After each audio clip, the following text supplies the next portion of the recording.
Hi, welcome back guys. This is your friend, Lettuce Head Fanfics. Back with amazing fanfiction. This is the series of What If Deku Died and Made a Deal with a Demon? Please give this video a like and subscribe to the channel if you want more videos like this. Now let's get into the fanfic. Today was supposed to be a great day for Izuku. Not only was it another day that he got to attend the world's greatest hero school, not only was his class scheduled to have their first hero class, a class taught by the man who'd been his role model and idol since the day he so much as knew the word hero, but today he'd be going to a school where he had friends that weren't constantly threatening him.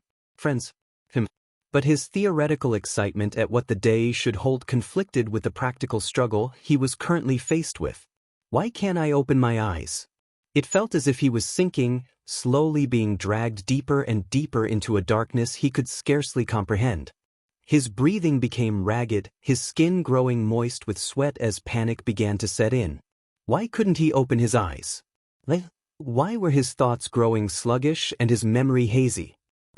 Okay, so let's see here, he was snapped awake by a tired voice. With his eyes finally open, the panic was replaced with confusion, all directed towards one question. Am I? First of all, he was sat up in a surprisingly comfortable black and red leather chair rather than lying in his limited edition all-might-clad bed. In front of him stood a fine wooden office desk, similarly painted a varnished black with some ordinary office supplies and a computer, all colored an unusual mixture of red and white. But behind that desk, a 16-year-old Japanese atheist. Why couldn't you just be a Shintoist or whatever? Was a tired-looking woman dressed in a formal suit who apparently knew and took issue with his beliefs for some reason. Rhetorical question, she sighed. More importantly, your sins are? Treachery? Wow, you don't see that much in young people anymore. She closed the file, apparently his file, and began typing at the computer. So you'll be staying in the 9th circle, Judeka suite it seems. Yikes, to atone for your betrayal of Dash. Hold on. Izuku had to interrupt, barely following anything that was going on but still knowing something was wrong. I'm sorry, I don't really know where I am, or exactly what's going on or how you know all this, but I never betrayed any Dash. You wish to contest your judgment? Huh, he blinked. Well, that is Dash. Yes or no, I've got work to do. I guess. Perfect. The woman seemed to sigh in relief. Then you're not my problem. Now, where to send you? She glanced towards two buttons, one a stark white and the other a hazy purple. Send me? Ugh, I don't mean to cause you any trouble, but Dash. Eeny, meeny, miny you. She ignored Izuku's protests and quickly decided on the white button. Suddenly Izuku seemed to fall through his chair and was plunged once more into an eternal darkness.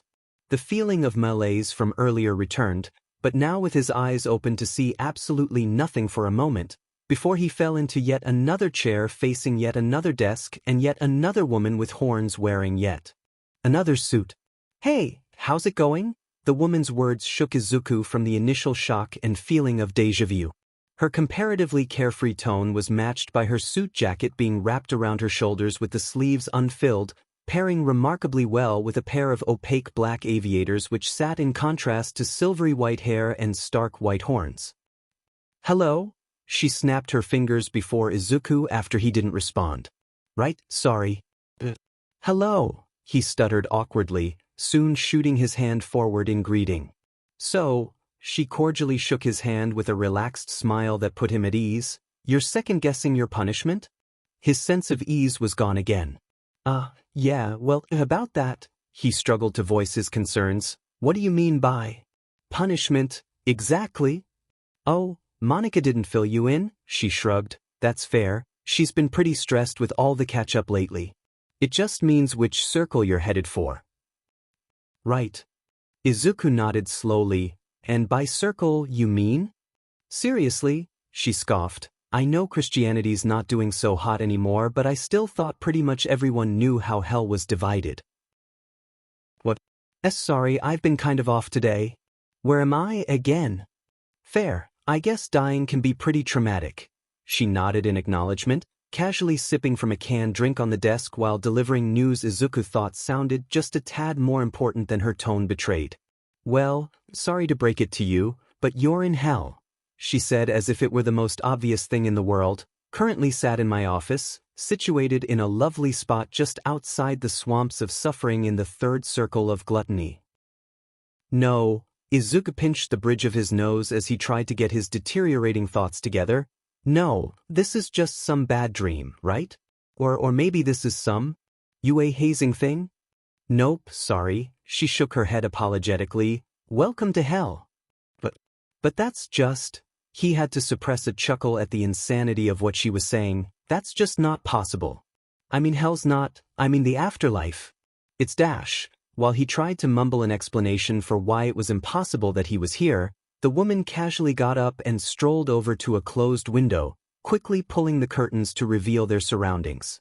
Izuku's silence was as sudden as it was absolute. Outside lay an icy wasteland of gray-purple slush with hues too disgustingly alien to be anything in Japan's earth. Half-frozen chunks of the landscape's bow continued to pitter-patter down from a hazy sky while a veritable legion of unclothed husks groggily crawled through the dreck. Tall, impossible spires of mush towered over an otherwise flat wasteland into parts unknown, their contents slowly spilling and dripping out to add to the wastes. I'm dead, Izuku all but whispered. Afraid so. The woman closed the blinds and headed back towards the desk, but Izuku was too busy trawling through his memories to pay her any mind.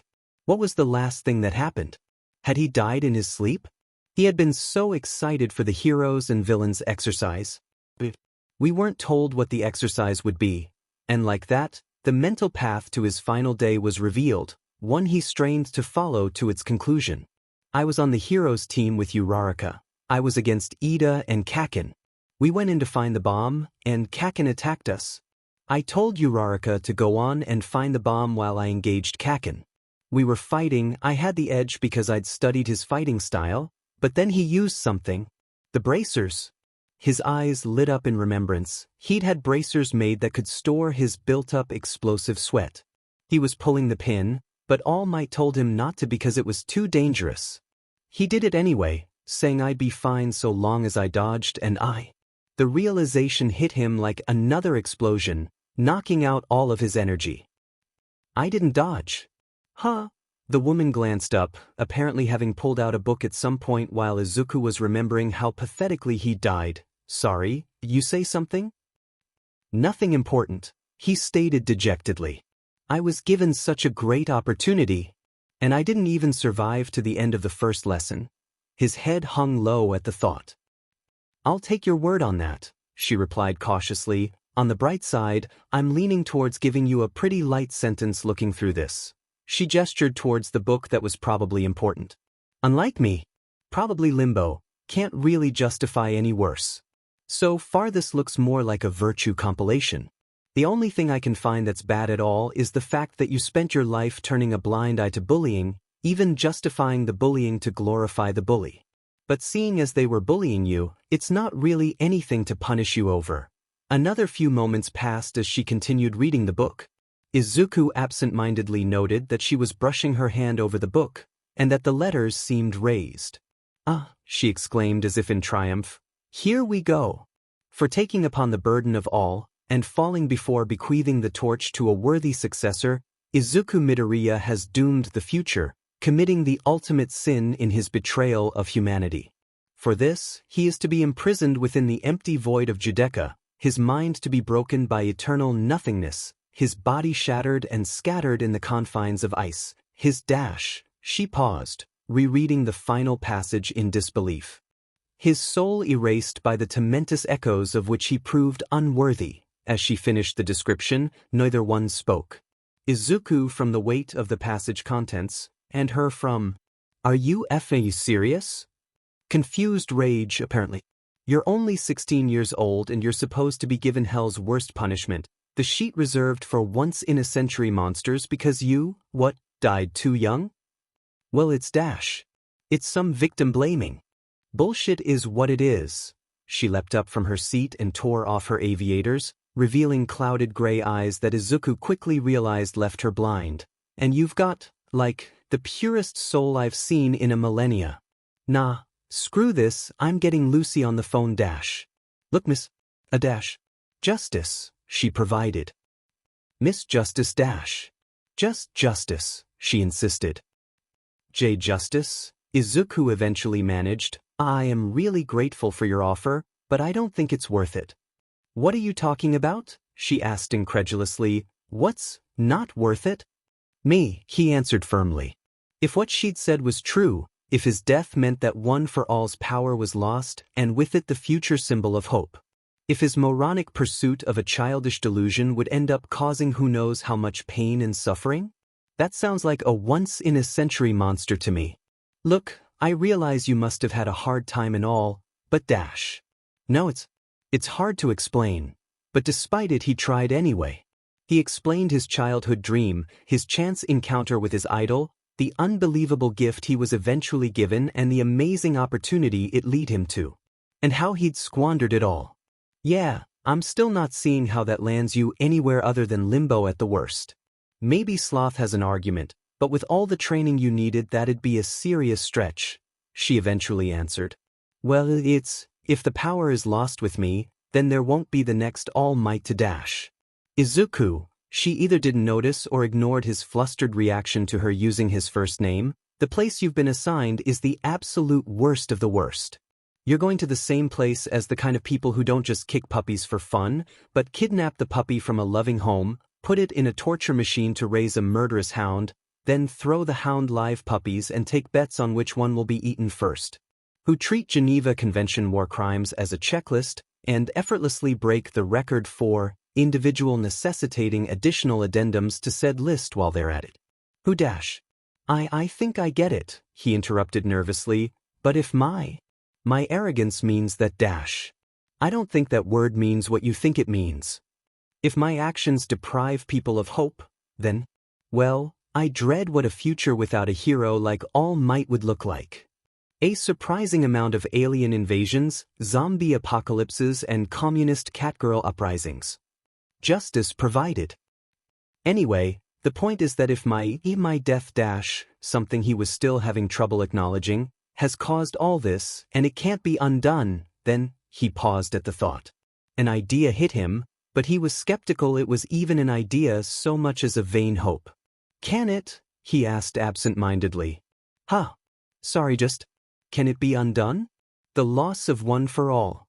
I mean, Justice rubbed the back of her neck. If you're asking if you can reverse death, then dash. No, nothing like that, he quickly replied. Is there any way I can go? I mean, as a spirit or something? It wouldn't have to be for long, but passing on One for All needs a sample of the previous user's DNA. And as All Might never lost his power to Tongue Man or anyone, I'm guessing it also needs to be done willingly. So if I can just give a sample of DNA and permit the transfer, I guess, then I could return the power to All Might. I could do it, he nodded in determination. If I could go back even for a day or just a few hours, I could give the power back and put things right. Ah, Justice grinned mischievously. Already planning out your redemption, eh? Oh, no. Izuku tried to wave off her statement. I don't mind what happens to me, but if my death is going to hurt other people, then I have to do something. Wow, you even said that with a straight face. And your soul is so bright. She winced and put her aviators back on before adopting a sly grin. Well, if you're so determined and all, then maybe I could pull some strings. Really? Izuku leapt up. Thank you so dash. But that would mean making a deal with me. Her grin slowly changed from sly to scheming. A demon, she gestured towards her white horns, which, as I'm sure you know, dash. I'll do it. Her expression shifted to plain startled. No matter what it takes, if I can do it, then I will. No, even if I can't dash. Whoa. Slow down, she waved her hands back and forth. Are you sure you don't want to even listen to the terms or anything first dash? It doesn't matter, he replied resolutely. If there's anything I can do to help set this right, then even if I have to sell my soul to a demon, then I'll do it dash. Justice ripped her aviators off again and began rubbing at her eyes. The glasses. They do nothing. Oh, sorry? He was starting to gather that her visual blindness was compensated for in other ways. If there's anything I can do to help, then dash. Would you stop trying to help for a sec? It hurts. After staying quiet for a minute for Justice to regain her senses, she eventually continued. Okay, that's gonna take a while to get used to, Kim. She cleared her throat before adopting a more regal posture and tone, her aviators removed and her eyes somehow focused squarely on his. To you, Izuku Midoriya, I offer you my aid. I shall assist you in reaching to the land of the living, through the circles of hell and through the silent sea, so that you may impart the power of one for all unto a mortal of your choosing. In exchange, you shall then return to hell with me, and accept whatever fate I so choose for you and your immortal soul. She reached out a hand, tilting her head to pronounce her horns while turning slightly to reveal a devil's tail. Do you accept my offer? She'd barely even finished the question before Izuku met her hand with his determination pushing all usual doubt far from his mind. I accept, her grin widened. Then let's go save the world. Izuku had thought that making a deal with a demon would make leaving hell easy. He'd thought the difficulty in their quest would be from tracking down his mentor, from passing on a power that had previously only been passed on by users who had already mastered said power and were still alive, from avoiding issues of a dead soul traversing the land of the living. Looking back, he'd more or less sold his soul to do something which implicitly depended upon leaving hell, so he'd thought that, if nothing else, at least that step would be a given. Watch your step.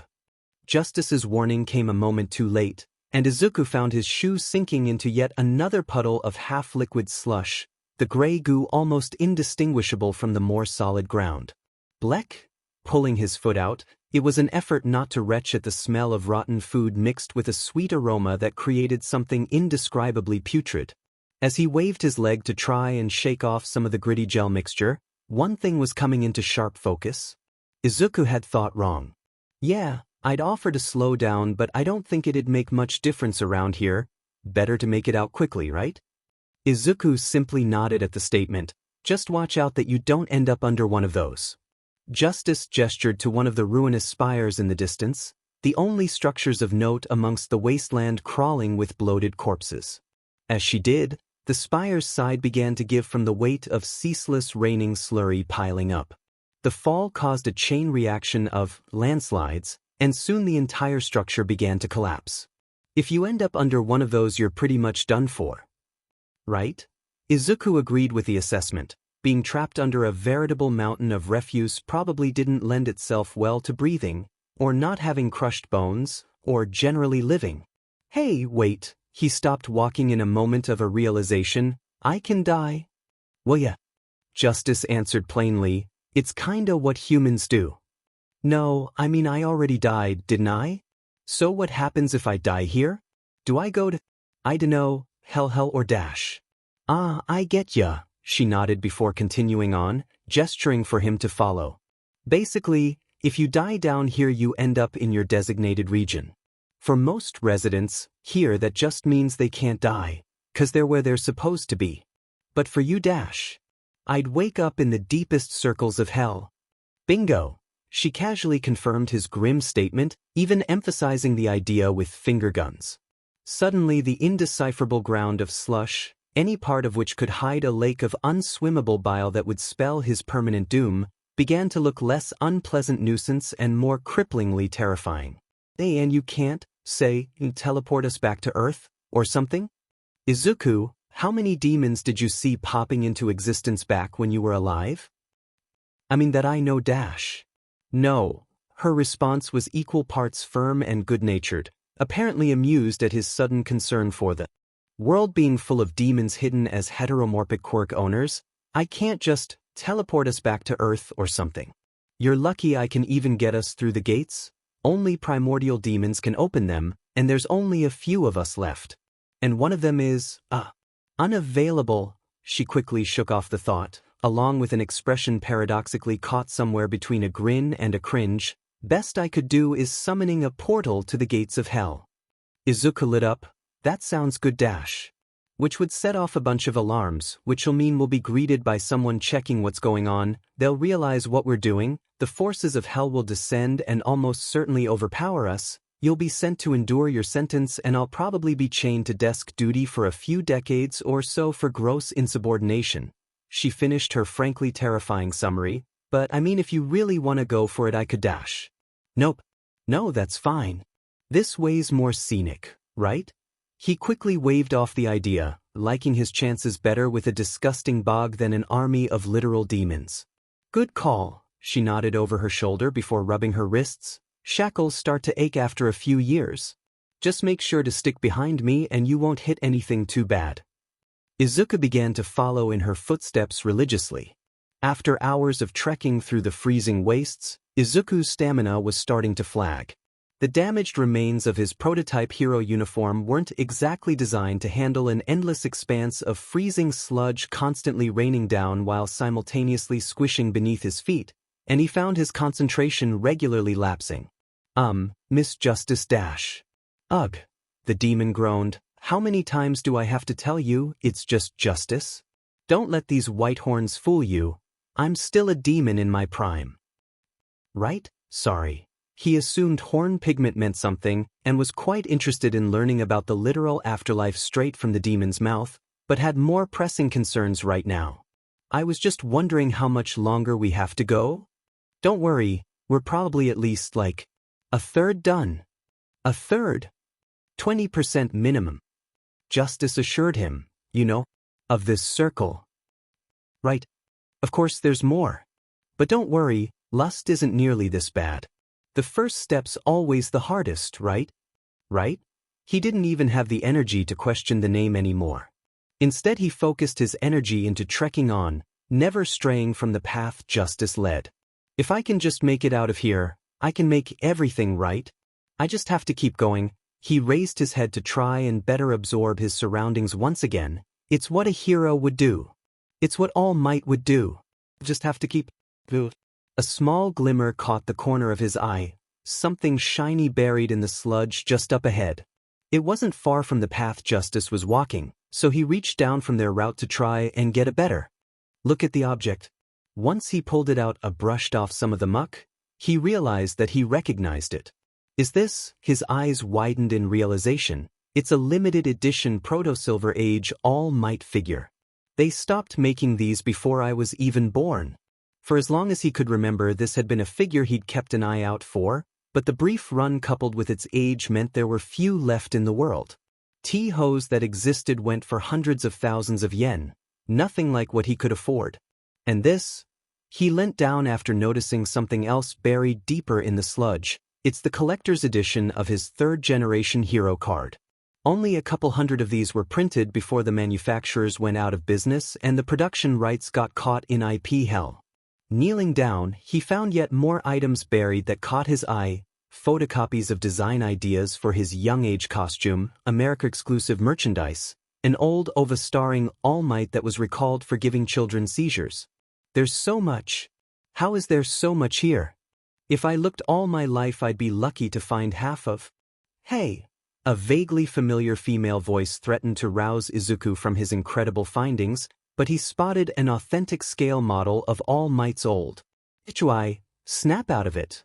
A hand forcefully grabbed one of Izuku's new treasures whereupon it turned to mush. Wait, no, that's... He blinked hard several times, trying to wake himself up from what felt like a dream. He supposed treasures wavered in front of him like a mirage. As he came to, he realized he'd gotten onto his hands and knees, and filling his hands and pockets were... Eck! He quickly shook the freezing, putrid slush from his skin and tried to empty everything he'd collected onto the ground. What was Dash? Oh, thank Godness, thought I'd lost you for a second there. Justice sighed in relief. What happened? Same thing that's happening to all of them. She gestured to the husks around them, facsimiles of bloated corpses crawling through the freezing tundra, devouring any sludge in their wake. You mean... You really think they'd be eating if they could see what it really was? She asked incredulously. New curse of gluttony. The circle wears at your perception of reality, makes you see your deepest desires in this fanciful toilet of a landscape. I didn't even know they were people. They were deformed, gray masses which barely resembled anything bipedal, let alone human.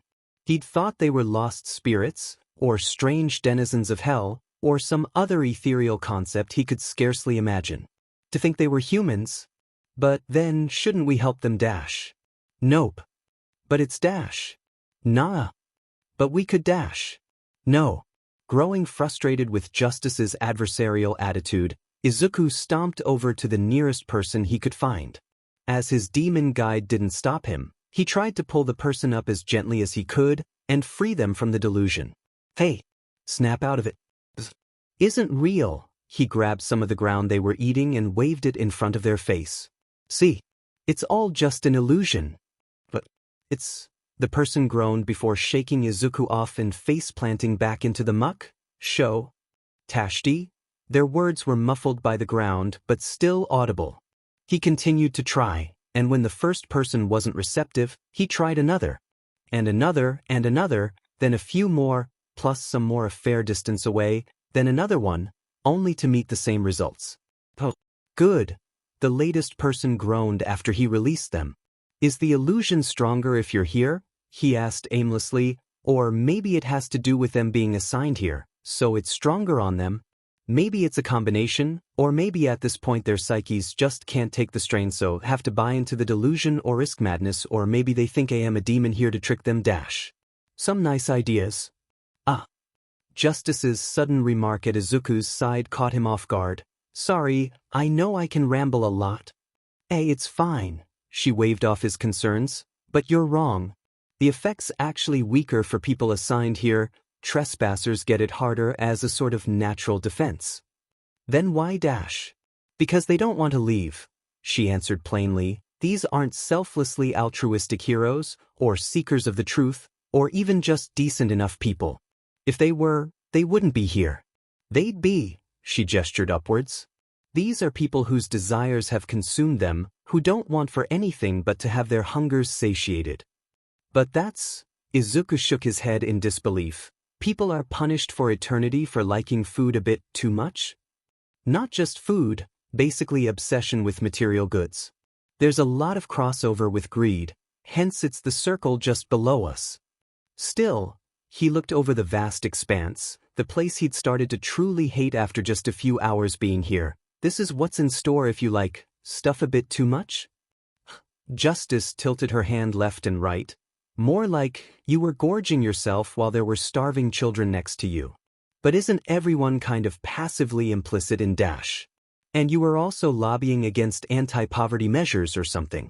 Think, like, we can't build a new orphanage in that field. It's used for grazing cows. The price of my filet mignon could go up a fraction of a %. She finished her impression. Having an extra Big Mac or something isn't gonna get you sent down here, don't worry. Okay. He looked over the fields again carefully, still feeling that no one could deserve a fate like this. And think of it this way, you could try and fight hell itself for some assholes you've never met, or we can go fix your power problem and give literal heroes a decent chance of stopping the end of the world as we know it. I guess, Izuku nodded. He still couldn't agree with this, but the fact remained that there were much more pressing matters at hand, matters that he was responsible for, and he still barely understood the situation he was even in. Yeah, he sighed. Let's go. With Izuku's spirit renewed, they continued on, but the second wind only lasted for about an hour before his legs once again began to feel shaky. The biting cold was seeping in and the oppressive atmosphere slowly but ceaselessly eating at his consciousness. He was starting to feel as if he were constantly being watched, as if there were some unseen predator on the edge of his senses stalking him. Yet whenever he looked, there was nothing there, naught but an uneasy feeling, and the smallest of movements inspire shadows, the latter of which was probably just paranoia at work. Hey, Justice. Sup? Her carefree tone implied this was a human-only problem. You said that the whole illusion thing was a sort of natural defense, right? Good memory. Oh, thanks. He'd probably be blushing at the praise if his cheeks had any heat left in them, but... That is, I was just wondering, does that mean there's any artificial defenses? Artificial? She repeated the word absent-mindedly as she considered it. No, not really. Some circles have demons actively dishing out punishments, but that's not the case here. Oh, okay. While the news was a relief, he still couldn't shake the feeling that there was something out there. Only thing I can really think of would be Cerberus. Cerberus. Izuku blinked. As in, like, a hound of hell? The Hound of Hell, she corrected. Right. Of course, he'd laugh ruefully if he had the energy. You doing okay, buddy? She glanced back at him for confirmation. Of course, he answered nervously, unaware that his glances around had become just slightly more frantic. Don't worry, her rep's pretty bad, but overall she's a good girl. That's good. Don't call her that though, or she'll rip your soul straight out of your shell. That's less good, he muttered optimistically. With the sole exception of the kind demon in front of him, he was beginning to think everything here was almost designed to make him suffer. He then remembered where he was. A realm designed to make humans suffer. Seriously, don't worry. You're about as non-threatening as is humanly possible. If we run into anyone, just let me do the talking and you'll be fine. She glanced back to give a carefree and reassuring grin. Right? He nodded vigorously. Thank you. Don't mention it.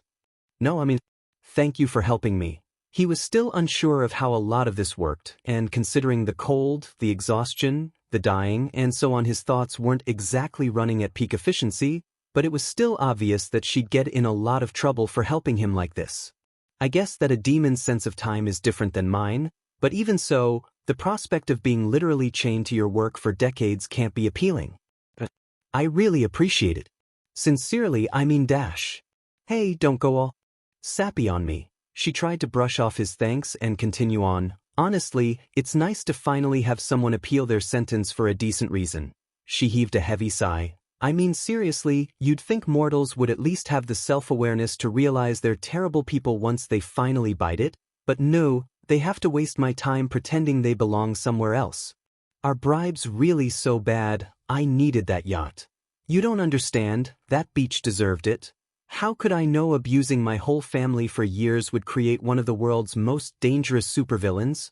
Wah. How long ago was that last one? Huh, her attention snapped back to him. Oh, I dunno. Few decades, maybe a century or so. You kinda lose track. Why do I have this horrible feeling it's more recent?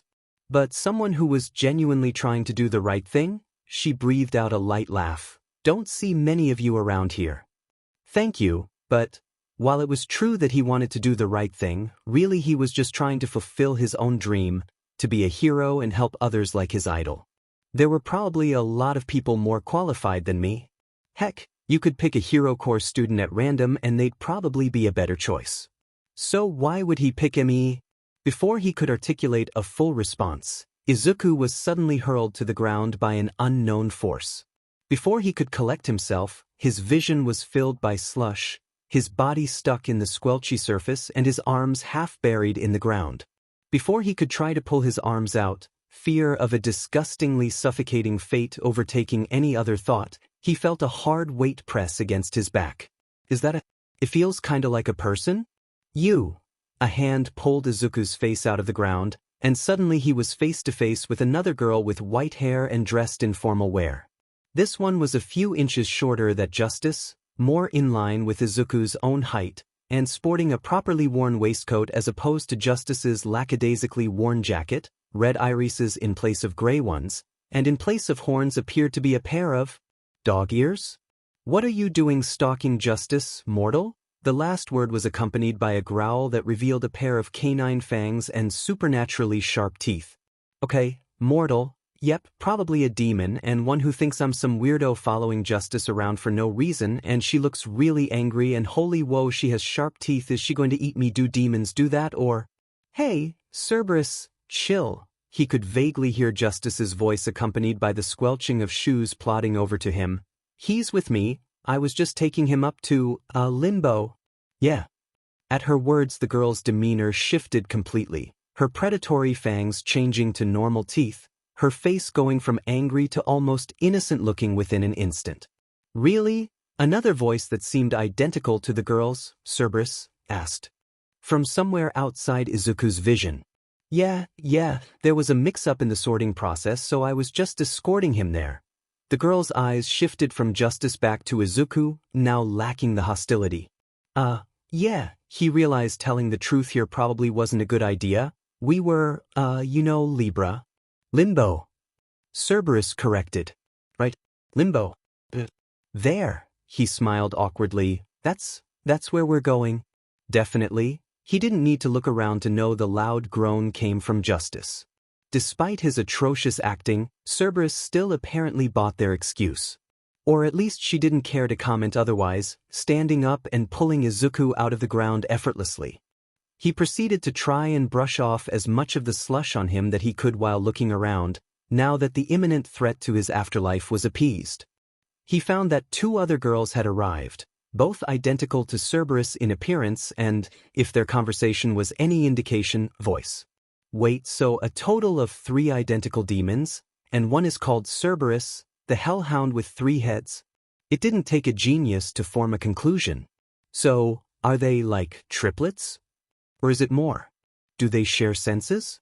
Can they fuse together or something? Are there more of them? Why didn't you just form a gate? One of the Cerberus asked. Because then I'd have to go through intercircle customs and complete a load of paperwork, and I'd probably have to brief Lucy on the issue in detail. This just seemed easier. Plus, it's nice to get out every few years. She shrugged nonchalantly before turning around and gesturing for Izuku to follow, something he was all too happy to do. Ack! Until a sharp pain flared in his leg and he fell to the floor once again. Looking down, he could see the painful part of his leg through tatters in his costume, and it was coated in a thin layer of frost. I guess it's colder than I thought. Hey, what's wrong? Soon Justice was crouched beside him to investigate. Well, you said that he's a human that doesn't belong here, right? Cerberus checked. That means he doesn't have the natural resistance to the cold most mortal sinners here are given. Another Cerberus explained. His shell looks like it's about 10 minutes or so from breaking. The third Cerberus finished. What? Justice exclaimed. And you didn't feel anything? Well, I knew it was cold, but... Why didn't you say something? Izuku sighed. I just didn't want to bother you. Not after you've gone out of your way to help me. Damn it. Justice looked away for a moment and winced slightly. Whether his soul was painful to look at from such a distance or something else, Izuku didn't know. Well, if you freeze now, that'll bother me. Oh, I can help. Cerberus offered. Before either of them could respond, the first Cerberus began to crouch down and... Growing? Before Izuku's eyes, the girl began to shift in size to at least 3 meters in.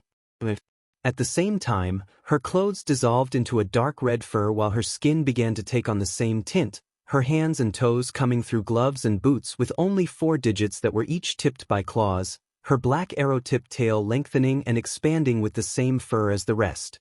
But what stuck out the most was her face. Her nose grew longer, the tip adopting a black hue, and the surroundings stretched accordingly. Her jaw receded and mouth grew larger while her eyes changed dramatically, the red irises consuming the whites and pupils both, while their intensity grew to the point of her eyes practically glowing. Hellhound, Izuku whispered before swallowing nervously, right? At his words the beast turned his way, its piercing eyes gazing directly upon his soul. Oh no, it heard me. What am I gonna do? Do I apologize, or do I just pray at this point? Oh, I remember hearing that animals expose their stomachs when surrendering. Should I do that, or...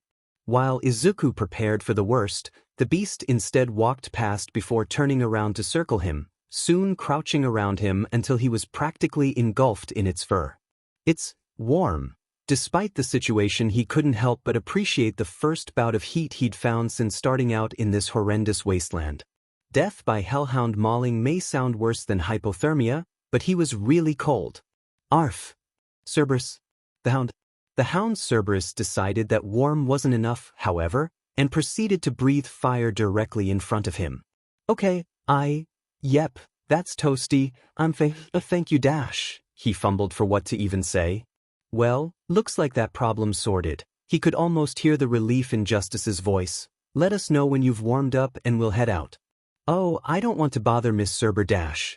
That wasn't a request. Her voice hardened slightly. Relax, warm up, we'll keep going soon. Izuku couldn't find the strength to argue.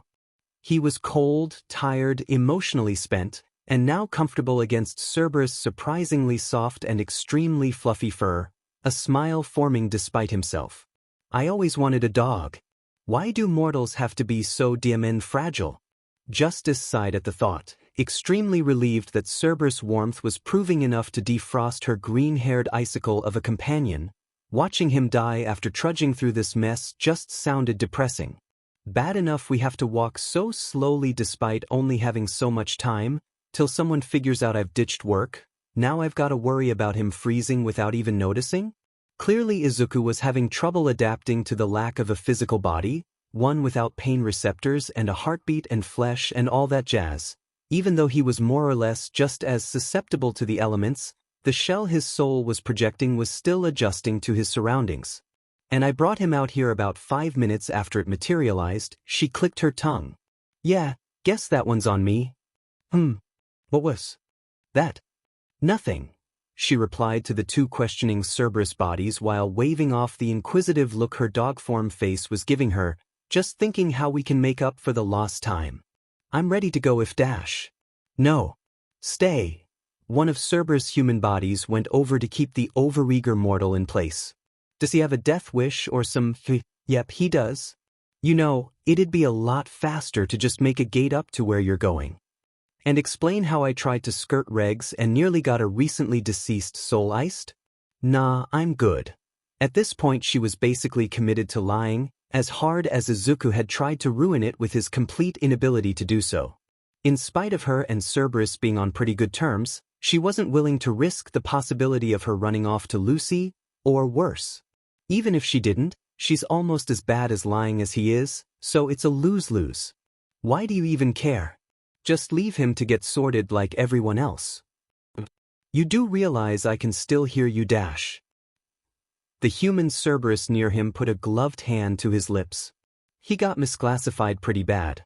A dash of the truth would probably be the easiest way to go, thrown down here for some desires he's had since he was a kid.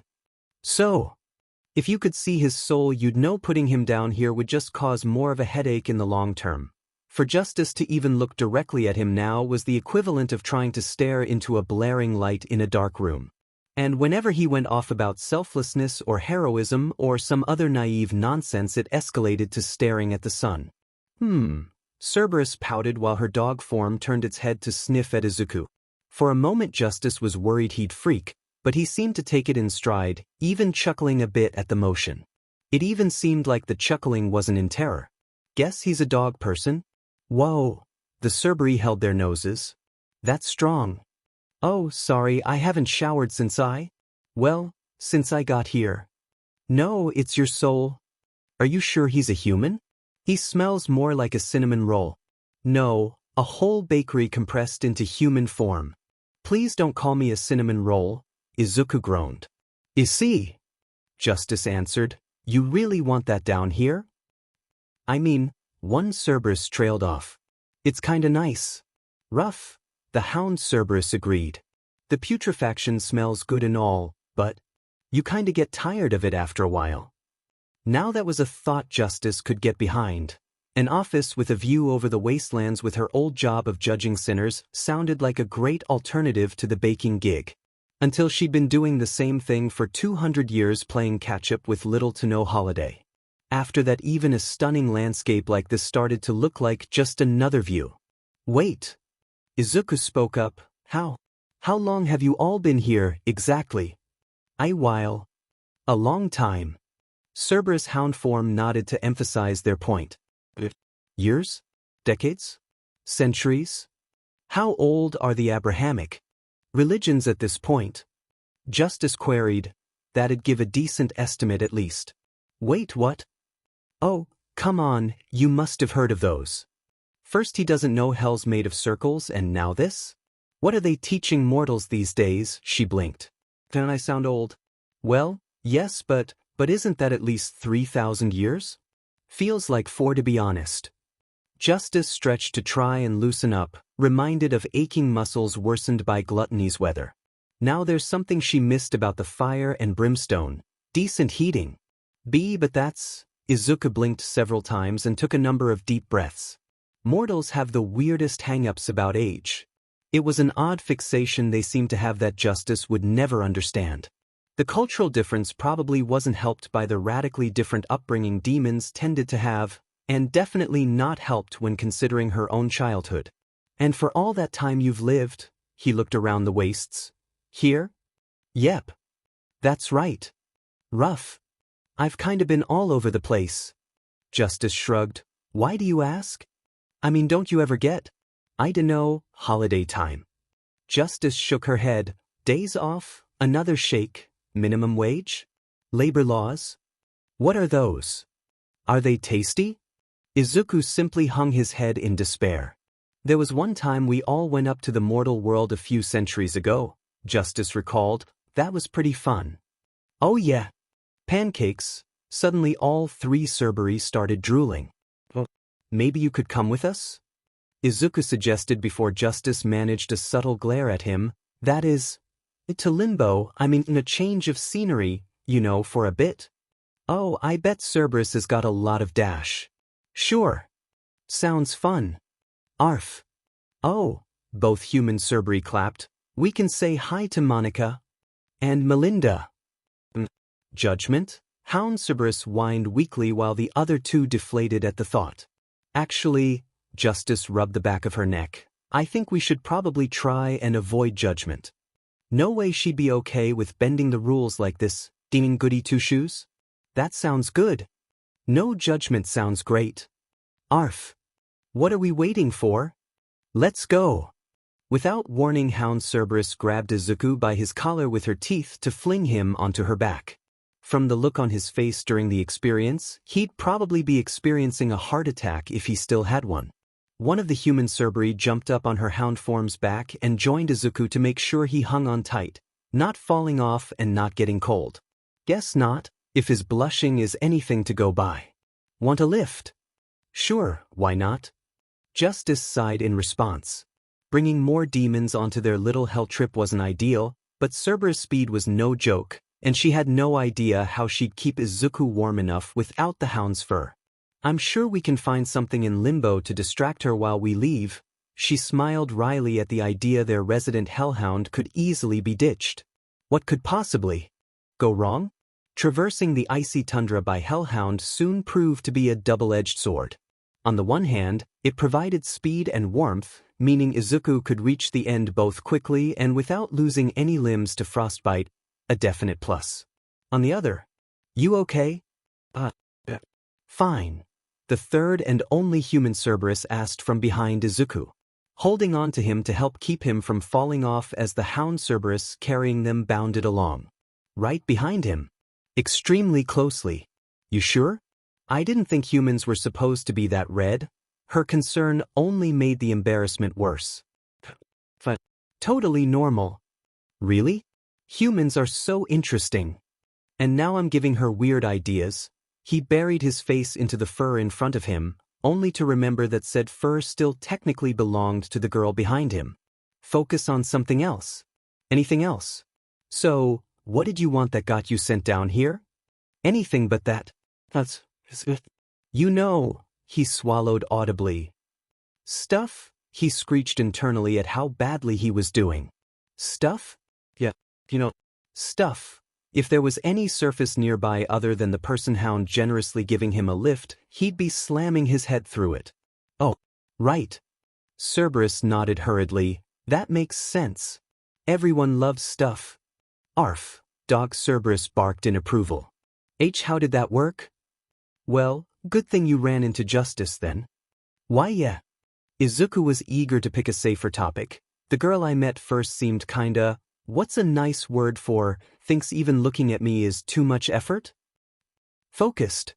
Met first? He gave a brief description of the curly-haired glasses-wearing demon. Oh, yeah, Monica gets kinda grouchy without any coffee, and she's been out the last few decades.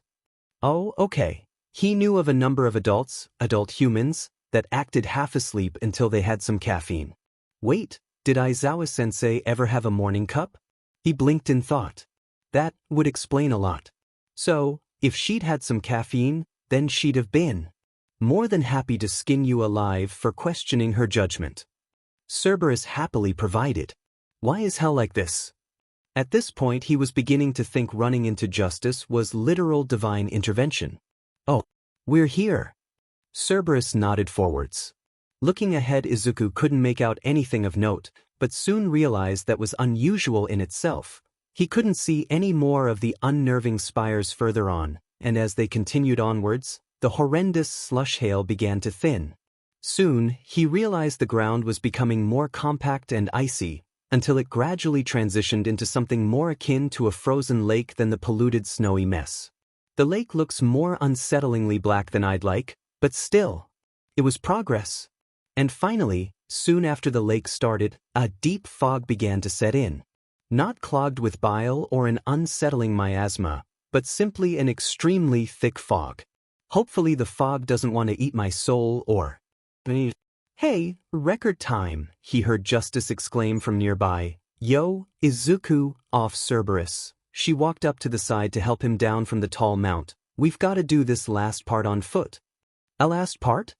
He echoed while dismounting Cerberus.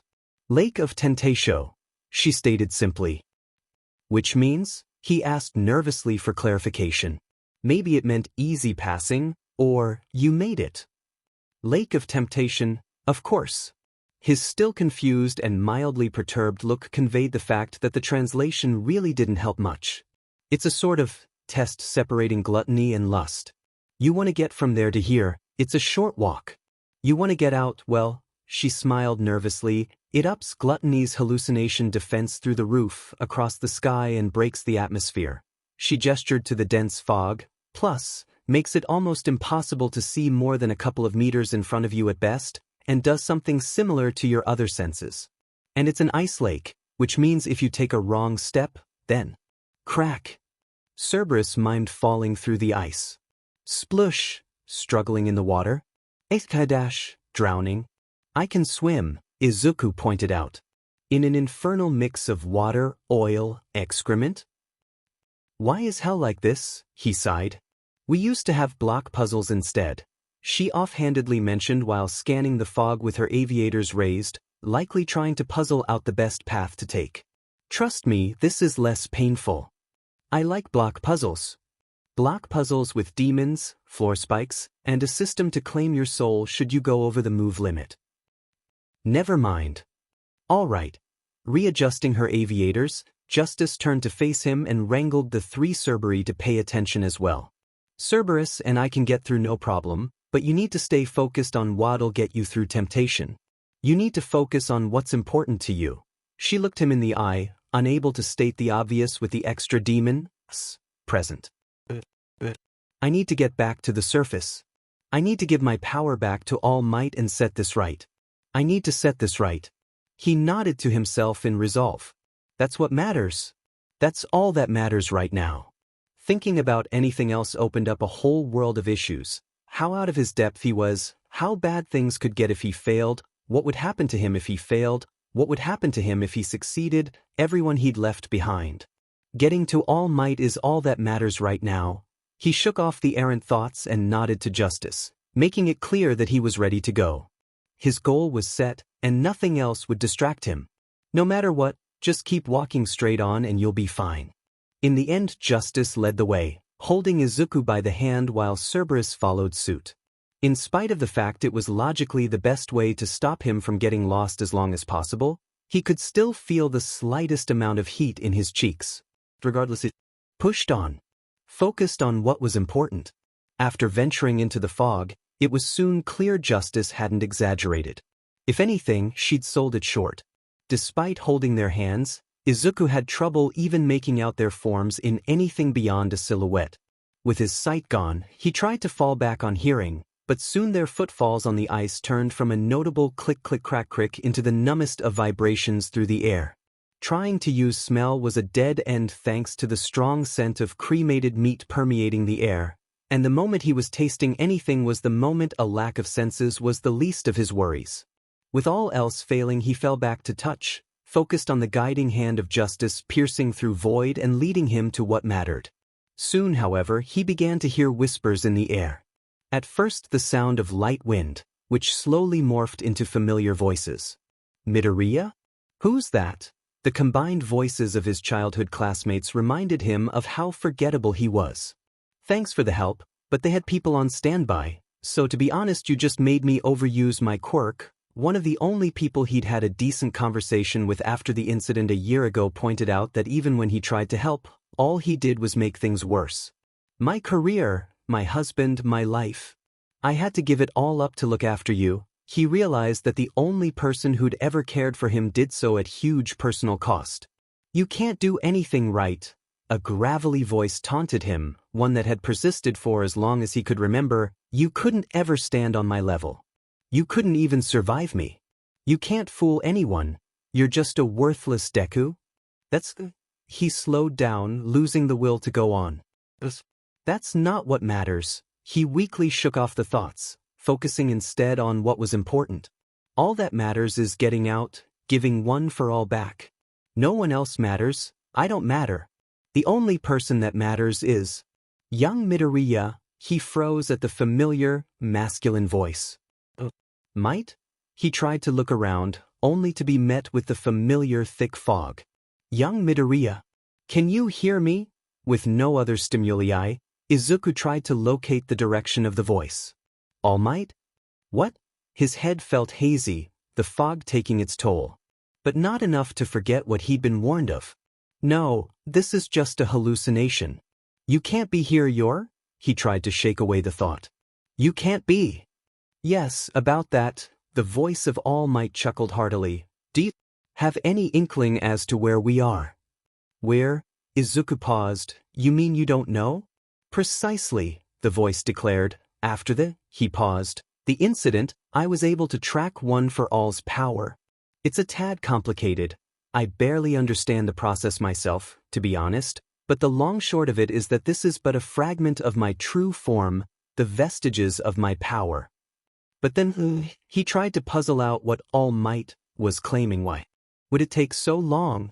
When we recovered you, I'd hoped Recovery Girl would be able to save you from the worst, but despite hours upon hours of effort, we tried everything we possibly could. But in the end, the long pause said everything it needed. This was a last-ditch effort. If my vestige fails to recover One for All, everything will be lost. I cannot apologize enough, my boy, but dash. No, Izuku needed a moment to think. He'd been told by.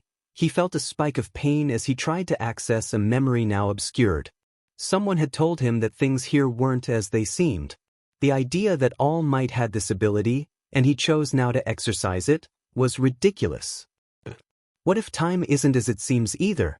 In the past, he'd thought minutes of hours spent watching hero footage, analyzing quirks, reading, playing strategy games because you just need a few more minutes to get something done, but then something else comes up and then something else ad infinitum. He'd thought hours of minutes spent withstanding his friends' quirk practice, the burning heat of his explosions sending searing pain rippling through his arm and all across his body. If that was all it took to distort the perception of time, then wouldn't death, hypothermia and supernatural fog be a given? He thought he'd only been trekking through for a few minutes, but what if it was hours? What if he'd spent as much time in the hell fog as the rest of hell? And if All Might did have that ability, then he wouldn't use it immediately, right? He'd wait for Recovery Girl, for hospitals, maybe for specialists you had to send for, and took hours, all in the hopes of saving someone. That's what he did. He saved people. And if that's the case, young Midoriya, I must apologize once more, but I must ask that you hurry to me. Huh. Well, it seems that my leg has broken through the ice, and beneath is indescribable. And pulling. What? I don't think I can make it to you, and if you do not return the power to me. Right. Midoriya quickly tried to locate the direction of All Might's voice, and soon knew which way he needed to go. But something felt amiss. Like this was the easy way out. I made a promise to fix this. Is this really all I need to do? Young Midoriya, I understand that this is a difficult situation. All Might spoke with empathy, like he could understand the turmoil Midoriya felt. You feel you must correct this mistake by yourself. It's a feeling I know all too well. His tone betrayed pain, loss. You feel that you have erred, and that the hard path is what you must take in order to make it right. But please, Believe me when I say, nothing could be further from the truth. You have already dealt with great pain, already paid a great price.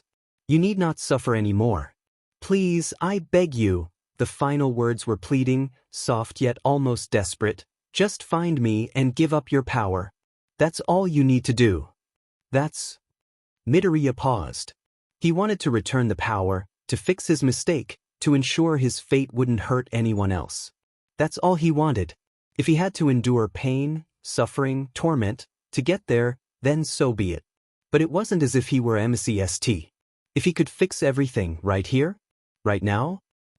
I think I can hear where you are. He began pushing in the direction he'd heard the voice. Thank you, young Midoriya. All Might kept talking to help guide him. Offered him apologies for what had happened, commended him for what he was doing, before soon All Might came into view, his leg partially trapped in the ice as he'd said.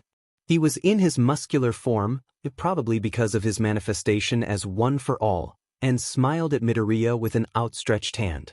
You need only take my hand, and it shall be returned. All will be well. Please just give up one for all. Give up the power I entrusted upon you. Izuku's eyes became almost listless, the relief from giving up his burden prompting the cold, the exhaustion, the sadness to all wear down at his psyche. Give up? He took All Might's hand. Your decision will ensure all is as it should be. No sooner had he taken the hand than the ice beneath him began to give way, huge cracks running through the surface in an instant and snapping him awake. Panicked, he looked at All Might again. His smile had morphed, the smallest of changes taking it from reassuring to unsettling, the shadows under his eyes revealing a single iris, its signature blue glowing a sinister red. You are unworthy. The ice opened, the writhing darkness beneath consumed Izuku. He called out for help in desperation before he fell in, the liquid pulling him down and quickly filling his emptied lungs with waste. Teehee's smell and taste burned as he struggled for air, throwing up the contents of his lungs and then some, only to take in another round. Within moments he was lightheaded, within seconds his panic wrecked Ed to haze as he struggled to stay conscious. He closed his eyes. I hate it in there. Justice looked back at the wall of fog, glad to finally be out of such a numb environment. And he's gone. She hadn't expected Izuku to be able to keep hold of her hand, but she'd been surprised at the fact she'd never noticed his slipping away. Even his horribly bright soul became muted in there, and as she needed to focus on going forward before keeping track of him, it had slipped away. Still, he's determined, shouldn't be long. I never want to use the lake again. Even paperwork is better. Almost. Interesting smell though. Of course Cerberus came out first, that made sense.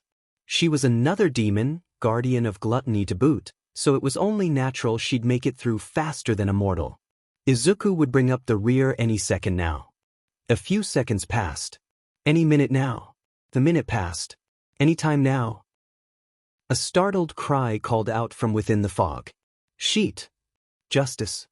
Thought for a moment before quickly kicking at the ice beneath her feet. The fog is designed to dull everyone's senses, but the lake is designed to eat away at souls. For all she knew he was gone already, but that didn't mean she wouldn't try.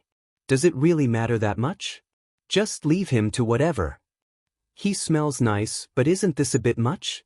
She broke through the ice despite Cerberus' protests. Ugh. That's disgusting. Let's just go say hi to Monica. Even without Cerberus' enhanced sense of smell, Justice had a hard time not throwing up. They clearly didn't cheap out with the lake's contents.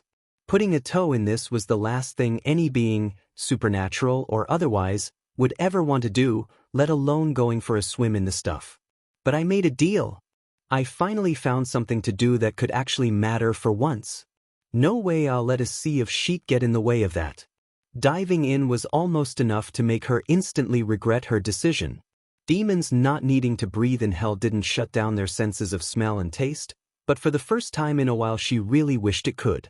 The sensation of swimming through the bile felt akin to pushing through moldy socks fermented in old urine while stinger-clad nails washed against her skin. It was a struggle to keep going, let alone forcing her eyes open to search for Izuku. She almost wanted to give up. Almost. They come on, bright soul, bright soul, bright soul. Spotting a speck of white amidst the dark expanse, she plowed forward, pushing the pain and stench out of her mind. After a torturous half-minute she'd grabbed onto Izuku, his soul still present, but rapidly fading. Her first instinct was to swim to the surface, but that would just leave a fading Izuku in an isolating fog. She needed to get back out of the lake. Might as well get out on the right side. Not exactly an orthodox method, but that concept's been questionable for over a millennia now anyway. After dragging Izuku with her back to the lust side of the lake, she threw him up and out of the soul-crushing fluid, only able to find the hole she'd made earlier thanks to Cerberus staying put. With her help she pulled herself out of the dreck and, after quickly shaking a bulk of it off her arms, ran over to the fading soul. Okay, the form hasn't collapsed, good, could be worse, but he's not moving, not breathing, and she opened one of his eyes and snapped her finger in front of it, not responding, so it could definitely be better. Having checked that it wasn't hopeless, she began cardio-spirituous resuscitation, but every second she tried to restore his being a little more just seemed to slip away, his shell slowly growing more and more translucent. Come on, give me a minute. I didn't go through all this literal shit for you to just give up on me, she exclaimed between compressions before a hound-form Cerberus suddenly started liking at Izuku's fading form. What are you, That stuff's leeching off his soul faster than you can restore it. Gotta get it off, Bleck. They all winced at the horrid taste of substance Justice had been desperately trying to avoid getting in her mouth. While they tried to get him clean, relatively speaking, she redoubled her efforts. Why are you helping? One of the Cerberi merely shrugged. I dunno, bored I guess? And it seems important to you for some reason, so… Arf. Unable to suppress a smile at the thought, Justice focused on trying to restore his spirit for the next few minutes. Meanwhile, Cerberus got rid of the last of the lake detritus, before her human forms started desperately scraping as much of the crap as she could off the dog form's tongue. From the disgusted look on their faces, it wasn't helping much. Come on already. His shell finally solidified, and she could begin to feel the soul beneath stirring. Come on. Cuff. Bleck. He finally woke up, and promptly upchucked the contents of his lungs. And probably stomach. Both human Cerberi groaned, while the hound let out something between a growl, groan and whimper at the sight. What the cough? What happened, You fell in the lake. She paused for the fact to sink in. You okay? He blinked a few times. I guess. Okay, she sighed, starting in relief before it built into frustration. The next time I say walk straight, she flumped back and started shaking crap off her arms. You walk straight. But, he looked around at the scene before piecing together what had happened. But I did what you said. I focused on what was important and only that. All that matters is giving the power back. Nothing else is important. Not what happened, not any of my friends or family, not what'll happen to me, not my What? Justice spluttered. Sweet Satan man, I told you, focus on what's important, not become a trash-tier edgelord. What? You were supposed to focus on what mattered to you, the reason you're doing this. Family and love and all that crap. But I Forgetting about the underlying reasons would have just made you easier to manipulate. I didn't You might as well have been broadcasting, please deceive me, on HPR. Are you trying to get sent down to Judeka I'm sorry, okay? Izuku screamed in a broken voice. I'm sorry I didn't understand what you asked. I'm sorry I held us up with the cold. I'm sorry I made you break the rules. Sorry I got sent down here in the first place Hey, I didn't mean Her interruption was ignored. I'm sorry I dared to think I could ever fight someone like Bakugu. Sorry that I thought I could ever fight any hero. Sorry that I deprived someone better of this gift. Sorry I thought I'd ever be able to come too close to someone as amazing as All Might. I'm sorry that I chased after something I never had any business or right to. Sorry that I was such a burden to raise, that I ruined everything I touch. I'm sorry that I exist. His breathing was ragged, his face red and tears spilling down them after the outburst. Justice felt like she couldn't breathe, scared that anything she said would just set him off in another direction. After a few moments of quiet, Izuku got his breathing back under control, trying in vain to wipe the still leaking tears from his eyes. I just wanted to help, he finally deflated. I just wanted to help someone, anyone. A few more moments and he'd fallen silent. Justice's eyes drifted over to Cerberus, who was looking between the two in a mixture of shock and confusion. Guess we'll have to explain, but one thing at a time. First she had to address Izuku's state. After being down here for so long, casual treks and mystical fog was practically a day at the office for her. She'd never known how overwhelming it must be to go through all this for a mortal. Add in the fact he was recovering from the shock of death, and, she clicked her tongue, that's another one on me. She'd figured she'd give an abridged version when they got here, but then with Cerberus present giving the full rundown became more problematic. Maybe she could have thought of a detour or distraction, but it would have taken time she really didn't want to use up. She'd thought they could just power through, and it had nearly blown up in her face. Regardless, she needed to say something, lest he spend the rest of the trip isolated and untrusting, but she doubted apologizing for a lack of transparency would be the most helpful right now. So instead, hey. She sat down beside Izuku's form, sitting cross-legged and open in contrast to his fetal position. Mind if I ask you something? He didn't give much of a response, but the slightest turn of his head gave Justice the confidence to go on. Why do you want to help? He blinked at the question, the expression on his face barely changing, but eyebrows lowering enough to convey he was confused at the question. I mean, down here we basically just deal with a never-ending stream of selfish assholes. Pretty much synonymous with humans at this point, for me. And while we were up on Earth, there wasn't really much of anyone who challenged that idea. She opted to take her sunglasses off, thinking they'd just look impersonal for this, so why were you different? Izuku seemed to consider her question. He seemed ready to give an answer pretty quickly, probably something generic like, because it's what heroes do, or something, before shutting his mouth and reconsidering. Justice didn't pressure him at all, content to await the better answer, and in a few minutes she had one. I guess, he whispered quietly, it's because the only reason I can keep going is because of people that help. He sighed. Back when I was a kid, I basically just wanted to be a hero because it was cool, same as everyone else.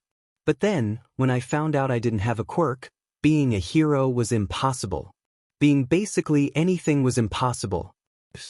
Didn't know what what I could do.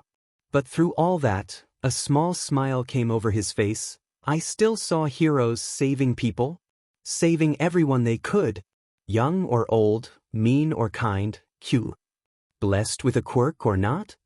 Justice filled in. Yeah. And seeing all those heroes, all those people, trying their best to bring as much safety and joy to anyone they could. I guess I just thought, if I'm a hero, if I can help people, then I'll be. He paused. Then I'd have done something. I wouldn't be worthless or empty, because I brought joy to someone else. And that would make me worth something.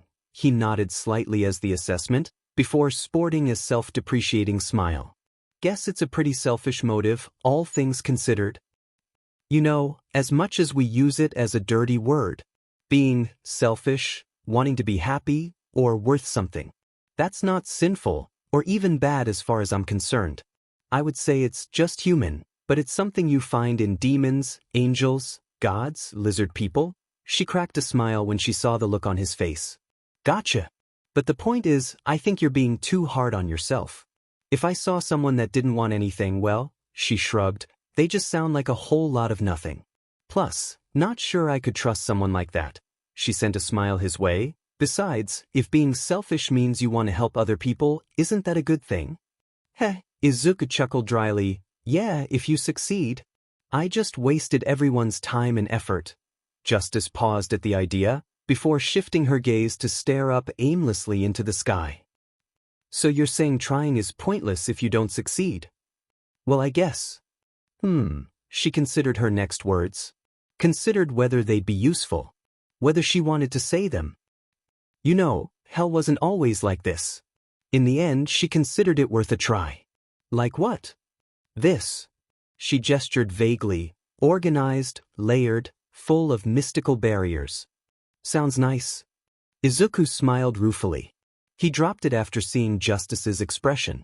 It was just a flat landscape with one rule: survival of the fittest. Demons fought in turf battles every day. Human souls that wound up here were just meat for the grinder. You know the expression, war is hell? Comes from that hell in a constant war with itself. Sorry, Justice shrugged. Don't mention it. But in all that time, there were countless demons that hated how things worked. Almost everyone wanted something better, but not many were willing to do something. I can still remember a lot of old, well, not friends, but demons I could respect, that tried to change things. They ended up erased for their efforts. She glanced back at Izuku. They didn't succeed. Were they pointless? He didn't have an answer to her question. She didn't expect her to. Answer, no. If you try and fail, it's still better than never trying. In part because the effort in itself was worth something. And in part because if you try a second time, third, a fifth, a 10th, a 100th, 1000th, if you keep improving, you'll succeed. Or maybe your efforts will be taken up by someone else. Maybe you'll inspire them. Maybe they'll inspire the one to succeed. Maybe you won't, but if enough people try anyway, maybe one will succeed. And that's all it takes, she sighed. Point is, effort towards something you care about is never pointless. Sometimes it's just hard to see the point from where you're standing. She looked to Izuku with a grin. For example, sure, you failed from your perspective. But your efforts culminated in me getting to befriend a mortal I actually like. She stood up and brushed herself off, trying to remove some of the dried Tentatio muck. And as I'm definitely worth something, that means you are by extension. See? She put her sunglasses back on. Sometimes you just have to think about it from a different angle. She offered Izuku a hand. Heh, Izuku chuckled. I'm not sure that's how it works. Course it is. Justice beamed. Now are we gonna go save the world or not? Arm's getting tired here. Sure. He accepted her hand with a smile. One that seemed truly genuine for the first time since they'd met. Before long they were on their way through the next ring. Can I ask a question? Shoot. Well, actually, it's more a request and a question dash. Shoot. Well, he held an arm in his hand, as if afraid to even ask. It's just, I was thinking, I know the priority is returning my power. I wouldn't ever question that and obviously dash. Your request? Izuku sighed. I mean, if there's time, is it okay if I say goodbye to my mother? Justice blinked at the request. I mean, looking back, there's so much I wish I'd said, and she was really worried about what I wanted to do, and then I just up and died on the third day, and the more I think about it, the more I regret dash. Sure. And I know it's probably breaking more rules, and I don't want to get you in any trouble or anything but dash. He cut himself off. What did you say? Sure. She nodded. Can't drag it out too long or anything, but she should be near where we've got to go anywhere, right? Can't see a problem with that. Izuku proceeded to burst into tears. Because of course he did. Yeah, I probably should have expected that. And you said you had a question? She was keen to try and continue on. Oh, Izuku wiped the tears from his eyes. What? I mean, if this is difficult, then I totally understand and wouldn't want to pressure you into dash. Dude, I said shoot. Well, it's just, the hell was this horrible place? More horrible, I mean, then what changed? Or I guess, why did it change? Same reason the mortal realms still got a decent shot. She smirked at Izuku's confused look. Me. Even though it felt better to have said everything out loud, to stop keeping quite as many of the anxieties he'd been building up over gluttony bottled up as he had, Izuku still felt guilty for yelling at the only person who'd really tried to help him. Despite being a species which was, well, demonized in his world, Justice had treated him with kindness and respect since the moment he'd arrived, and he'd repaid that kindness with frustrated anger. And then there was the return the power? Wait, what do you mean he can say goodbye to his mother? Arf. Other problem laying everything out had generated. Oh, you see, he looked to Justice in support. Yes, well, his mother is in another circle and the power. She paused, the answer on the tip of her tongue.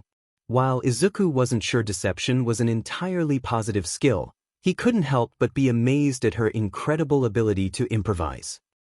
Yeah, I got nothing. Which apparently still had its limit. Look, I'll be straight with you, Serbs. Serbs? This guy's punishment was total BS, so we're headed to the surface to dash. The surface? You mean the mortal realm? Arf arf. Okay, so we're just admitting that we shamelessly lied to the infamous hellhound who can breathe fire and probably tear me to shreds in seconds. This is fine. Izuku tried to interrupt. I'm really sorry that we lied to you, Miss Cerberus. It's just that this is really important and dash. I want in. Mortal realm. Arf. Why dash? He stuttered at their complete turnaround in mood. But why dash? Corruption, one answered. Mayhem, another added, while the hound shrank back into a humanoid demon. Pancakes. Pancakes? Izuku echoed in confusion. Pancakes, Justice confirmed with a sigh. After rubbing her temples in exasperation, she soon agreed. Oh, fine. If you promise not to tell anyone, you can come with. I'll even get you some treats while we're there. Yeah.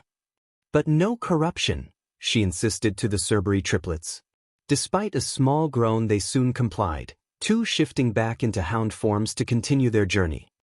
Wait, what about the mayhem? Izuku asked.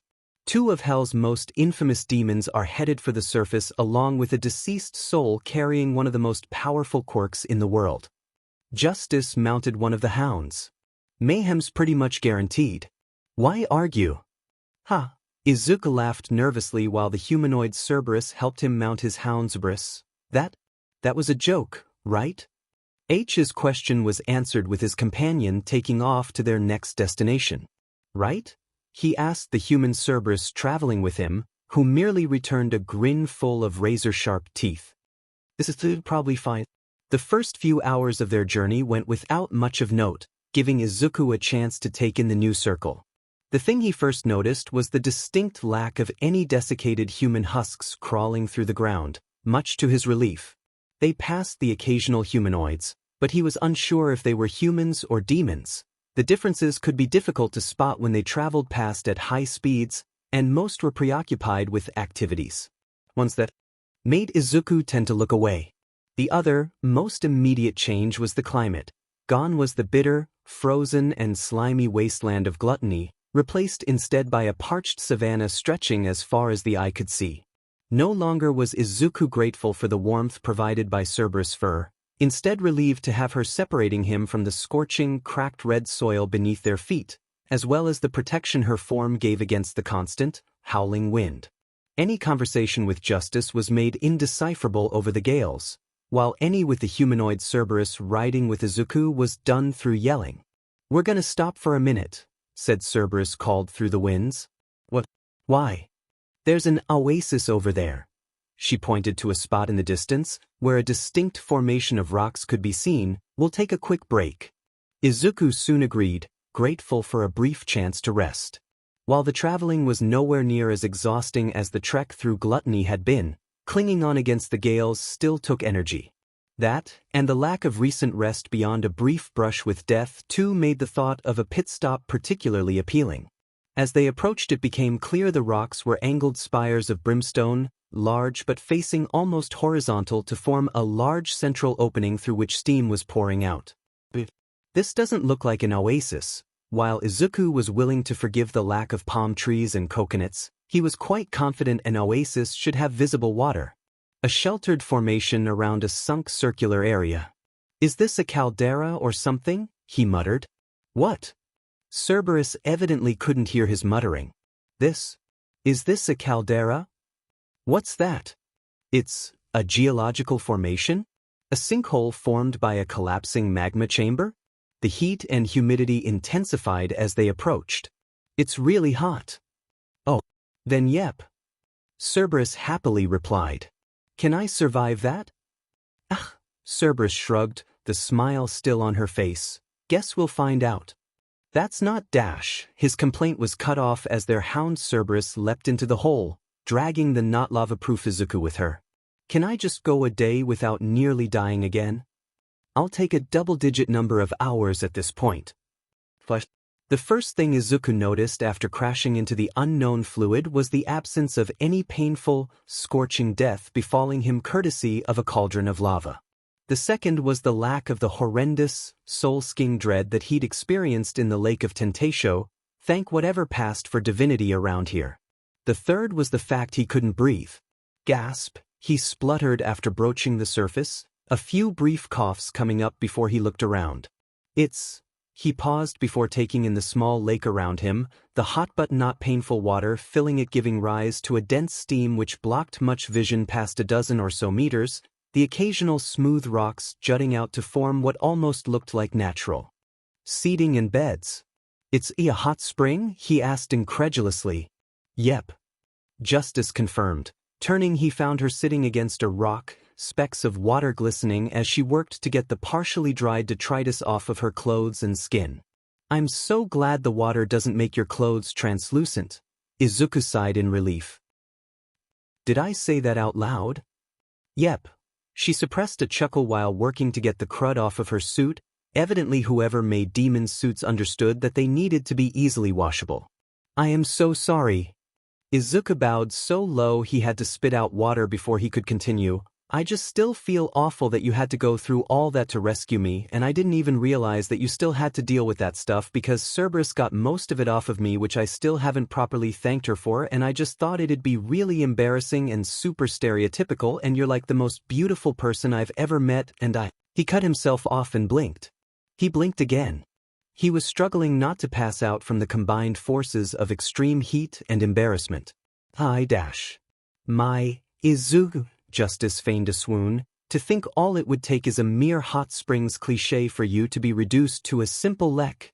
"Yeah," he heard one Cerberus sigh as she floated, relaxed atop the springs, while the other hound form Cerberi wheezed in something resembling a chuckle.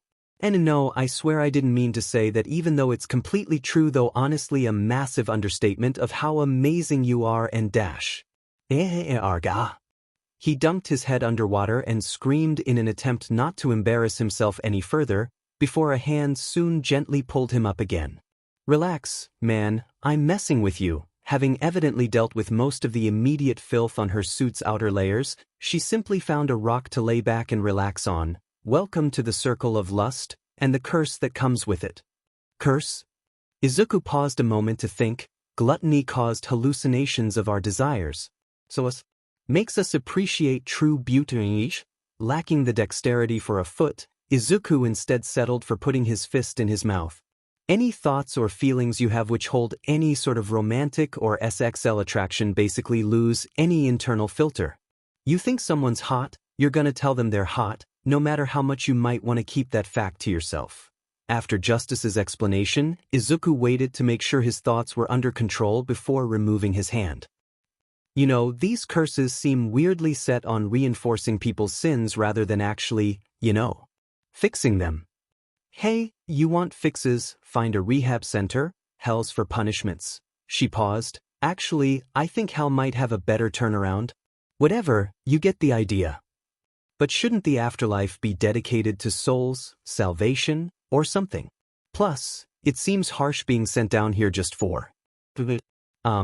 His face flushed mere seconds after he'd been starting to recover. "Relax, no one's down here for showing their partner, or partners. If you're more like us demons, a good time every time. Think more, you were too obsessed with banging the secretary you just hired to deal with the national health crisis you're in charge of coordinating." Izuku blinked. "That example seems extremely specific." "You'd think so, wouldn't you?"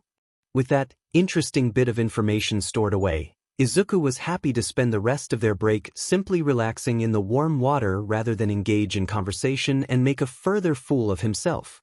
Apparently, warm wasn't enough for some demons, however, as he spotted Cerberus heating the water with flame breath. He also noticed Justice breathing steam down to heat hers up, so apparently it wasn't a Cerberus-exclusive ability. Despite the urge to get back home, it was becoming clear that this journey was a marathon, not a sprint, and he still hadn't had a chance to recover after nearly drowning, freezing, fading to unimaginable torment. "I don't even want to think about what that would mean." He felt a shiver despite the comfortable heat of the hell spring. He'd come this close to failing at the first real hurdle, to facing a future full of pain and suffering. And it's not just me. All of Japan was on the verge of losing one of its cores of stability. When the world first saw the rise of quirks, they weren't a simple boon, but a radical force which shaped nations. Anti-quirkism, quirk supremacy, quirk normalization, quirk institutionalization. Every country found their own way to adapt to the new world order quirks posed, and every person had a different idea on the right way. Japan had quickly opted for a hard government-controlled policy to make public utilization of quirks near universally illegal, excepting those that obtained permission to use them in legal protection, a classification which would eventually come to be known as hero. The result was well over a century of chaos and villainy that was only ended when an incredible hero emerged, one with unparalleled strength and of unquestionable character. When all might had given them hope. And if it were down to me, we would have lost the spark keeping that hope alive. He glanced at the 2 demons of hell responsible for saving that spark. While one humanoid Cerberus lay floating atop the pool asleep, the others seemed to be racing their hound form counterpart back and forth between some sets of rocks, both their tongues hanging out and their faces full of innocent joy. Justice had slung the suit jacket off to dry on one of the rocks, and seemed happy just relaxing on one of the warm bedrocks. After noticing Izuku's gaze, she gave him a smile while lowering her glasses ever so slightly to give a look of concern, a question of whether he was still coping. He smiled back with a nod, sorry for worrying her, but at the same time, both relieved and reassured that he had someone looking out for him. It's a good thing I'm not alone. After a few more minutes, Justice informed him she was going to try getting her other clothes clean. After burying his head into the water upon his mouth trying to say something no doubt embarrassing, he moved through the springs behind a couple of rocks to give her some privacy. He thought of doing the same with his own ruined hero outfit, but realized that practically all of the muck had already been removed. I'll have to thank Miss Cerberus again later. Plus, his clothes were already in tatters. A thorough wash would probably break it into a pile of soggy cloth. Or non-existence. I mean, I arrived with these clothes, but surely they're still on Earth? Is this part of my soul? Is the damage purely psychologically projected? Can I remove them? A quick check revealed that he could, in fact, remove his socks. Guess it's another quirk of hell to deal with.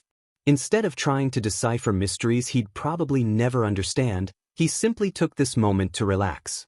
The water was warm, the air the same. For just a minute he could finally. As the mortal sank back into the luxurious springs, he found his attention drifting towards a smooth, silky voice. His focus drifted towards the location of an unknown, feminine and faux suave voice. But despite the desires of his yearning heart, the dense fog of indecision blocked his desperate gaze. What? Is somebody narrating? Poorly. His confused voice betrayed the uncertainty in his heart, emotions in turmoil as he failed to reconcile his heart with his destiny. I don't think you should reuse the word heart so much. The repetition was starting to grate. Maybe try using some synonyms like soul, though I'm not sure if that conveys different information here. Perhaps restructure the sentence so it refers to the emotions felt regarding the one to whom his heart yearns. Usually he wasn't one to give unsolicited writing advice, but he was trying to relax and maybe lust's curse extended to thoughts on hobbies. Oh, that's good, the voice exclaimed. I mean, shush. I'm trying to set a mood here. Sorry. Izuku apologized by instinct, simultaneously wondering if he should call Justice and Cerberus for help or whether that would just ruin the atmosphere and make this bodiless voice angrier. The voice cleared their throat, assuming they had won, but as the fog settled in his soul, so too did that which clouded his vision. At their words, the steam over the springs seemed to thin slightly, granting Izuku a view of the voice's owner. A demon, because of course, one with black horns surrounded by the now familiar silvery white hair which almost seemed fluffy from its wavy and unruly style. It reminded Izuku of his own hair, fluffy and bouncy and impossible to manage, albeit white and the curve softer. Still, he immediately felt a sense of shared grief with this stranger. Around the hair, he noticed, a plethora of hearts seemed both intermingled in the cowlicks and floating around her head somehow, an aesthetic extending to her eyes with their white, heart-shaped pupils. Considering such an appearance wouldn't be impossible for a quirk to produce, seeing it on a demon wasn't much of a surprise. What was a surprise, however, was her clothing. Unlike the rest, she'd clearly come in anticipation of a swim and wore clothes appropriately. That is to say, very little. The mortal's blushing bashfulness betrayed him bewitched to the most beautiful body he had ever beholden. Justice is prettier. He tried to hide under the water. I want to go back to gluttony. It was less painful. Hey, Izuku, he could hear Cerberus' distorted voice through the liquid, becoming clear after he broached the surface enough for his ears to be above the waterline. Just wanted us to check you were okay, Modius. Her demeanor flipped from bored to excited like a light bulb, immediately jumping forward to give the underdressed, or maybe we're all overdressed given the situation. Demon a fierce hug. It's been forever. Cerberus. Breathe. But we don't need to breathe. DMN. Modius sighed and gave up the apparent act before whispering to Cerberus, barely audible to Izuku's ear, can we catch up later? There's a mortal here I need to subdue. Oh. What have you been up to? She didn't even seem to register Modius speaking. I've been doing a lot of playing and wandering and frolicking and running and wandering. You said that already, Miss Cerberus. Izuku pointed out. There's been a lot of wandering. Cerberus nodded while releasing her grip on Modius. Oh. And some light tormenting. But it's no fun when the cold dulls their pain. Once again, I would like to thank whoever made sure I ended up with justice. God, Buddha, Izanami, aren't anything fun? Modius asked with a smirk. No, Cerberus whined. Why do you even care so much about that? What about you? Modius posed dramatically with a superior smirk, have only been reading and rereading the greatest works humanity has to offer. What's that? Izuku asked out of curiosity. Murakami? Dostoevsky? Please don't tell me it's Yatsubashi. He'd read Meta-Liberation War as part of his own research into quirks, and couldn't help but be as disappointed as he was disgusted by the contents. Despite opening as a genuine plea to dissociate quirks from people and simply accept one another, it gradually deteriorated into a barely coherent rant attempting to justify not only violent rebellion against laws like, hey, maybe don't use a super radiation quirk in a public place, but later suppression of inferior, quirkless individuals. It seemed fitting that a demon would enjoy their work, but Izuku hoped desperately he wouldn't be dealing with someone who'd hate his very being. For his interest, Modius happily swam back to the rock she'd posed on and pulled out a book from behind, lightly throwing it over to him. As Izuku glanced at the cover, his disappointment was immeasurable. His day ruined. I would have preferred quirk suprematist rhetoric to sparkling vampires. Ugh. He tried to discern a polite way to ask why she had almost criminally bad taste. How many books have you read exactly? 4. Modius answered smugly, proudly revealing she'd only read a single book series, and I've read them a lot. Oh, you poor demon. Have you considered reading something else? Anything else? His question earned a pout from the uncultured demon. I can't. I brought these from the mortal realm and I'm not allowed up to get any more. Oh. You could come with Izuku quickly moved to try and prevent anyone else discovering their plans without Justice's approval, putting a hand on Cerberus' mouth to stop her.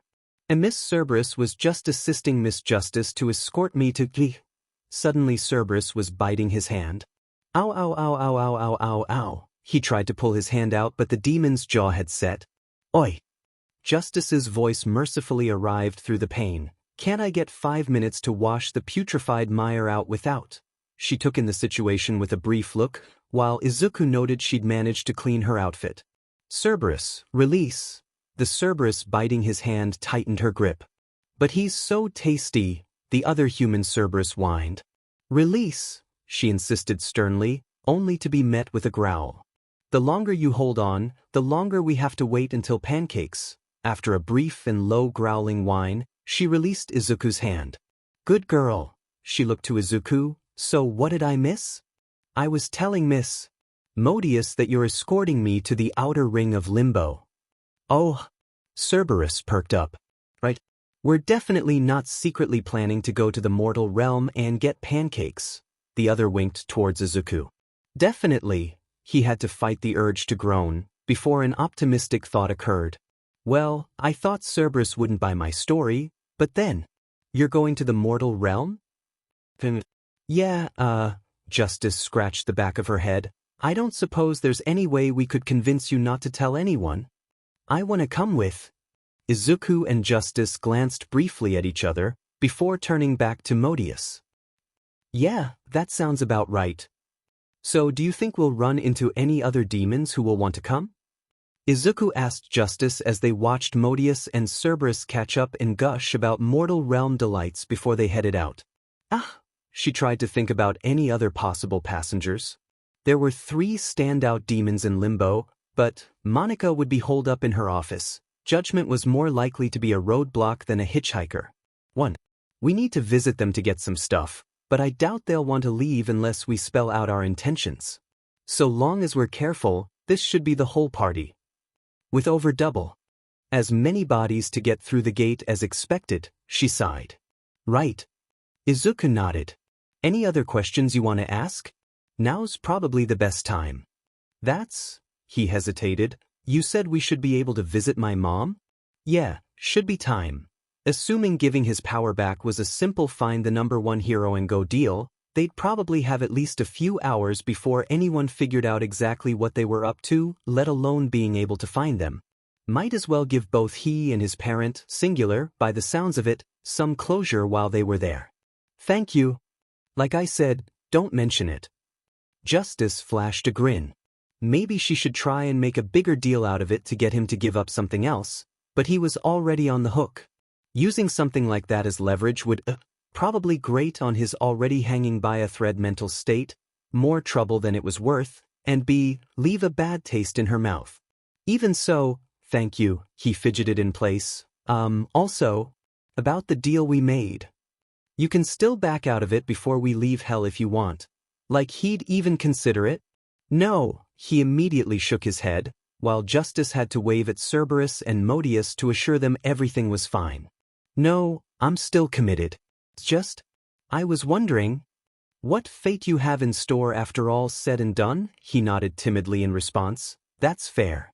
Now let's see, she huffed in thought. A pretty standard, got ya, is soul consumption. It's the de facto result of signing your soul to a demon with minimal thought. She couldn't suppress a slight grin as Izuku went rigidly pale beside her. Oh, that's... The demon gains all your memories, powers like quirks, and gets a bit stronger in general. The soul, or consciousness or whatever, gets to enjoy the pain of being. I dunno, digested I guess? And then you basically stop existing. I see. Izuku's words were caught somewhere between resigned apathy and a terrified squeak. Course, with a soul like yours I'd probably get indigestion, so I'll have to think of something else. He immediately deflated into the water, relief washing over him with the waters of the hell spring. Thank you. Don't mention it. She rubbed his lowered head. I'll probably get you to be my assistant for a few decades or something, I dunno. These past 2 centuries of clearing the backlog had been an absolute nightmare as far as she was concerned. Getting someone she could trust to dump some of her work on would be a welcome relief.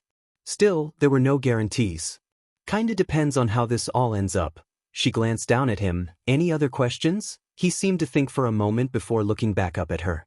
Why do you wear sunglasses? Is it to shield yourself from brighter souls? Or is it just a style thing? Because they do look incredible on you, but so would anything or noth dash. He dunked his head back under the water and screamed. I didn't know curses could be so fun. Pulled his head back out of the water with a laugh, one that only grew as he slowly spit out the water he'd taken on like a drenched cherub. Little of column A, little of column B.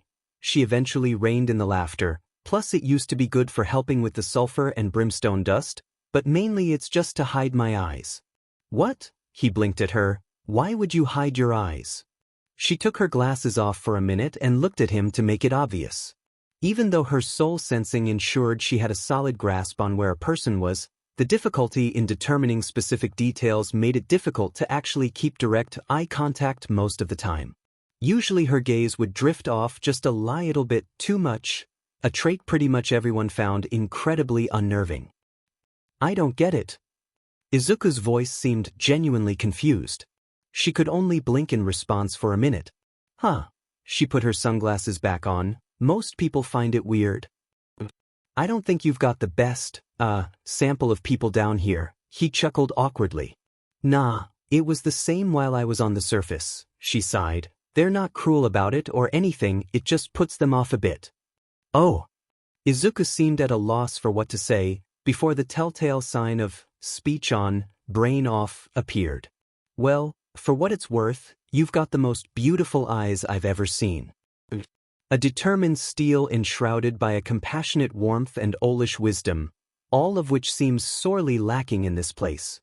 The two of them blinked at his description, while Izuku's face slowly grew redder than the steamy springs would normally suggest. Though Justice felt like it had become marginally hotter. Probably just the winds dying down a bit to let the heat here settle.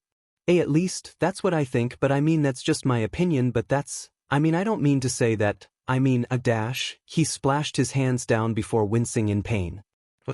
Wait, that bite's still bothering you? She glanced at the mark her poorly trained associate had left. No, it's fine, dash. Give it here. She sighed at her companion's continued neglect of his own well-being. After showing the wound, it was clear Cerberus had munched on him more than expected, the back and palm of his hand both sporting a nasty gash. And you didn't mention this because... I just didn't want to bother anyone. Justice mouthed the response herself word for word as he said it. Even his stuttering was becoming predictable to her. Of course, she sighed. Well, maybe this'll help convince you to not do that. She placed both hands over his, closed her eyes, and focused on pouring some demonic energy into the wound. Physical BODs were beyond her ability to heal, and anything severe would be too much for her, but a basic soul patch job like this was something even a novice demon could manage with a little effort. A few moments later she took her hand away and the wound was gone. Sorted, she allowed herself a smirk. What, that's how dash. A demon never reveals her tricks? She paused. Oh, but do me a favor, don't go to Modius for healing unless it's basically life. Why? Because the humor won't be worth the issues. Izuku sighed beside her. Why are so many of your answers cryptically vague? More fun that way, she smiled in turn. Yeah, his sigh deepened before glancing at her again. Also, I'm sorry. About yelling at you before. You've been really generous ever since I got here and dash. I'm gonna stop you right there, she interrupted. That wasn't exactly your... She clicked her tongue. In retrospect I should've. She groaned in frustration, unable to find the words to express that it had been more her fault than his, that she'd only yelled at him because it had been the most panicked she'd been in who knows how long, and how to explain it all in a way that wouldn't have him blaming himself regardless. Let's just say that whole event was a mistake on all sides. That's dash. Izuku paused under her stern yet empathetic expression. I'd like that. He smiled and went back to enjoying the springs. It seemed like their conversation was over, but Lust had other ideas. You know, I think dying was actually worth it since I got to meet you. Justice honestly couldn't tell how much of that was exaggeration. Regardless, she was glad he became preoccupied drowning himself in embarrassment, too busy to see her face betraying a slightly deeper shade of red than could be excused by the heat. The rest of the journey was thankfully uneventful, excepting perhaps a debacle involving Modius insisting on riding with Izuku for some reason. Thankfully the issue was quickly resolved, but less thankfully it took Justice casually hurling her over to a Cerberus in hound form, who caught her by the teeth before putting her on their back. The whole incident revealed one fact and reinforced another. Justice was far stronger than first glance would have you believe, and demons were beyond strange. After that it was a continued ride through Lust's parched plains and wild winds. Now, though, without a human Cerberus to help him stay on, he was clinging to his hound's Cerberus fur far stronger. After a fierce gale forced him to grab on tightly for a moment, they let out something between a whine and a growl. Sorry, Miss Cerberus. I've not got much practice riding, Well, anything to be honest. So, they huffed in something resembling acceptance before slowing down a touch and nodding for Izuku to move up a bit further. After a series of instructions conveyed in vague gestures, disapproving growls and approving yips, he found himself far more secure, perched between the shoulder blades and finding it easier to get a grip around the neck, a position Cerberus seemed happy to accept. Thank you, he laughed nervously, unsure exactly how he should conduct himself.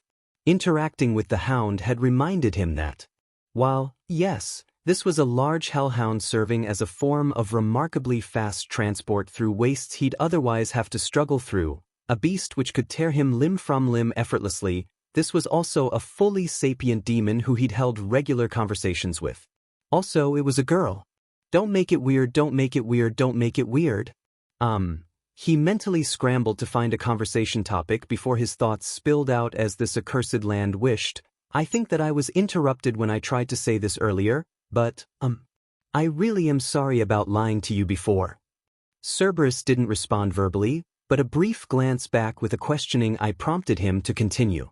It's just, well, he breathed out and tried to view the situation more from a demon's perspective, whatever that entailed. I know that you probably just see me as another dumb mortal.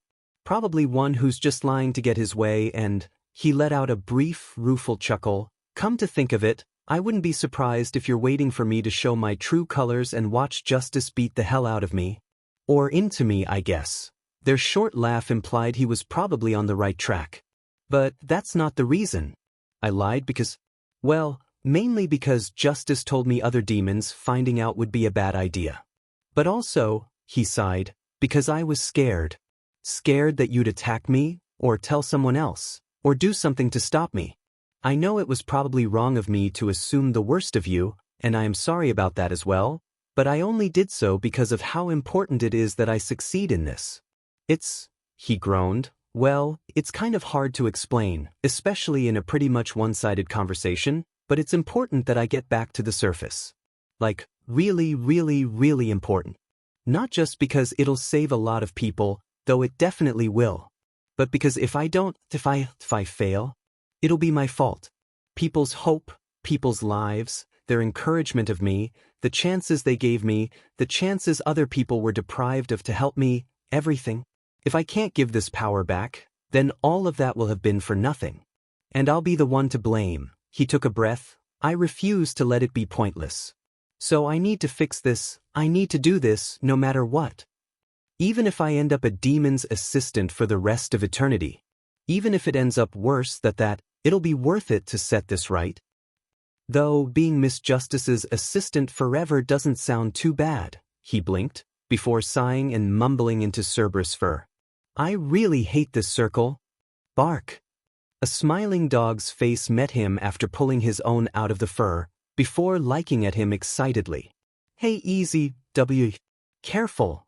The action had thrown their balance off, and the winds made them slip for a moment. Maybe save that for when we're out of here. But I guess that means you understand, so... Thank you. After turning their attention forward, Izuku patted Cerberus slightly, to encourage them forward and show his appreciation. He'd not meant much by it, but after he stopped they let out a slight whine, jostling him in an obvious attempt to make him keep going. It's kind of weird, come to think of it, but if she enjoys it, I guess it's fine? Justice couldn't believe what she was not seeing. Hey, Modius. Yeah. Have I gone crazy? Or... No, but I think hell has. Right. After reaching the towering cliffs of Ferox separating them from the circle of Limbo, their party had dismounted their rides. All normal, nothing unusual until... There? Do you like that? What about here? Yeah, who's a good girl? And then Izuku's Cerberus had rolled over, and he'd been petting them mercilessly ever since. Have you ever done that? I tried once. Modius stated flatly, it took me over a week to recover. Justice nodded at the expected answer. I can't tell if he's fearless or suicidal. Maybe both? And you're cool with this? She turned to ask one of the Cerberi who just morphed back into a human, only to be surprised upon finding them slinking to the ground with a content sigh. So good. So relaxing. The hound Cerberus let out a happy chuff to emphasize the point. before lazily liking at Izuku in appreciation. Who the AZ is this kid? Modius breathed in admiration. Someone who needs to get back to the mortal realm. Justice shook off the initial shock and made to interrupt the petting session, only to stop in her tracks when the two human Cerberi growled at her, energy so focused in circles she assumed her eyes were glowing red. In a few minutes. After waiting for more than just a few minutes, Izuku realized they needed to get going and was able to pacify Cerberus with a reminder of the pancakes awaiting beyond the next circle. Instead, they turned their attention to the cliffs. So gluttony needed you to face your deepest desires. Lust needs you to be good at rock climbing? Izuku asked incredulously. Not really. Though it'd probably help. Justice admitted, but if you watch the would-be escapees for a minute you'll get the picture. Right. Izuku did as was asked and turned his attention to the sinful souls clawing their way towards limbo. Justice. Yes, Izuku? Are the naked? Yes, Izuku. Why are they naked? It's the circle of lust, Izuku. Justice's obvious answer was met with a weary sigh. I'm really starting to hate hell. Then it's working as intended, Cerberus stated. Maybe I could help you hate it less. Justice had to pull Modius away to stop yet another delay. Wait, what do you mean starting? She asked. What, was near-eternal punishment by fate, freezing, and soul-sking sludge not enough? An awkward chuckle from Izuku later and what they'd been waiting for happened. One of the climbing souls was suddenly blown directly away from the cliffs. They tried desperately to hang on, but within seconds they were thrown back, dozens of miles deep into. What was that? Izuku exclaimed. That, Justice emphasized, is the defense mechanism separating lust from limbo. As lovers were carried away by their passions, so too will their passions set them adrift, Modius explained. I'm sorry. You think dirty thoughts, the wind yeets you off the cliff. Justice explained more clearly. Oh. Izuku looked back up at the cliff. So we have to climb this while keeping our thoughts focused? Demons aren't affected by the circle's curses, she reminded him, and that'll take you days, minimum, by which time someone will have 100% noticed I'm missing. Okay. While he seemed somewhat anxious at the unknown, his face showed clear relief at the fact he wouldn't have to climb a sheer cliff with zero rock climbing experience. Then how do I get past this? Easy, you take the elevator instead of the stairs. What does that even dash? Izuku. Justice lowered her stance slightly to be eye level with Izuku, staring into his eyes with head turned directly towards him to convey the importance of what she was about to say. I need you to make absolutely sure, that you don't think of anything that would give the Gales reason to whisk you away. Okay, how do I? Again, just focus on what's important. Friends, family, everything that will be gone if we don't succeed. Heck, focus on some nice food if it helps keep your mind off anything worse. It doesn't need to be for long, and even if you go all self-sacrificing edgelord again it won't really matter here. I wasn't that bad. Justice placed her hands on his shoulders. But what matters is that you keep mind focused on the serious issues here, and don't let it wander. Think about everyone on the surface who needs your help. Think about the family you need to give your farewells. Think about how important it is that we get you back home. He met her gaze. Okay, he nodded slowly, the confusion and exasperation in his eyes giving way to an unyielding determination. Justice was tempted to say something to get him flustered as a test, but the chances were that would just ruin his resolve. That was something which would be difficult to get back, especially with Modius primed to screw with him in every sense of the word, and Cerberus' impatience likely not giving him any time to recover. It was now or never. And remember one other thing, one other very critically important thing. She lowered her hands to hold either side of his chest, lowering herself slightly more as a wound coil ready to spring. I'll catch you. His determination faltered. What are you in? She flung him up in the air with as much force as she could muster, his body sailing up and out of sight within moments. Might have overshot it a bit. She began scaling the wall at inhuman speed. He'll be. I'm gonna D I'm gonna D I'm gonna D I'm gonna D I'm gonna D I'm gonna D I'm gonna D I'm gonna D I'm gonna D I'm gonna D I'm gonna D I'm gonna Adisomion helps me helps Samion helps me helps Samion helps me helps Samion helps me help Elise please. As Izuku soared upwards through the sky at what he assumed must be Mach speeds, he didn't have the time to use Justice's advice of thinking about what was important rather than anything potentially perverted, as he was instead focused on the fact he was soaring upwards through the sky at what he assumed must be Mach speeds, with no landing strategy. Instead he panicked, the air rushing past him as if a gale, the noise as it reached his ears almost deafening and the feeling of air pressing on his skin almost burning from the friction. Was he hearing a sonic boom? Was he going so fast as to burn up in Hell's atmosphere? Did Hell even have an atmosphere? Such questions built up in the back of his mind, unanswerable all the time he was overly focused on the "H God I'm going" aspect of his situation. Some amount of time, maybe seconds, maybe minutes, it was difficult to tell when you were hurtling to your death, his ascent started to slow. For a moment the thought was slightly calming, before he realized what would immediately follow, and instead panic quickly set in again. He looked around in a frenzy, only to realize that the cliff he needed to climb up was now gone. He was hurtling far above it. The realization brought a moment of clarity. Okay, I've got over the cliff, now I just need to get back down to the top of it, without dying. Slowly his ascent ceased, and as he reached the apex of the trip, he noticed what seemed to be a winged demon flying nearby. They were too far to make out the details, beside the fact their clothes seemed to be their standard red shirt and gray suit trousers, and that they seemed to be a motion that might have been waving. Izuku waved back, not wanting to seem rude, before promptly falling at an alarming rate. Oh, wait. It's just like the entrance exam. He prepared his fist and tried to think back, just hit it at the right time and... As he tried to tap into One for All's power, it became clear something was off. He could still feel it coursing through his being, but the way it moved around inside him, the way it came to the fore as he concentrated, felt different. Less restrained. Less predictable. Chaotic. If I can't control it, then... But no, All Might must have been joking about the exploding limb thing, right? I mean, how could he even know that could happen? Wait, he didn't know that could happen, right?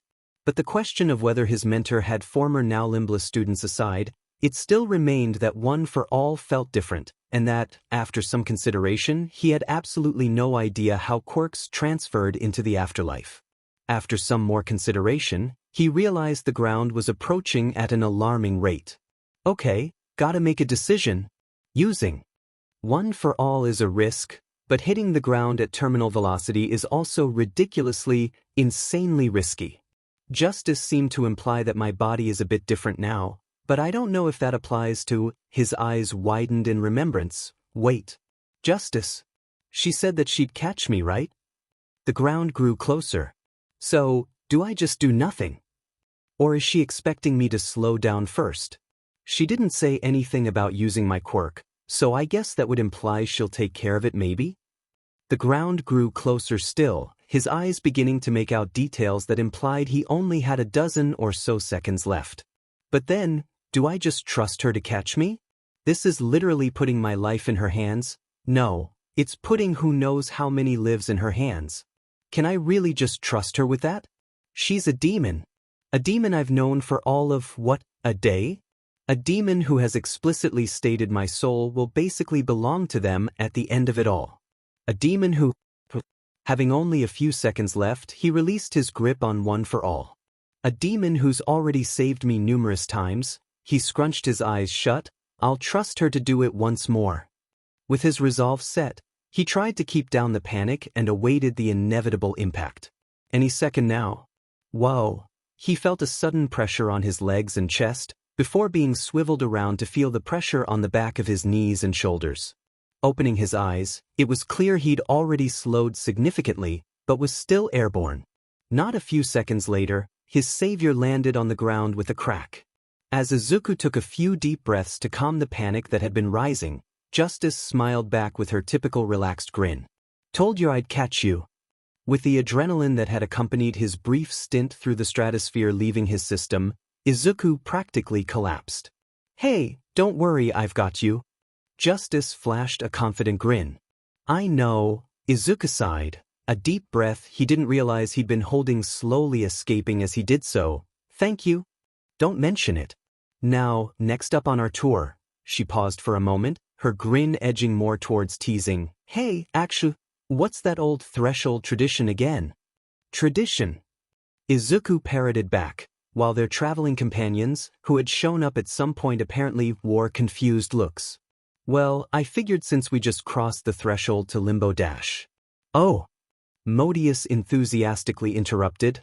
I remember this. It's an old Roman thing where grooms carry their new spouse through the threshold to protect them from demons. Hey, don't call Romans old. Justice complained without losing her jovial attitude, and as I'm a demon, I guess it'd make sense the roles are reversed. Sorry? Izuku asked. It took Justice looking down at him to remember where he was, completely relaxed, in her arms, in a position usually associated with each. He quickly rolled out of her arms and onto the floor, before immediately getting up and dusting himself off. Tripped. That's bad luck. Modius gasped. I'm so sorry, I just felt so exhausted after hurtling through it here, nothing complaining iminothetai think a buddy that's a pretty fast way to clear a sheer cliff like that. But, he trailed off after realizing Justice was struggling to contain her laughter. I don't get it. One Cerberus looked confused, the other shook her head, and the other pouted. Anyway, Izuku was keen to move the discussion along and tried to suppress the heat in his cheeks. Now that we're finished with lust, what's next? Isn't it too soon to say finish dash? Justice thankfully finished laughing and started holding back Modius. Next up is the last circle of hell, the fields of Limbo. She gestured grandly away from the cliffs, where Izuku found. Is that a city? As opposed to the icy tundras and parched savannas they'd passed through thus far, in the distance of Limbo Izuku found the first instance of genuine civilization in hell. A sprawling urban city, one dyed a dark red from the mark of brimstone, infernal skyscrapers towering high as the spires of gluttony, but only partially as ominous. Even from their distance he could hear a swarm of sounds whose origins were lost in the grand cacophony they created, the noise muted both by distance, and a field of chest-high white flowers that laid between them and the metropolis. Cityscape of Limbo. Justice confirmed, before reaching over to pick one of the white flowers. In times of old these asphodels were the only thing you'd see in this circle. A wide-open field that never ended. But time went on, the soul population increased, demons and mortal souls alike got bored, and so... That's incredible. Even here at their lowest point, their end of days, people were still fighting for something better. Building. Thriving. Why aren't the other circles like this? Izuku asked as their group started heading for the city, stumbling slightly as they entered the flower field. Because in other circles the people there are all just consumed by their vices. Justice answered, if they had the strength and will to work with others or build this, they'd have made it here already. What about greed? Cerberus asked. That's a part of the circle's natural infrastructure, whole other story. This is where you go for fun, and not, oh haha, torturing puny mortals is such a lark. Fun, actual fun. She paused. Usually. With parties, sports, games, all that jazz. I'm kind of surprised people are allowed to do this, Izuku muttered, and not that I think it's bad. I just thought hell was geared for punishments. Well, most of it is. But Limbo's a bit of an exception. Gluttony tempts your insatiable desires, lust lays bare your carnal desires, but what do you think Limbo does? Izuku brought his hand to his chin in thought. I've not said anything embarrassing that made me want to die again yet. I can't see any obvious hallucinations. I don't feel terrible or anything. His eyes narrowed. But this... Something. Izuku tried. And you criticize my descriptive skills. Modius grumbled. Well, that's the thing, I can't really describe it. A slight tingling in my skin, the start of a chill up my spine, the feeling I've forgotten something. I can't think of a way to describe it, but now that I look back, ever since stepping into the field I just feel. Got it in one. Justice snapped her fingers and gave a thumbs up. That's the curse of Limbo. It's designed as an imperfect version of heaven. You don't suffer, but it's not eternal peace. Demons aren't assigned here to hurt you, not explicitly, at least. There are cases, but attacking mortals here without reason is quick way to demotions or worse. Plus, mortal souls can do whatever they want, more or less. But something about it never feels quite right.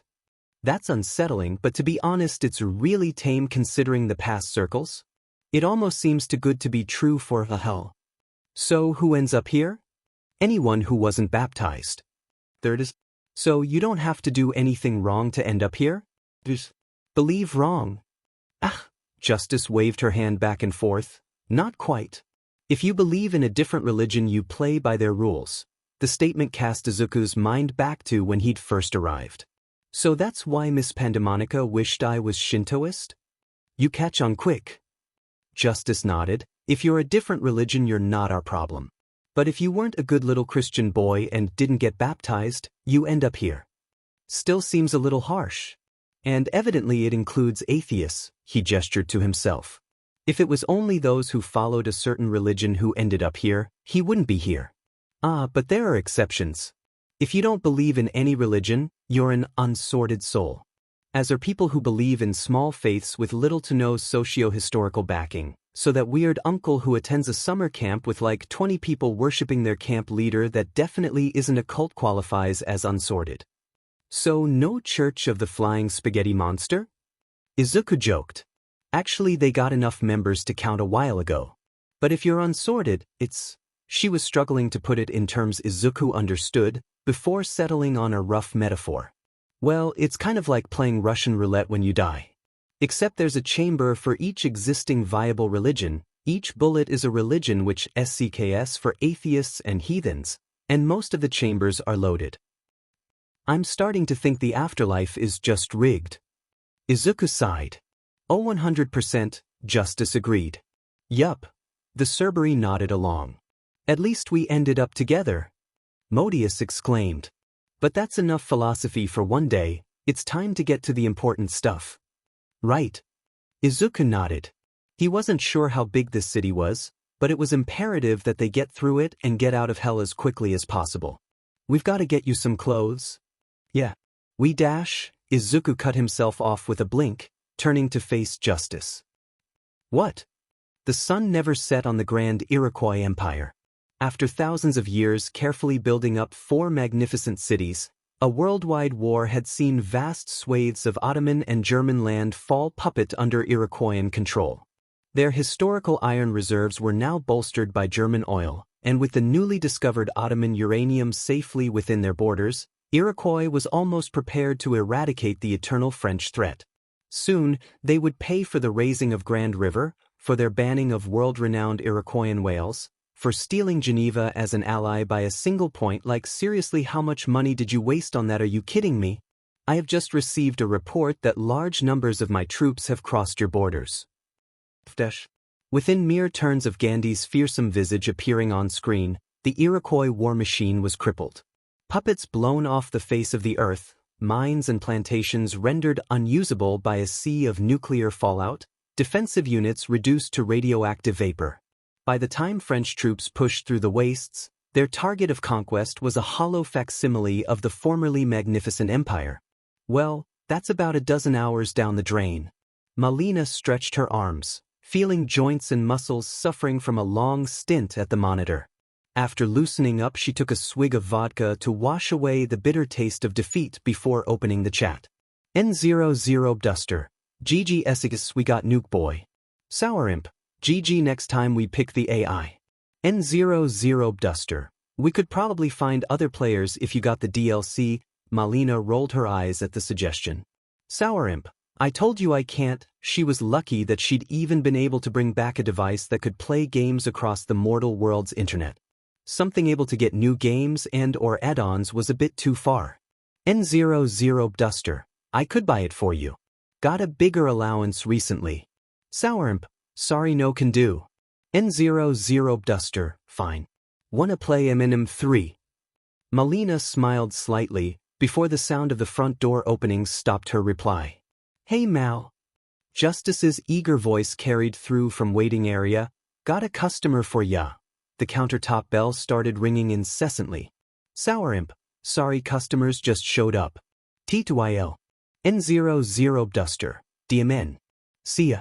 After putting the computer to sleep, Malina trudged out to the storefront. Surprise, surprise, it was Cerberus spamming the desk's bell.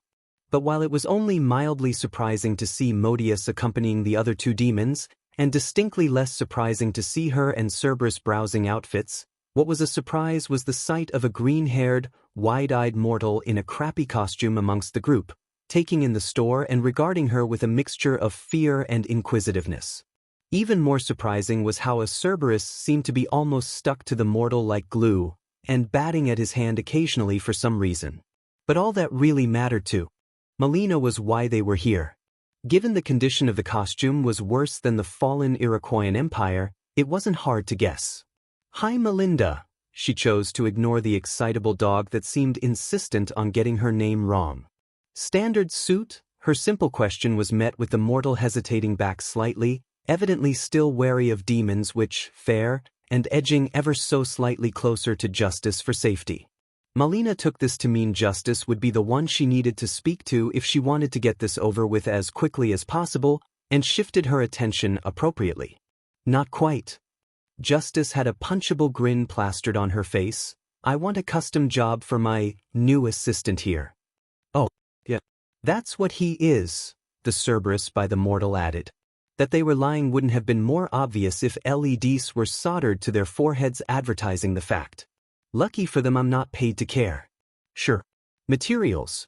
After a prompt from Justice, Malina passed over a pair of faux flaming scissors for use. Is that? The mortal piped up in a quiet but curious voice. Hi Hierocane? Oh, you're Japanese?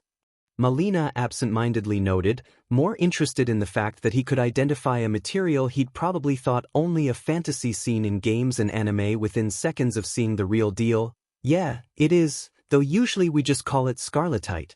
One of the only things decently strong against the supernatural. Just tell him all our secrets, why don't you? Why not bring up celestial steel or soul disruption?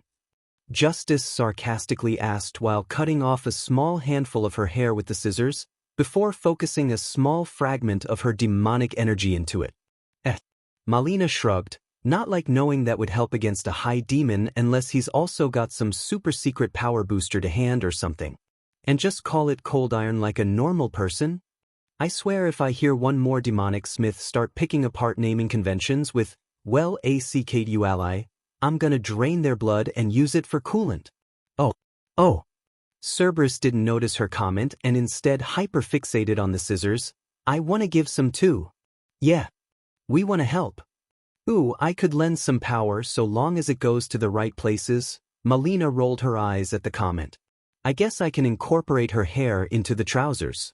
If she asks for underwear, I'll tell her to shove it up her. While they're doing that, she was keen to get these idiots out of the store. She nodded to the mortal. Come with me. What? That's dash. Need to measure you for fitting. She pulled a tape measure out of a pocket to emphasize the fact, unless you're wasting power on a self-fit charm? Nah. Justice shook her head. Don't have one anyway.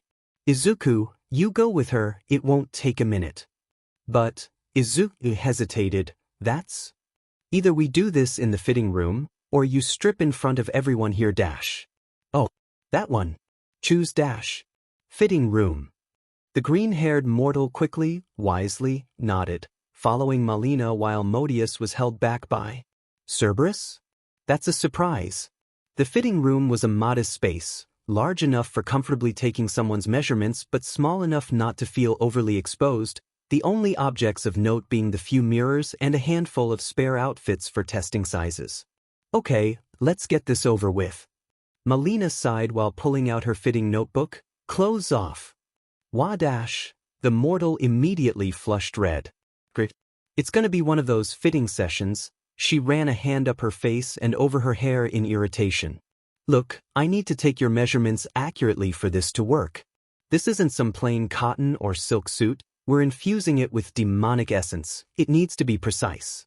The sooner you take that ratty thing off, the sooner we're done. I just dash. Ugh. Malina groaned, not wanting to deal with a whole episode and instead simply swiped at the half-demolished hero costume. In a flash, it was safely in her pocket and she could get to work. Hold your arms up. How dash? Arms up. He eventually did as he was told, silently lifting his arms so she could get on with it. Thankfully she was practiced, it wouldn't take long. Wow, for a scared kid this guy is ripped. Has he already figured out projection manipulation or, oh, probably just a hero student? She made sure to take in the toned muscles and the equivalent adjustments she'd need to make subtly and quickly, not wanting him to get the wrong idea nor deteriorate into a nervous wreck. Still, once they were done with the basic measurements and onto wearing a standard outfit to see how he moved in it, she couldn't help but joke a bit. You know, for a meek Japanese kid you'd probably make a decent stronghold barbarian. She made a note of the shoulder movements as he walked and tried to get a decent idea of his range. Huh, he laughed awkwardly. I like to think I'd fit into Tower more. Yeah, well dash, Melina froze. You play Heroes 3? Izuku trailed off. I tried for a bit, couldn't really get into it. Oh. Her interest disappeared in an instant, switching back to the last checks needed for his outfit. Sorry, I'm more of a grand strategy fan, so. Grand strategy? Her raised eyebrow betrayed her interest, shooting through the roof in another instant. Another strategy genre? One she hadn't heard of before? Yeah.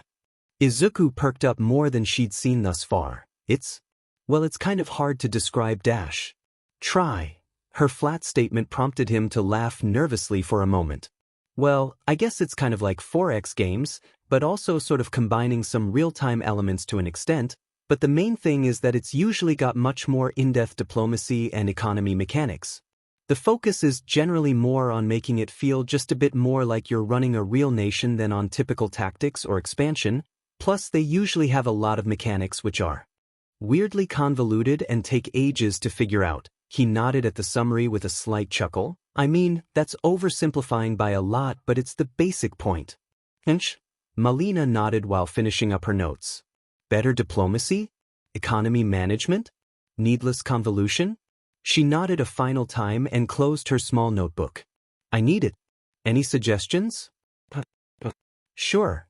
He gave off a few game ideas, a couple of simpler ones that would only take a few dozen hours to really get to grips with, and some of the more fun ones. She also managed to get some more details on what some were like, and it sounded as if they were incredibly varied depending on where the game's focus was. From countries to people to species, it sounded like a wide genre. But unfortunately most of them are borderline unplayable without the DLC which dash. Hey! Justice slamming open the door interrupted his thoughts. Are you gonna be finished anytime this year? Oh, I was just talking to Miss Melinda about dash. It's Melina. She rubbed a hand over her face. If Cerberus' crappy attention span got one more person calling her that name. Oh, and you can drop the mist. I'm not a miss. I'm not even 2000. She blinked. Wait, or am I now? The whatever. Oh, a dash, Izuku stuttered. Whatever. Juzitz interrupted. How much longer is this gonna be? I've got his measurements. Melina stated, gimme a couple of hours to get the clothes ready. Grab some lunch in the meantime or something I don't know, nor care. Then what the hell took so long? Yeah, and why couldn't I be a part of it? Justice pushed Modius back out of sight where she belonged, before walking over and giving Melina samples of their hair infused with demonic energy. Oh wait, let me guess. She looked towards Izuku. You play strategy games, don't you? How did you know dash? Because I have ears and a brain. Now come on, I'm not keeping an eye on these two by myself anymore. The idea almost had Melina wincing at the thought. Cerberus' high energy was difficult to deal with on its own, but add in wrangling Modius? Correction, holding back a Modius that was in one of her aneurysm-inducing obsessions, currently focused on a guy one room over? I thank you for your sacrifice. Justice headed out and dragged Izuku with her. It was nice meeting you, Melina, were his last words, accompanied by a smiling face and a happy wave, before being pulled out of the store. Glancing at the empty door frame for a few moments, she let out a sigh and got to work. The faster she made this outfit, the faster she could investigate this new genre. I could ask Dusty, but they're probably offline for a good few hours now. Information gathering would probably be as difficult as it was infuriating, owing to the inability to use most of the internet nor get any games that were in any way new, so she instead focused on the task at hand. Weaving Justice's hair into a new red shirt and Modius into a pair of trousers, Cerberus' fur into a waistcoat. The suit jacket would have to be lacking in fusions, but half the high demons didn't even wear that and he might not want to wear one either, so who cared? But having every major base part except the tie empowered felt like she was crafting an incomplete set. Frustrated by the idea, she flopped her head back before bringing it half forward again, when the scarletite scissors caught her eye. Considering the idea, she briefly ran a hand through her hair. Guess it's getting kinda long anyway. Traversing the streets of Limbo, Izuku couldn't help but feel most of the people were trying to avoid him. Souls walking through the streets with purpose in their direction veered away. He'd seen a number of stalls, shops, and workshops, so clearly Limbo had something resembling a functioning society, apparently. But even those that seemed to be meandering aimlessly made efforts to stay out of his way. It wasn't until a pair of other demons walked past that he realized it wasn't him people were avoiding. They probably barely registered he was there, but rather the demons he now kept as company. Just as most mortals avoided them, so too did they avoid any demons. And just as the humans avoided all demons, other demons all avoided them. But while the humans seemed to do so out of fear, with the demons it seemed to be more a feeling of respect? Reverence? Sorry if Malina was a grouch. Justice brought him back to the present. In her defense, she was probably drunk. That's a defense? Don't worry, Izuku replied. I thought she was nice. Of course you did. Justice chuckled before lowering her voice to a mutter. You'd probably say the same about Izzy given half a chance. Where are we going? Cerberus summed. I'm Boreid. Pet me. I can think of something dash. We're getting something to eat. Justice provided the group before glancing back at Izuku. We've been going for over a day now. Really? It feels like weeks. Months, even. Fair. No day or night, high stress, new environment. Basically, your mind could use some decent grub, even though you technically don't need it down here. Ideally something familiar. Let's see, familiar. She began scanning their surroundings, before soon snapping her fingers on a direction, that way. Following Justice into a towering building that didn't seem to end in any direction, Izuku soon found himself in the middle of the largest, most international food court he'd ever seen. Upon entry he spotted some Italian restaurants, before Justice led him past Indian takeout, Brazilian cafes, British food. Here we are, she exclaimed upon arriving at a Japanese diner. On the one hand, Izuku felt like going out of their way like this was a little condescending. On the other, he'd swim through Tentatio all over again for a halfway decent katsudon right about now. Upon entry he couldn't help but agree that this was exactly what he needed. The diner and its stimuli brought a sense of familiarity in this otherwise completely alien experience.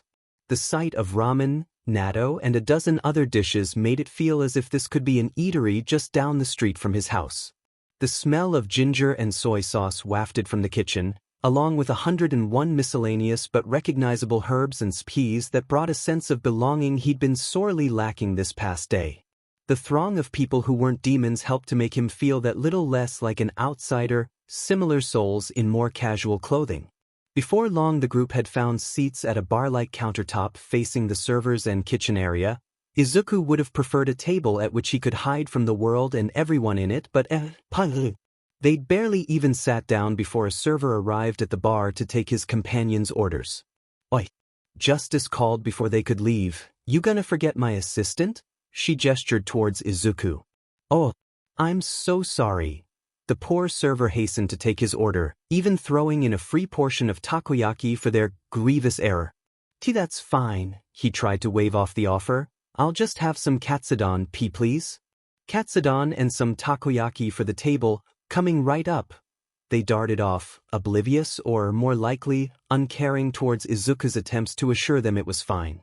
Evidently, the local residents' change in attitudes didn't stop it making way for his companions in the streets. I don't know how I feel about this. What? Justice asked from his right. Not authentic or something. Pretty sure the cooks are Japanese. No, not that. Isn't it kind of an abuse of authority to get free dash? His thoughts were interrupted by the sound of chopsticks dropping to the floor behind him. He glanced that way out of simple instinct, but as soon as his head swiveled round, his eyes were glued to the utensil's owner. A red-white-haired boy with a burn scar over his left eye, whose attention was similarly ignoring his bowl of zarusoba to focus squarely on Izuku. Midoriya? Dash. Izuku had to walk over to the individual to make sure he wasn't in a hell-induced hallucination. Todoroki? Izuku found himself standing in the middle of the diner, face full of shock and his finger weakly pointed towards the fellow, ex-hero student, while Todoroki was doing the same in turn from his seat. Oh hey, Justice sauntered over. You know this guy? He's cute dash. Modius was silenced with a glare from Justice. Why Izuku blinked, completely at a loss for what to say. They may not know each other very well, but this was his classmate. A strong one, if his recommendation status and second place in the apprehension test was anything to go by. He was supposed to be in school, to be learning how to be a hero. But what are you doing here? He eventually managed to ask. Todoroki gestured to his soba. I think he meant here as in hell, not here as in this diner. Justice clarified. Oh. Todoroki looked down into his meal. That's sort of a long story. Izuku looked to the others. We've got an hour or so, right? Story. Cerberus helped. Todoroki hesitated. I'll cover your tab. Justice offered. So it all started when we arrived at the unforeseen simulation joint for some training exercises. And here we are, kids. Take it in. From a cursory glance, Shido could see today would go largely as expected. The large dome was split into a number of sectors mimicking natural disasters they could encounter in the field, and all of them were manageable. A damaged city? Ice supports. A forest fire? Ice and water would make it a plain forest. Wrecked ship? Ice bridge. Precarious cliffs? Ice ledges. Today would simply be another step on his path forward. Whoa, is that a lake? Kaminari asked. There's a raging fire and a constant downpour and you're excited by the lake? Jairu jabbed at him. Hey, shut up. Frankly, Shido found it ridiculous that they could joke like that after the last hero exercise had ended so disastrously. But when he took a second, brief look, he realized Kaminari's curiosity didn't extend to his eyes. The smile from Jairu's good-natured joke barely reached her lips. Thinking further, he realized Kaminari wasn't in awe of the environments, but probably concerned at what could happen if he lost control of his electricity in one. A large electrical charge and poor control combined with an open body of water meant a devastating result for anyone who found themselves in his vicinity. Shido adjusted his opinion of him to be marginally more positive. After the brief chatter, Snipe-sensei began talking them through some of what they'd be doing, which led them to the second hero in attendance. Hello everyone. A spacesuit-clad woman reminiscent of a marshmallow greeted them. Hey, it's 13. He heard Ishido's voice retain its abundant pep before lowering the volume to only a loud whisper. Didn't you say she was one of your favorites, Uraraka? Huh.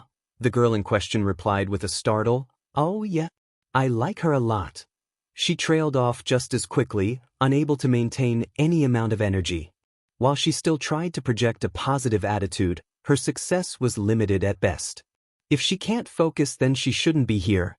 Shido's eyes softened minutely after the thought. Not that I can blame her, it was a difficult balance. It took courage to keep trying after what had happened, but, cruel though it may be, if she wasn't able to keep up, it would be better for everyone if she just left. Anyone with a functioning brain knew she couldn't be blamed in any way for what happened at the battle trials, but it was becoming apparent that losing her teammate had her thinking otherwise. In their intended line of work, such thoughts could later mean fatal hesitation if she couldn't overcome them. While he'd been distracted, 13 had been rattling off some basic information about the USJ that people should already know by now. Something interesting he did notice was her asking Snipe a quiet question, and her response being something about All Might not being able to attend as he was busy with hero work, or some such. It was hardly a surprise. He'd been notably absent recently for that very reason, though Shudo suspected UA were re-evaluating their teaching staff. Now, before we start, a few things. 13 addressed the group. Listen carefully. I'm sure you're aware that I have a powerful quirk. It's called Black Hole. I can use it to SCK up anything and turn it into dust. I've used this to rescue people, but my quirk could also very easily be used to kill. Some of you also have powers that can be dangerous. In our superhuman society, all quirks are certified and stringently regulated, so we often overlook how unsafe they can actually be. We already know that. Someone interrupted 13 with a bitter voice. It took a moment for the group's collective shock to realize it was Uraraka. Everyone's seen how, her thought trailed off with a wavering voice. Indeed. 13 solemnly interrupted the girl as she began to break into quiet tears. You've already seen this fact firsthand. You all know how dangerous quirks can be, and that making assumptions about your powers, or how others will react to those powers, can be fatal. Which is why it was decided that this training would still be run despite UA's recent tragedy, to teach you all how to ensure your powers are used to save lives, not take them. An assumption about how someone reacts to your powers. Shudo would chuckle if the thought didn't disgust him. They could phrase it however they wanted, call it an accident, a tragedy. At the end of the day, it was the inevitable result of a series of mind-numbingly terrible decisions catalyzing a loose cannon who should never have been allowed on campus, let alone into a livequirk training simulation. And wait, who the hell thought those gauntlets were appropriate for a first year? Thanks to Eraserhead's fitness tests, we all have a reasonable grasp of your quirk's potential. Her attention had turned back towards the group as a whole. Today we'll be refining that potential solely to help others. Additionally, I've personally read through the details regarding your quirks, and have prepared a training regimen alongside Snipe. The teacher in question tipped his cap, built to ensure a safe environment. Now, 13 was cut off by gasps and stares further into the facility, where a black shadow seemed to be growing. Is this another logical ruse? Seriously? Shudo thought the idea had been poorly thought out the first time, but this was just insulting. Everyone stay back. Snipe-sensei instructed them, a tone of complete seriousness overshadowing the laid-back attitude he'd been projecting. He and 13 positioned themselves between their group and the unknown shape. Has training started already? Kirishima asked idiotically. No, Shudo reprimanded himself for the insult. They're just in shock. We've never faced a real threat before. The shadow heralded the arrival of dozens of villains. The shadow, no, black mist, seemed like it was either a warp quirk or covering for one. Their entrance was fast, but alarms should be going off back at UA, so they wouldn't have more than a few minutes to make their move.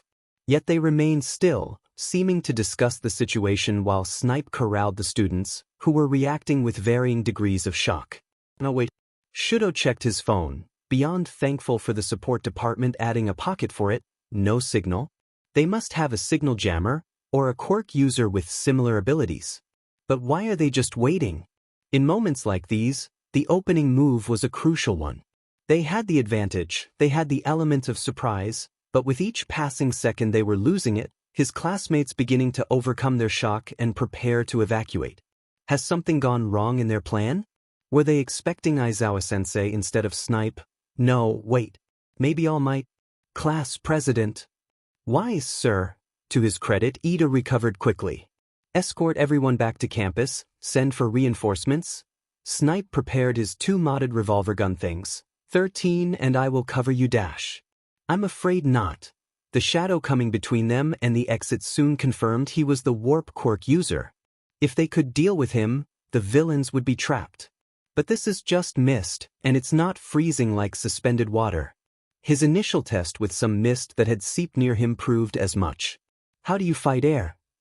It's a pleasure to meet you. The Black Mist villains started monologuing, identifying themselves as the League of Villains and confirming that they were indeed here for All Might.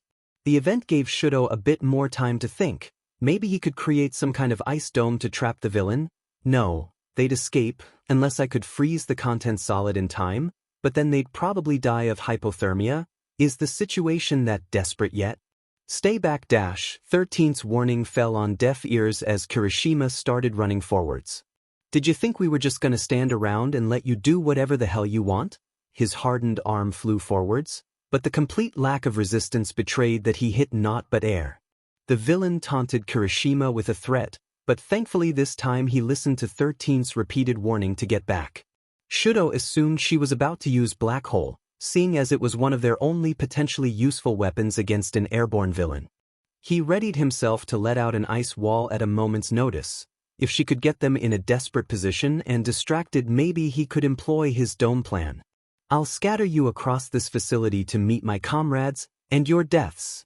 The villain's sudden expansion, swallowing almost the entire class into the floor, including Shudo, shot his ice plan down in flames. A moment of darkness later, little more than a blink, and he had fallen into the landslide zone. He fell on his back and slipped on the uneven terrain after the fall, but a quick burst of ice soon kept him held in place. Now he just needed to wh. A scream to his left side alerted him to Hagakure having been teleported along with him, the dust stream making it clear she was having more trouble than him finding purchase on the steep hill. A burst of ice later and she was secure.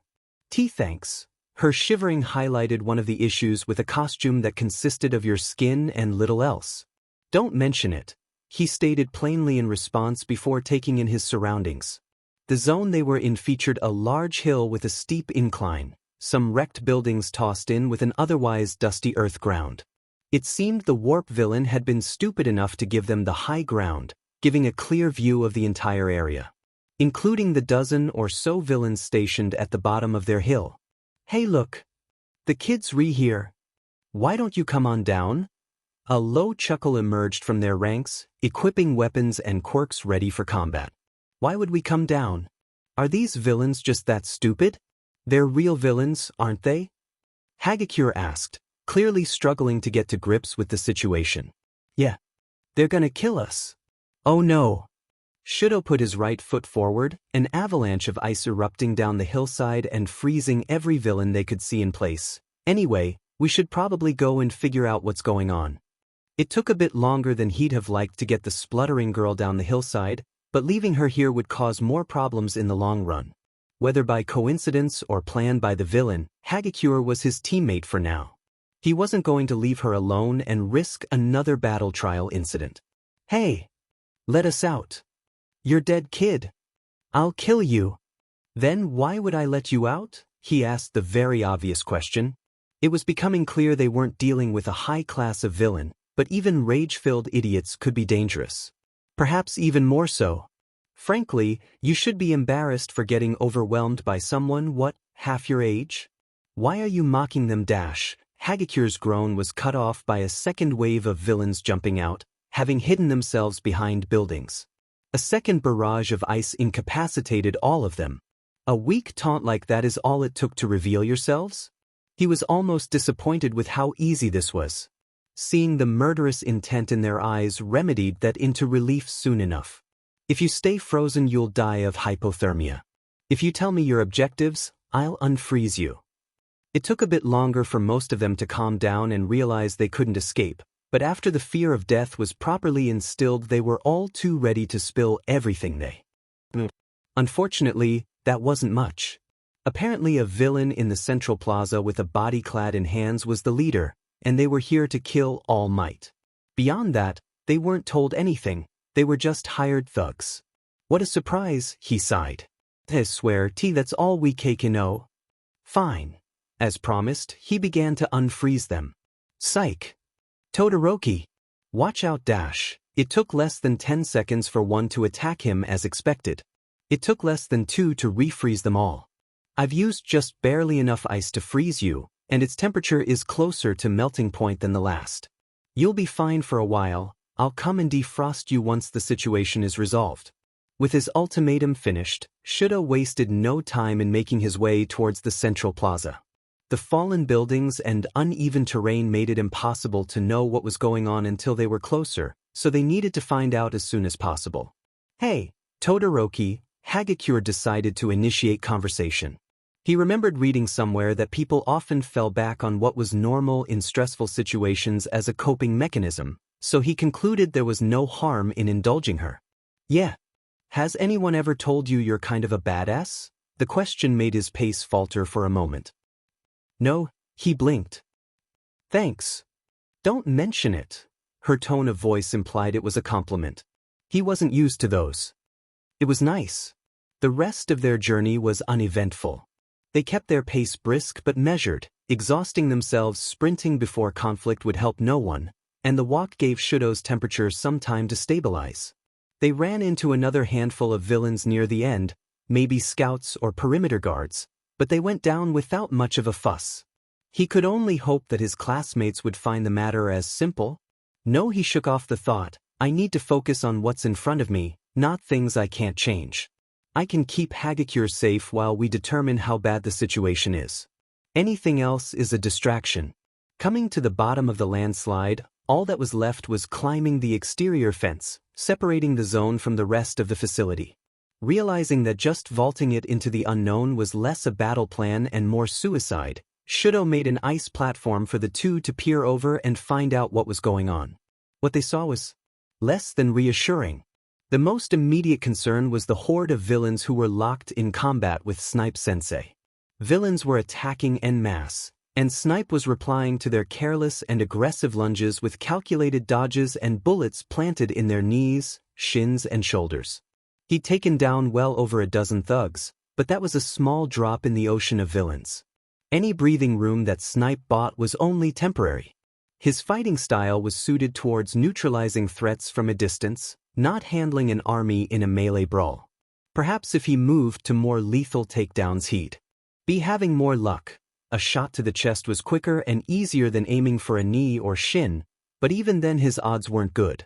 At first he assumed 13 must be busy evacuating the students, but when he looked up the stairs towards the entrance, the only thing they could see was her shredded suit hanging limply over the edge. Is that Dash? She probably ditched the suit. Shudo preemptively reassured her. From what he'd heard, her spacesuit was a costume designed to help limit her quirk, so maybe with the villain attack she'd decided such limits weren't a concern. But the damage seemed bad. This is getting old. A scratchy, irritated voice spoke to the opposite side of Snipe-sensei's ongoing brawl.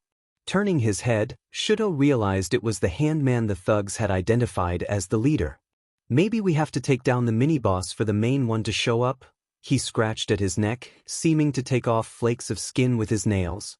Noom, a hulking, purple monstrosity with an exposed brain snapped to attention beside him.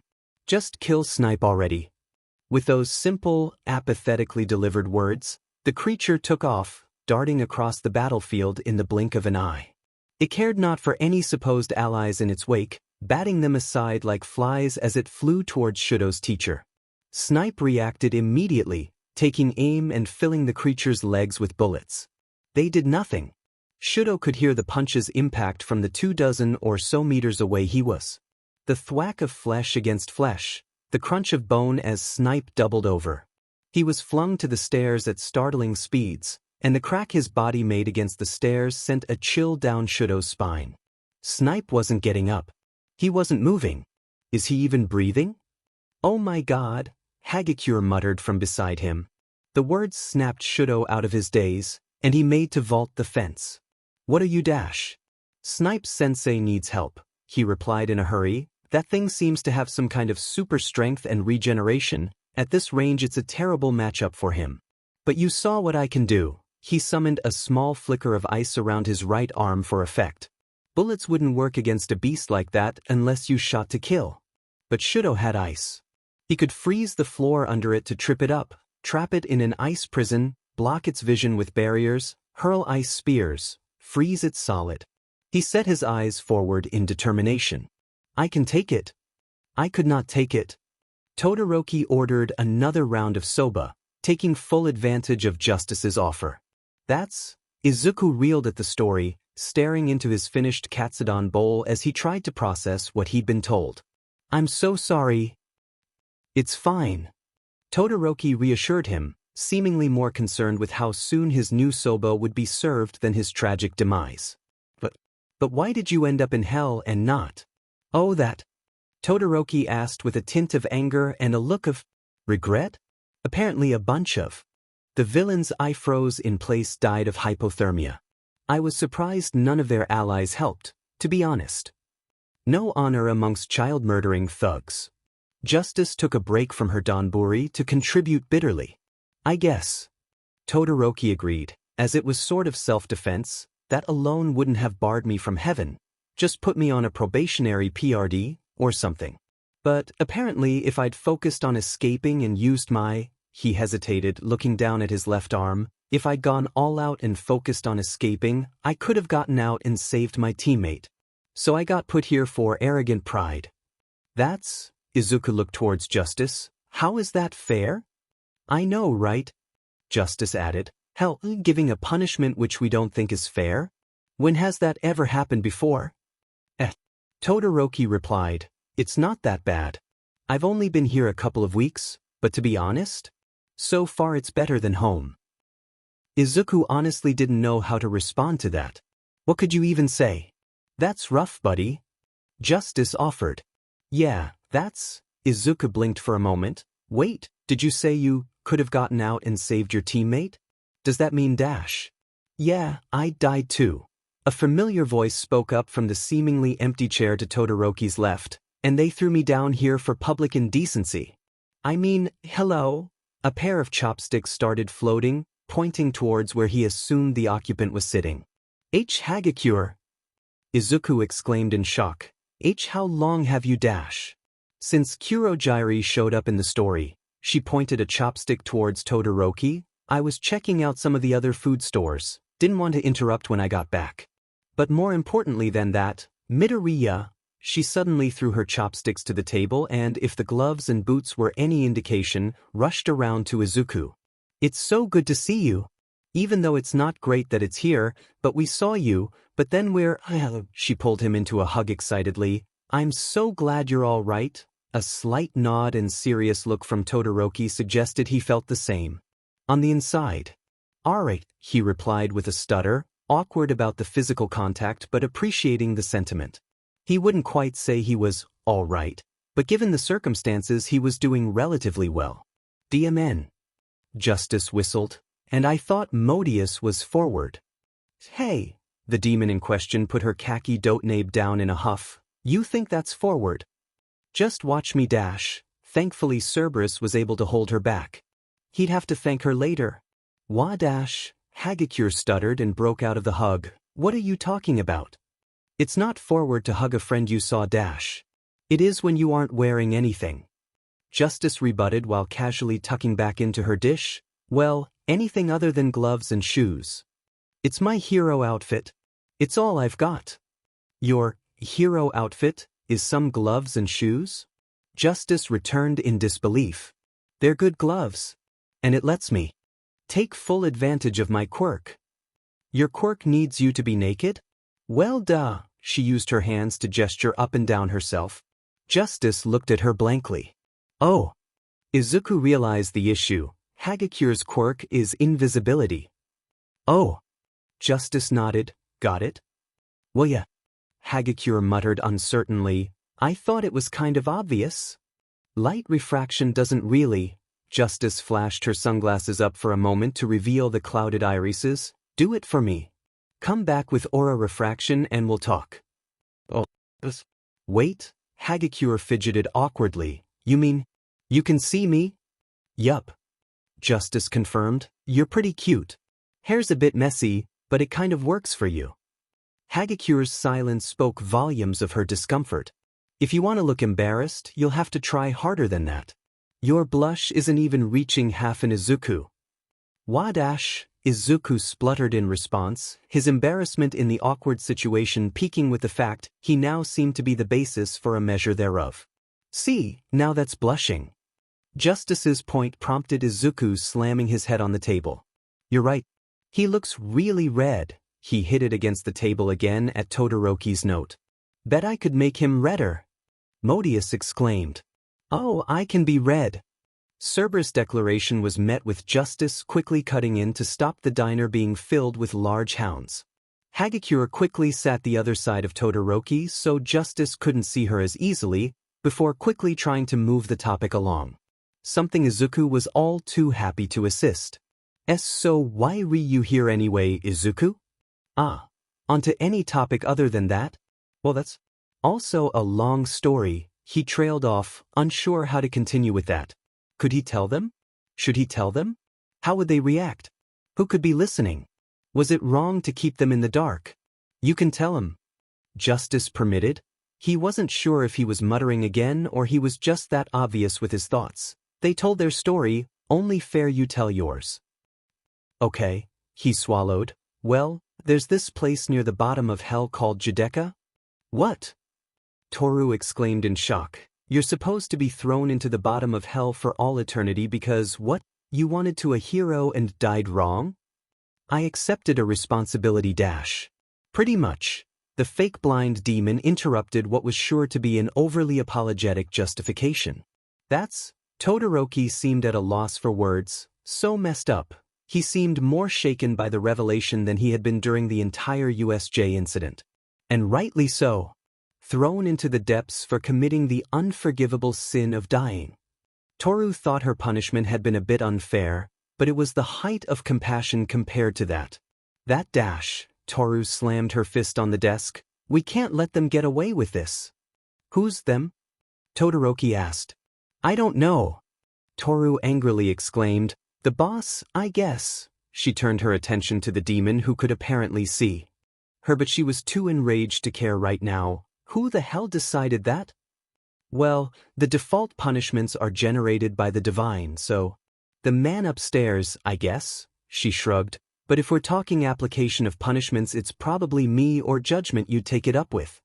Then I take it up. I take it all the way up. You can't just torment someone for such a stupid reason. That's not dash. No. I won't let you, she interrupted what was sure to be some demonic wordplay. We won't. Right. Right.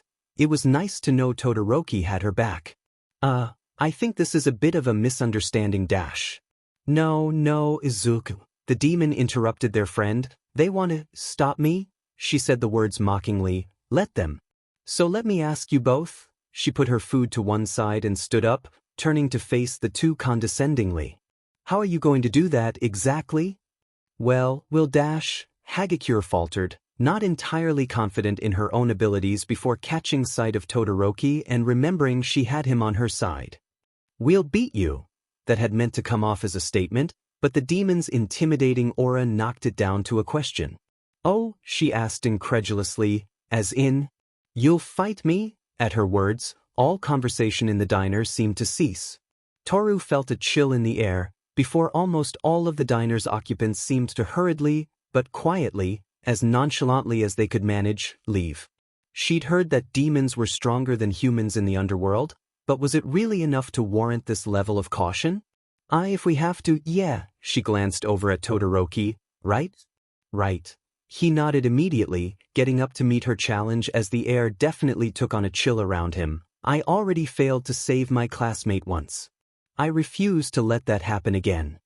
Yeah, he may have been talking about her, but Toru had already seen Midoriya die once already.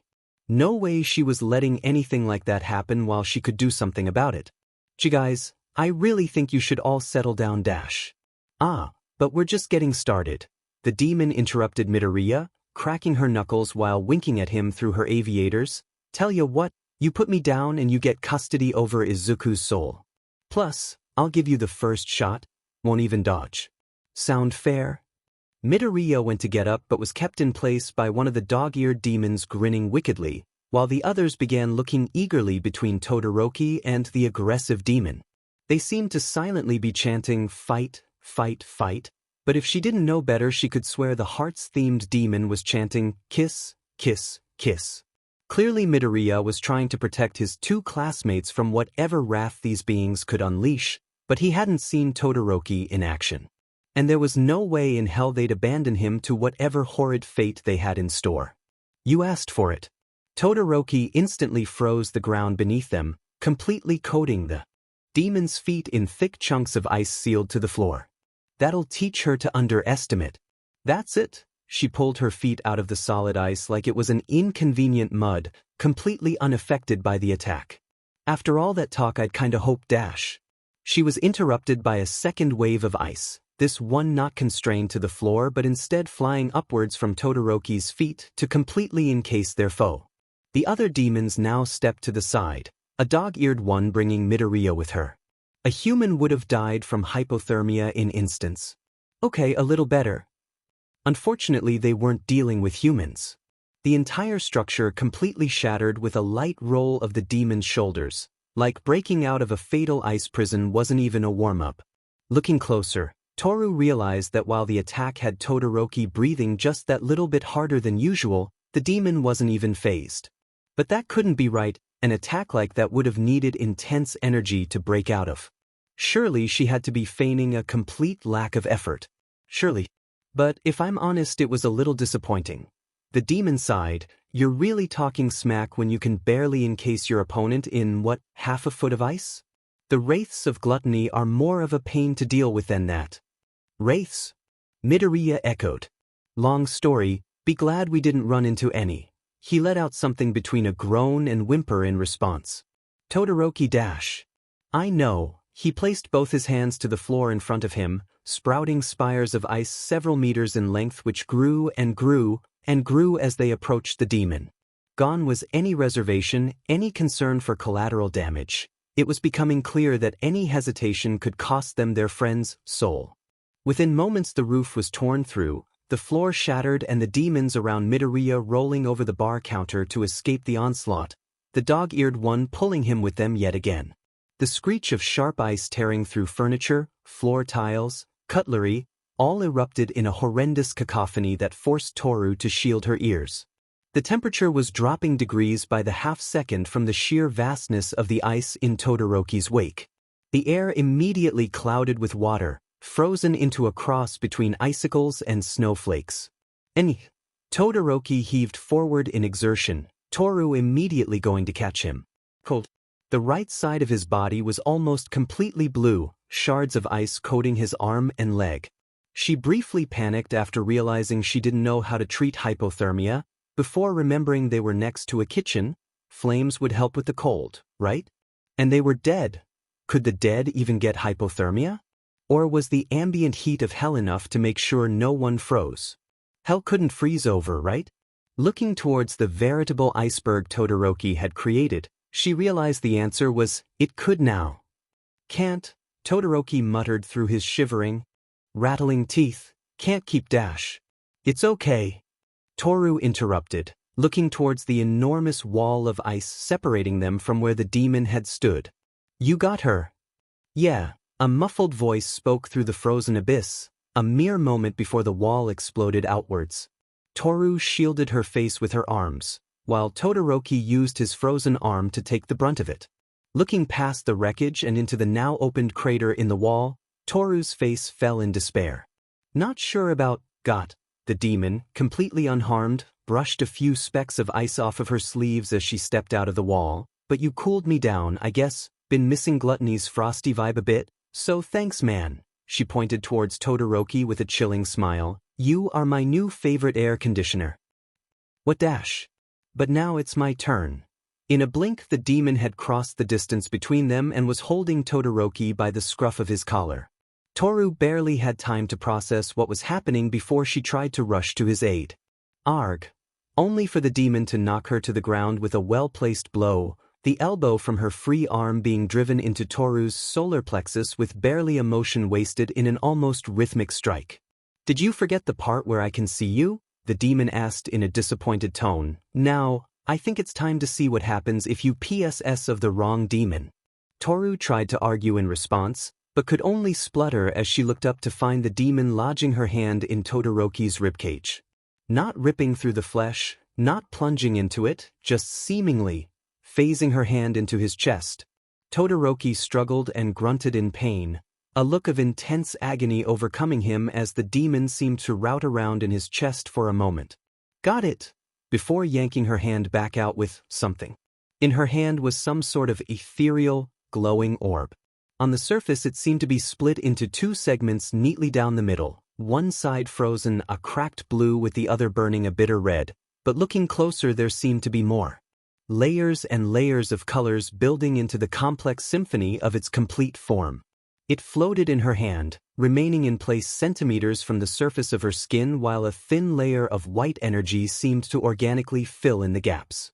The orb pulsated in her hands in a repetitive pattern. A pair of beats followed by silence, repeated again and again. It's like a heartbeat. The striking object had momentarily pulled Toru's attention away from Todoroki, and when she looked back, "What did you do to him?" Her words were mumbled in terror. Todoroki didn't simply look dead, he looked lifeless. She barely even registered him as human. The Todoroki she'd seen mere moments ago had been replaced with a colorless, hollow shell resembling a human. He was gone. Oh. She dropped the thing that had replaced Todoroki on the floor, before the wrapping slowly started peeling away to reveal what Toru had suspected. Nothing. No muscles, no bones, no organs, nothing. Just an empty shell in the shape of her friend. "Guess this is your first time seeing a raw soul?" She bounced the orb. "No." She bounced Todoroki in her hand carelessly. "Shouldn't be surprised. Not many mortals see these and exist to remember them." She looked between the demon's completely carefree attitude and the vulnerable sphere which was her classmate, her only friend in these last weeks in literal hell. This couldn't be happening. It just wasn't possible. This was some sort of trauma-induced nightmare, and she was back at the USJ. She was still staring at the horrid creature, completely uncomprehending of what had happened to her friend, completely oblivious to the villain's leader ordering it to kill her too after she started screaming. That had to be what was happening. This was all her mind's attempt to rationalize seeing Todoroki's. This can't be happening. Give him back. Huh? Whoa. The demon sidestepped Toru's sudden lunge. "I said give him back." She threw herself at the demon again and again and again. She'd been a bystander the last time Todoroki threw himself at an enemy he'd underestimated, sat there as her friend was splattered on the plaza's concrete. She'd been completely helpless, unable to even lift a finger in shock and despair, even as she joined him in the afterlife. Not again. Never again. I don't care if it's hopeless. Even as the demon began sidestepping her blows with flourishes reminiscent of a dance routine, grinning cockily all the while, she refused to stop, pause, to slow down for even a millisecond. I refuse to do nothing ever again. Boop. The demon took advantage of an opening after sidestepping another punch to tap Toru on the nose with a single finger. The force sent her flying back into the wall behind her. Ugh. Toru coughed from the recoil. The impact seemed to knock every molecule of adrenaline out of her system, her limbs screaming in agony and refusing to respond to any commands. The demon landed a kick centimeters from Toru's head, obliterating the wall behind her in the process. "Okay, this is getting sad," the demon sighed. "Give up yet?" "Justice," Midoriya groaned. And Toru lolled her head around to find the glowing orb her friend now inhabited. Seeing it gave her an ounce of strength, and she tried to reach out for it. I can admire the determination. The demon stepped on Toru's injured form, sending a jolt of pain through her. Gah! Justice. But determination means absolute jack if you pick a fight with someone you can't beat. Maybe next time you'll dash. Ha! Another combatant entered the fray. One of the triplet demons with dog ears leapt at the aggressive one with incredible speed before retreating. Huh? Oh shit! The demon exclaimed after realizing what had just happened. As they turned their head back, so did Toru. Is that Dash? Let's all stay calm. The demon's attitude had completely changed, her calm and cocky demeanor replaced with a restrained panic as she tried to placate the dog-eared one, who was now holding Todoroki's soul in her growling mouth. Justice, Midoriya muttered nervously. What happens if Dash? He stops existing, the demon answered sharply, and Serbs gets a power boost. I thought demons had to make deals or something, he screamed in panic. Sure, to get it all easily. But if you're strong enough you can still rip some of it away by force. You were going to do? Toru muttered. I was teaching you a lesson. She'll do it. The hissed response sent another shock through Toru's defeated form. Not only was her friend in fatal danger, but it turned out he wasn't even in danger before? If she'd just given up, would the apparently not murder-happy demon not have been too distracted to keep possession of Todoroki's soul? I did it again. I'm gonna let him die again. Midoriya started uncertainly. Miss Cerberus? I'll admit that I'm not the most well-versed when it comes to all of this, but could you please tell me why you want to, well, kill my friend? He's tasty. One of the triplets, not holding his soul hostage, answered flippantly. Like a tangy and sour taste pulling apart but still rolled into one, the other began drooling. Right? Midoriya swallowed nervously before catching himself in the action with a slight cough. I don't suppose I could convince you to not do that. But tasty, the third one nodded. I know, but he seemed unable to put into words just how horrifying her suggestion was. The sunglasses demon seemed too cautious to approach and curious to see how Midoriya would handle this, while the hearts demon was just looking between him and the dog demon with large, curious eyes. As these used to my classmates, they were sort of the closest things I had to friends in the mortal realm. I know that none of you mean any harm to me, not yet, at least, his expression seemed to imply. Wait, they don't? They really had made a terrible mistake, hadn't they? But he didn't know that. He tried to help me thinking I was in trouble. So, if you, eat him for trying to do that, it would feel like I'm the one who got him killed. But it's not Dash. I know. Midoriya interrupted one of the triplets, a dangerous idea in Toru's books, but I'd still feel that way. I'd probably feel that way for the rest of my continued existence. It'd make me really sad. He stated one of the most obvious things in the world, but the simplicity and emotion behind his words seemed to convince the triplet of its truth. I know I'm just a stupid mortal, barely worth your attention in the grand scheme of things, but it would really, really mean a lot to me if you let him go. One of the triplets pondered. Another pondered harder. The one holding Todoroki pondered hardest. A moment later. Two, she spit him out. Fingered. Toru melted back into the wall or Satan, Izanagi boot, whoever the hell I'm supposed to thank here. Holy hell. The sunglasses demon stared at Midoriya in awe. One condition, one of the triplets proclaimed. No more Miss Cerberus. Just Cerberus. Okay. Midoriya's expression shifted from terrified to nervous to excited to embarrassed over the course of that single, stuttered word. Thank you, Cerberus.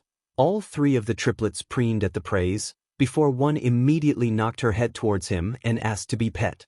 Over 3,000 years and I've never seen someone handle her like that, the sunglasses demon muttered, except maybe. Nah, even he relied on pancake promises. She seemed to slip into some nonsense, so Toru turned her focus back to Todoroki's soul, which suddenly morphed into a full-size body. Todoroki! Hagakure exclaimed, fighting through the aches and pains from her fight to check on her friend. I'm so sorry, if I just... Are you okay? He blinked up at her once, twice, thrice. He held a hand in front of his face, examining the saliva which now clung to most of his body. Toru giggled at the motion, feeling tears in her eyes as his focus revealed the fact that despite it all, he was okay. What am I covered in? Halfway back to the clothier, and so far the trip had been uneventful. But with every minute that passed, Justice became that tiny fraction more nervous. Abandoning her post for a few hours was nothing new, but they'd now passed the full-day mark and someone, most likely Lucy, was bound to take notice sooner or later. Throw in the kerfuffle at the diner and, sooner, was looking a whole lot more likely. I should have just left them. It would have been easy, just explain the actual situation, that no, they weren't planning on torturing Izuku for all eternity, actually, and move on. But no, she just had to drill it into their thick skulls that challenging demons was the fast lane to losing your soul. She could have just told them, probably should have just told them, but if she'd learnt anything about mortals, it was that they only ever seemed to learn from experiencing a mistake for themselves. Even then, it's a toss-up as to whether it actually sticks. Normally she wouldn't care, so a couple of mortals go and get their souls eaten. In other news, gluttony's been pretty cold recently. But if they got themselves killed and then Izuku heard about it, yeah, that's guaranteed depression energy right there. A depressed soul is a demotivated one, and a demotivated soul is a beach to work with mid-deal. And this is a deal I really don't want to fall through, Everything okay, Justice? Izuku's voice brought her back to hell. Yeah, just spaced out for a sec, she reassured the soul in question. She's probably just focused on the mortals following us. Cerberus added. Yep. I thought I saw something, Modius muttered. Wait, what? Izuku freaked out. Who dash? See? Justice put a finger to his lips. It's just your friends. I want to see what they do. Cerberus wasn't entirely wrong. She had been paying half a mind to the pair of recently arrived souls that had been following them. The group had managed to make a quick exit from the destroyed diner, but they'd evidently resolved to follow them mere moments after they left. Even after coming this close to having their souls devoured. I can't tell if they're brave, or just stupid. Gotta admire the loyalty, at least. It was a trait scarcely seen nowadays. Or in past days. Despite their tale and the scenic route, Justice decided to take through the dodgier parts of Limbo, in part to test how far they'd follow and in part to make sure they didn't run into anyone problematic. They had no other incidents on their way winding through the side streets back to the tailors. It had been almost 2 hours, so hopefully Izuku's not practically destroyed and actually decent-looking clothes would be finished. And then we can get the heck out of hell. Good, you're back. Melina's sour voice came from behind the counter before the front door had even had the chance to fully open. Just finishing up and then you can leave me in peace. Great catching up with you too. Justice replied cheerfully. Oh, also, we might need another couple of outfits. Melina's eyes started twitching. And you told me after Dash. They won't need any demonic infusions. Justice reassured her. It could be fun to mess with the irritable demon, but not enough to hear an exhausted rant on a time crunch, just a standard outfit for one, and a basic quirk infusion for the other. Sure. Melina sighed in irritation. Quirk infusion'll take about 10 minutes. Where's the soul sample? Coming up, she turned to a Cerberus. Cerbs, go and get the mortals following us, would ya? Okay, 2 of them bounded off excitedly. Wait, what? Izuku asked in confusion. But? I thought you said Dash. They're still following us after winding through the dilapidated back alleys of Limbo and are scoping out a basically deserted tailor shop, she shrugged. Yeah, they're not giving up anytime soon. Might as well give 'em some decent clothes before telling them to get lost. As well as having the 2 kitted out in case they turned out to be worth the effort. There! The remaining Cerberus exclaimed happily to Izuku, 2 mortals coming right up. That? Izuku sighed. Okay, fine. Just please try not to terrify them again, Dash. He was interrupted by the sound of the store's front window being shattered into 1,000 pieces, a large incoming object soon hitting the floor with a thud. Ow. The Ice Boy's reaction to being used as a vandal's brick was remarkably relaxed, lying face up on the floor with a still apathetic expression. Oof. His reaction to having an invisible body thrown on top of him was slightly stronger, while said girl merely groaned in pain. Justice smiled at Izuku's half-mortified, half-done-with-everything expression before walking over to collect a good few strands of the girl's hair. Ignoring her half-hearted protests, she handed the materials over to Melina. Great, working with invisible hair, she sighed. How fun. You said 10 minutes, any more and the order's free, right? Justice's comment went unanswered as Melina shuffled off, grumbling about what she'd be giving for free before slamming the door behind the counter closed. So, she turned to the 2 recovering mortals, care to fill us in on why you thought following us was an idea which wouldn't end in you losing your souls? Ow. The invisible girl pulled a shard of glass out of her arm. Wow, that sounds like a pain. We're not leaving Midoriya without a better explanation. Ice Boy was carefully extracting glass and treating the wounds with... Wait, can he use fire too?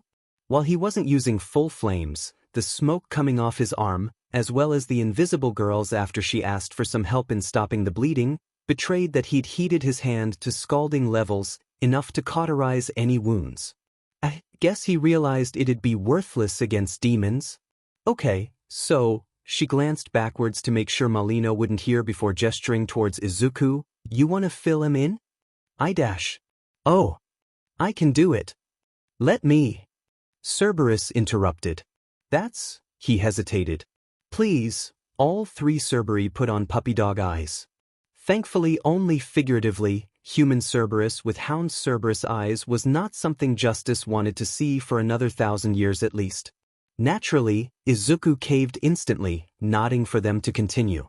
We're all going to the mortal realm. For the fate of the world. And pancakes. And even more debauchery. Modius felt the need to add. By which she means better romance novels. Izuku felt the need to hastily clarify. Okay. Ice Boy answered with only a few seconds hesitation. Invisible Girl began spluttering at the lack of a decent explanation before he continued, so I'm guessing the circumstances regarding the transfer of this power, which earned Izuku him such a ridiculous punishment, is something that can be rectified with a visit to the living world. And that's the underlying reason for this journey? That's, Izuku blinked, pretty much dash. And the rest of you have joined them for entertainment, curiosity, having something to gain by venturing to the mortal realm, or some combination thereof? DMN. Justice whistled. Other than Modius' whole Casanova wannabe thing, you got it in one. Wannabe, dash? Thankfully Cerberus stopped her immediate beeline for Izuku. Can we come? Ice Boy asked flatly. She'd expected the question but could still appreciate the bluntness. However, she had to give the obvious response. Why should we let you? An extra pair of mortals was unlikely to be all that useful. She'd already proven capable of taking them both down with minimal effort, and while some decent training in demon combat could likely fix that to some extent, it was time that they didn't really have. Right now. Plus, while Cerberus and Modius were potential liabilities if left in hell with the knowledge that Justice and Izuku were venturing out of it, she couldn't see these two running off and snitching on them. Especially not to anyone who would actually be able to do anything about it in time. Because we won't let you dash, a glare from Justice told Invisible Girl that argument would just land a repeat performance of earlier, because, she snapped her fingers, we can help navigate the mortal world. Got Izuku for that. Next. Justice shot her down. Our abilities could be useful for terrain traversal? Or stealth. I don't need an ice sheet to clear dodgy ground, and we're unlikely to need any recon. You'd just be dead weights. Midoriya might be more comfortable with some old classmates around. Finally, the Invisible Girl gave a point that was worth considering. She glanced at Izuku for his opinion there. It would be kind of nice to talk with someone who went through similar, he looked down, experiences. Not a bad point, but she wasn't convinced. And what do any of us get out of it? She gestured to the demons in their little group. Invisible Girl glanced back at Ice Boy. It could make ice cubes, and act as an air conditioner. Tempting. Justice nodded thoughtfully. Glancing to the side, it seemed her fellow demons were in agreement. That was the best argument they'd given thus far. They may be. But, she had to curb their excitement, we're on a secret-ish sort-of mission, and if many mortals become aware of the afterlife we'd run into problems. Like what? Izuku was the one to voice the question, evidently curious. Mass panic, societal upheaval, religious turmoil, etc. That just sounds like the medieval era with extra steps, Ice Boy stated. Or maybe it'd be like setting society back to the Quirk awakening? Izuku pondered. Yeah, but depending on how far the knowledge spreads and how generous certain supernaturals are feeling that day, heaven, hell, and everything in between could get directly involved. Trust me, you do not want Valkyries going all Old Testament on Mount Olympus. I mean, I kind of want to now. It sounds cool. Of course the Hound of Chaos would want to see that. Partners separated by war, forbidden love, divine dates.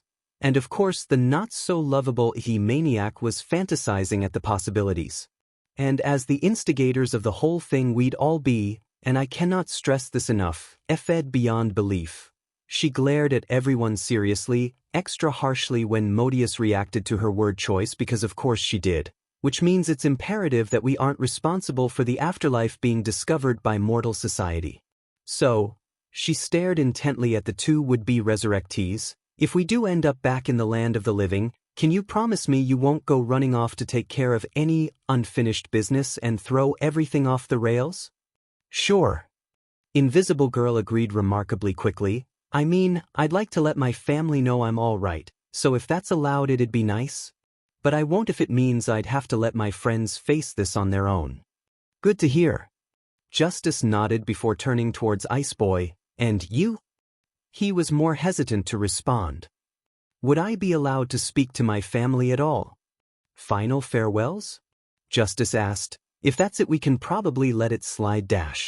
Not that, he interrupted. Well, maybe my sister, but mainly I want to tell my father all his efforts were for nothing. What? You mean Endeavor?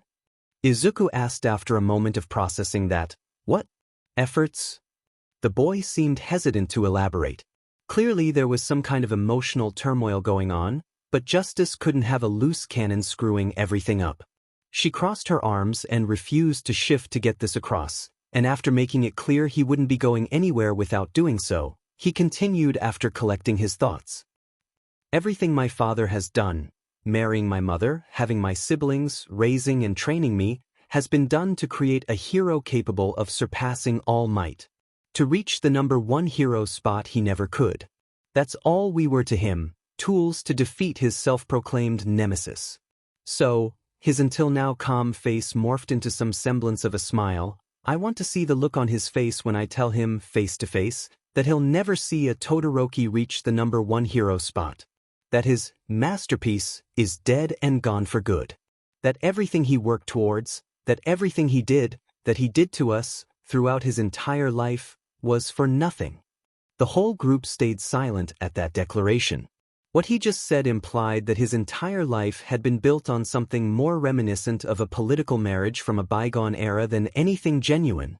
Justice had heard some stories of shitty marriages, correction. She'd probably heard all the stories from multiple perspectives, but the idea still made her stomach turn.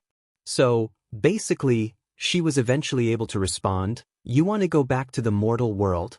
To make a deal with a demon, to violate the laws of life and death, risk a fate worse than death for the rest of eternity should you be discovered, all to rub your own death in your dad's face. Pretty much, he shrugged.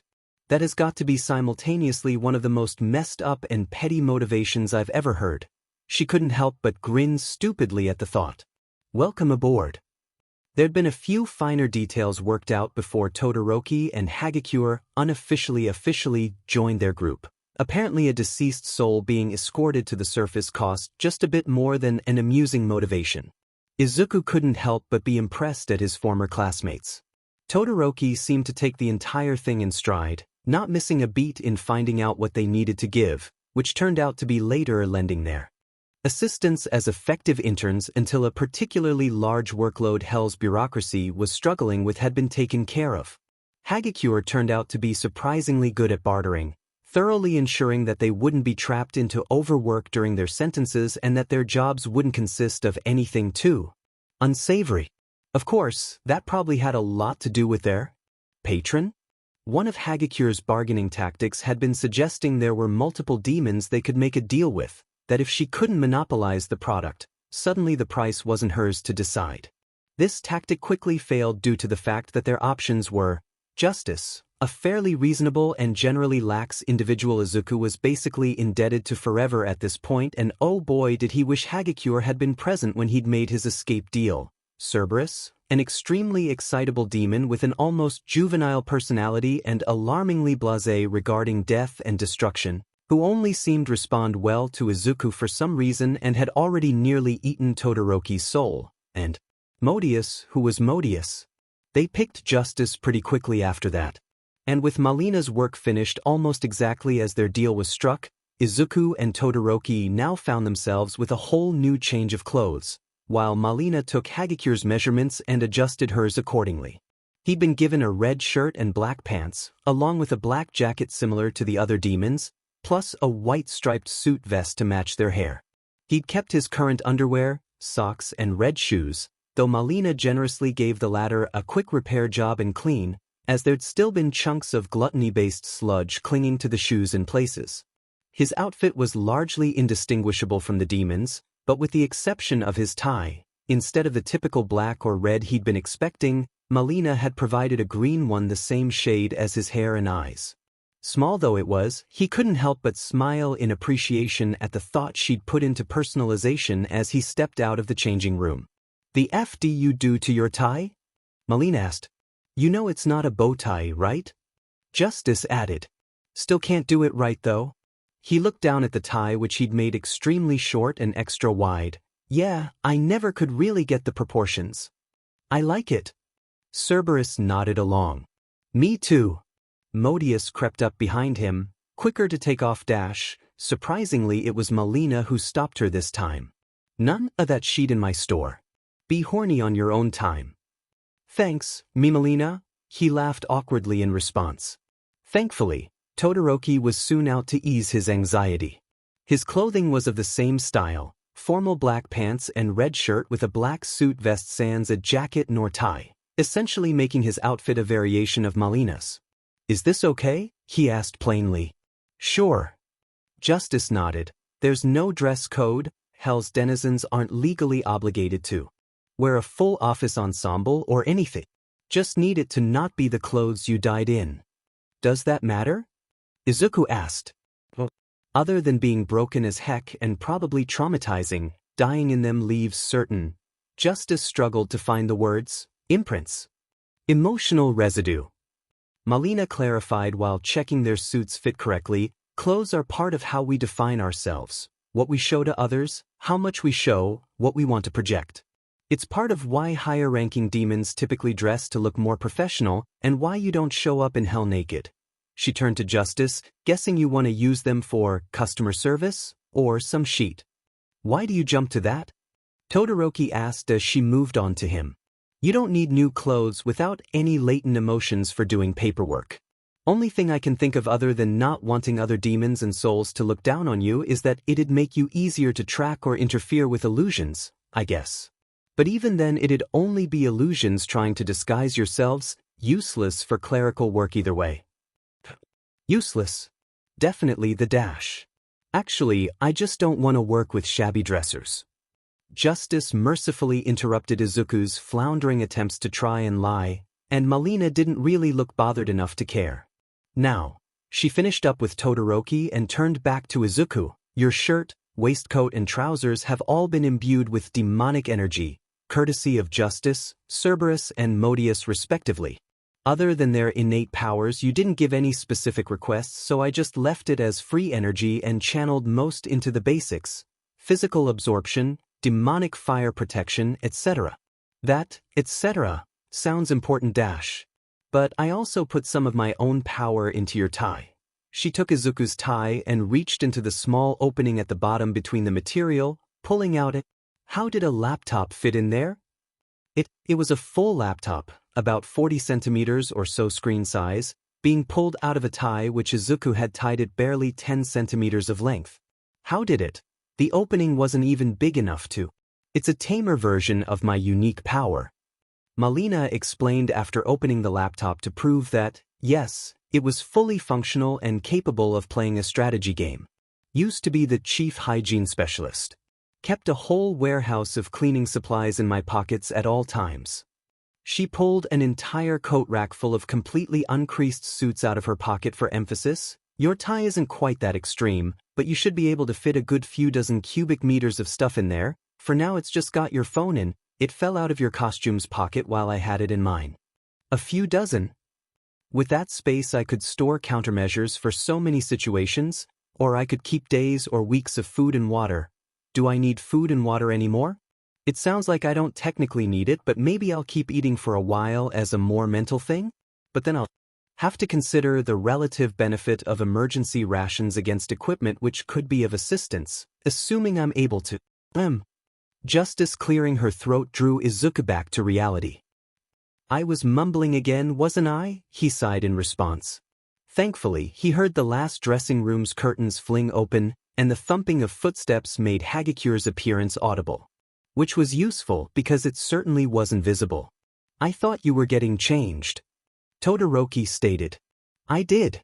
"Does taking off your shoes and gloves count as changed?" he asked, seemingly genuine.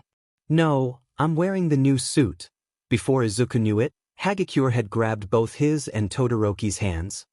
He felt a bit of heat flush his cheeks before feeling a definite piece of clothing just above the wrist.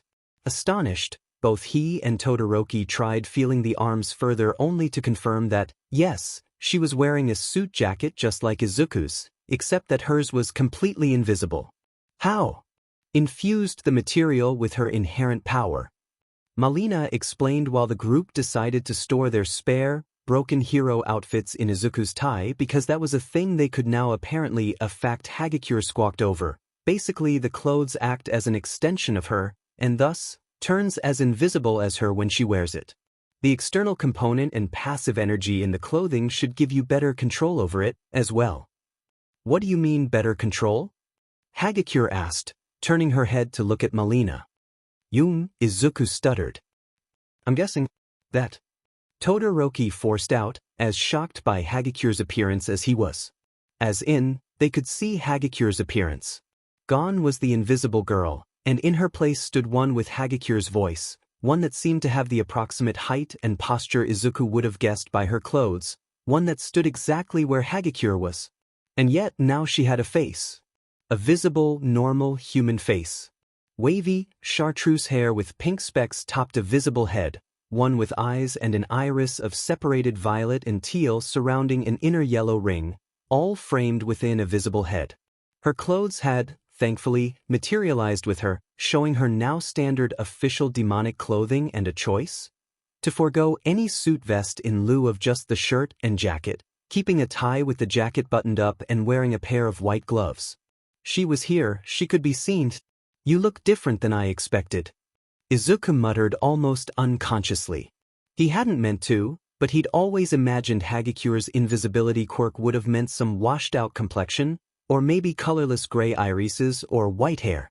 Instead she looked like any other person their age, albeit with more colorful and complex eyes and hair than most. Mirror. Todoroki gestured lamely at the object in question. Guys, what are you? She followed his instructions and turned towards a nearby mirror, promptly seeing her reflection. Whose? She seemed to notice the reflection's mouth moving with hers. Is that? She walked towards her reflection, at what Izuku now realized was most likely the first time seeing herself, not through the lens of approximations from scans or outlining objects. This is... She waved vaguely at her reflection, before eventually cupping her own face in her hand. Hi, me. She slowly let out a tear. And then another and another. Before long her reaction had turned fully into full-on sobbing, the reality of the situation settling in. Izuku had never given it much thought before, but even though he'd always wanted a quirk, he'd come to realize in the recent month that a lot of them weren't entirely beneficial. They knew that Aoyama's quirk could give him stomach problems if used too much, but looking back that was a remarkably small price. He imagined Kaminari's electricity was likely difficult to live with before he could fully control it. As a child with the ability to fatally electrocute anyone you touched would have been incredibly difficult, for both him and his parents, to think nothing of the long-term effects repeatedly frying his brain must have caused. Tokoyami getting a sapient quirk attached to him at all times could have easily led to some kind of personality disorder if not handled right, and that's not getting into Dark Shadow's development itself. Even small things, Ida's engines could give him great bursts of speed, but having metallic exhaust vents sticking out of your legs would have meant needing specialist trousers made, certain seating awkward to use, metal detectors pointless. What would it be like to have never seen your own face? Your own eyes, your own... everything, only being able to figure out the rough outline. For others to never be able to see you? Izuku couldn't help but wonder what it would have been like had it been him. Or if it had been his mother, if he'd never been able to see the loving smile of the one person who'd cared for him his entire life? It wasn't long before Izuku joined in on the sobbing. You done? Malina asked irritably. Why, sorry. Izuku wiped his eyes, while Hagakure had returned to the mirror after drying her own, keen to investigate her now visible appearance. He smiled, I'm really happy for you, Hagakure. Likewise. Todoroki nodded. The statement was short and brief as normal, but it was said with the outline of what could almost be considered a smile directed at her. Thanks, guys, she giggled and returned to the mirror. Guess I'll need to start combing this now. I think it's cute. Modius stated. Thanks Dash. It looks like you just woke up the morning after Dash. Justice smacked her around the back of the head. Unfortunately, that made her eyes settle on Izuku, and one of Cerberus' bodies promptly had to return to their anti-Modius duties. What's my outfit made of? Todoroki asked. 100% pure Baphometic wool. No special energy infusions, but it's still heat. And impact resistant, stuff stronger than any shitty steel plate armor or Kevlar or whatever you'd find in the mortal realm. Plus it's pretty comfy. Justice added. Cool, he nodded in response. I think it looks neat. Izuku smiled as he brushed down his clothes. He'd only ever worn casuals. The most official thing he'd ever had was the UA school outfit. To be wearing something usually reserved for the most high-ranking demons. I think it looks great on you. But it'd look better off Dash. Cerberus regained her grip on Modius. I didn't mean. Izuku blushed at the response. Don't let Modius make it weird. Justice wisely suggested with a kind smile. You look good. Yeah. Cerberus enthusiastically agreed. Of course he does, it's a custom job and I made it. Melina huffed. Like anything else was an impossibility. Thanks again, Mao. Justice nodded happily. But with all that said, we should probably head off. Oh right. Izuku exclaimed. He'd been so distracted with everything else he'd almost forgotten they needed to get going ASAP. Nodding to the others, he headed for the door. Click slam. Only for the door to slam shut in their faces upon a finger snap from Melina. Thanks is a good start, but payment is a better end. Izuku had just assumed demons had some kind of arrangement, at least for those dealing with sinners. They're serving under me, officials get free gear, right? An arrangement like that. So you brought a signed requisition form? Preferably one outlining the justification for including infusions of 2 primordial and 1 neo archdemons. Melina's question failed to make the smile on Justice's face flinch, but Izuku could practically feel her groaning. Oh, I can sign it. Cerberus tried to help. Is your name Pandemonica? No Dash. Is it Lucifer? No. Is it Azazel? You mean Lore Master. Whatever. Melina barked. Point is without that form those clothes aren't leaving this building barring fair payment. Hagakure gasped in shock, her entire form going invisible at the thought of losing the ability to not do so. That sounded confusing. Hey, you steal from me and Dash. Relax. Justice sighed as she tried to calm down the situation. Look, you know as well as I do everything's been a bit chaotic recently. I just didn't want to bother Lucy or anyone with everything going on. Still not giving it to you for free without approval. Melina insisted. Sure, Justice sighed, but we kinda need these clothes. Come on, work with me. Is there anything you'd take as payment for Dash? Him. She nodded at Izuku. Me? He repeated. Him. Todoroki and Hagakure asked. Him. Justice questioned. Him. Melina confirmed. Him. Cerberus echoed. Him. Modius exclaimed, but I called dibs. I can't Dash, Justice made to reply before getting sidetracked by Modius. Wait, when in hell did you do that? Just now. That's not how it works. Cerberus yelled. Says who? Izuku. Interrupted, struggling to vocalize his thoughts amidst the intense heat he could feel in his face. Modius claimed keying him into what deals with demons could entail. Melina, I don't think I can accept taking these outfits in exchange for Dash. What? She sighed before glancing briefly at the argument breaking out about dibs. You think I want to sleep with you? She asked incredulously with a scowl. Who the F do you think I am, Modius? You will never stop our love Dash. She managed to grab Izuku's shoulder for about 1/4 of a second before Cerberus took her down. Why do you want him exactly? Justice asked skeptically. Do you have any idea how hard it is to find someone who enjoys strategy games down here who isn't a complete sociopath? They're all casuals who couldn't tell an RDS from a TBS, or can't go 3 turns without going on about how much they love murder or skin or feet. She shivered. Fucking degenerates. So, Izuku managed, you want a gaming partner? That's a weird way to put it, but sure. For how long? Justice asked. After that key point was clarified, it quickly became a matter of negotiation between two demons on exactly how much of Izuku's time would be spent playing games. Malina wanted weekends for the rest of eternity, but Justice wanted 1 day a week for a century or two. In the end, they came to an agreement of him spending the day Sunday, he'd start late Monday so they could stay up as long as desired, and the deal would last for only a single millennium. Izuku's mind was still buffering from the revelation he'd be, well, unalive for so long. Oh, and he can't start until we finish our main contract task. Should only take a few days or so, assuming things don't go off the rails.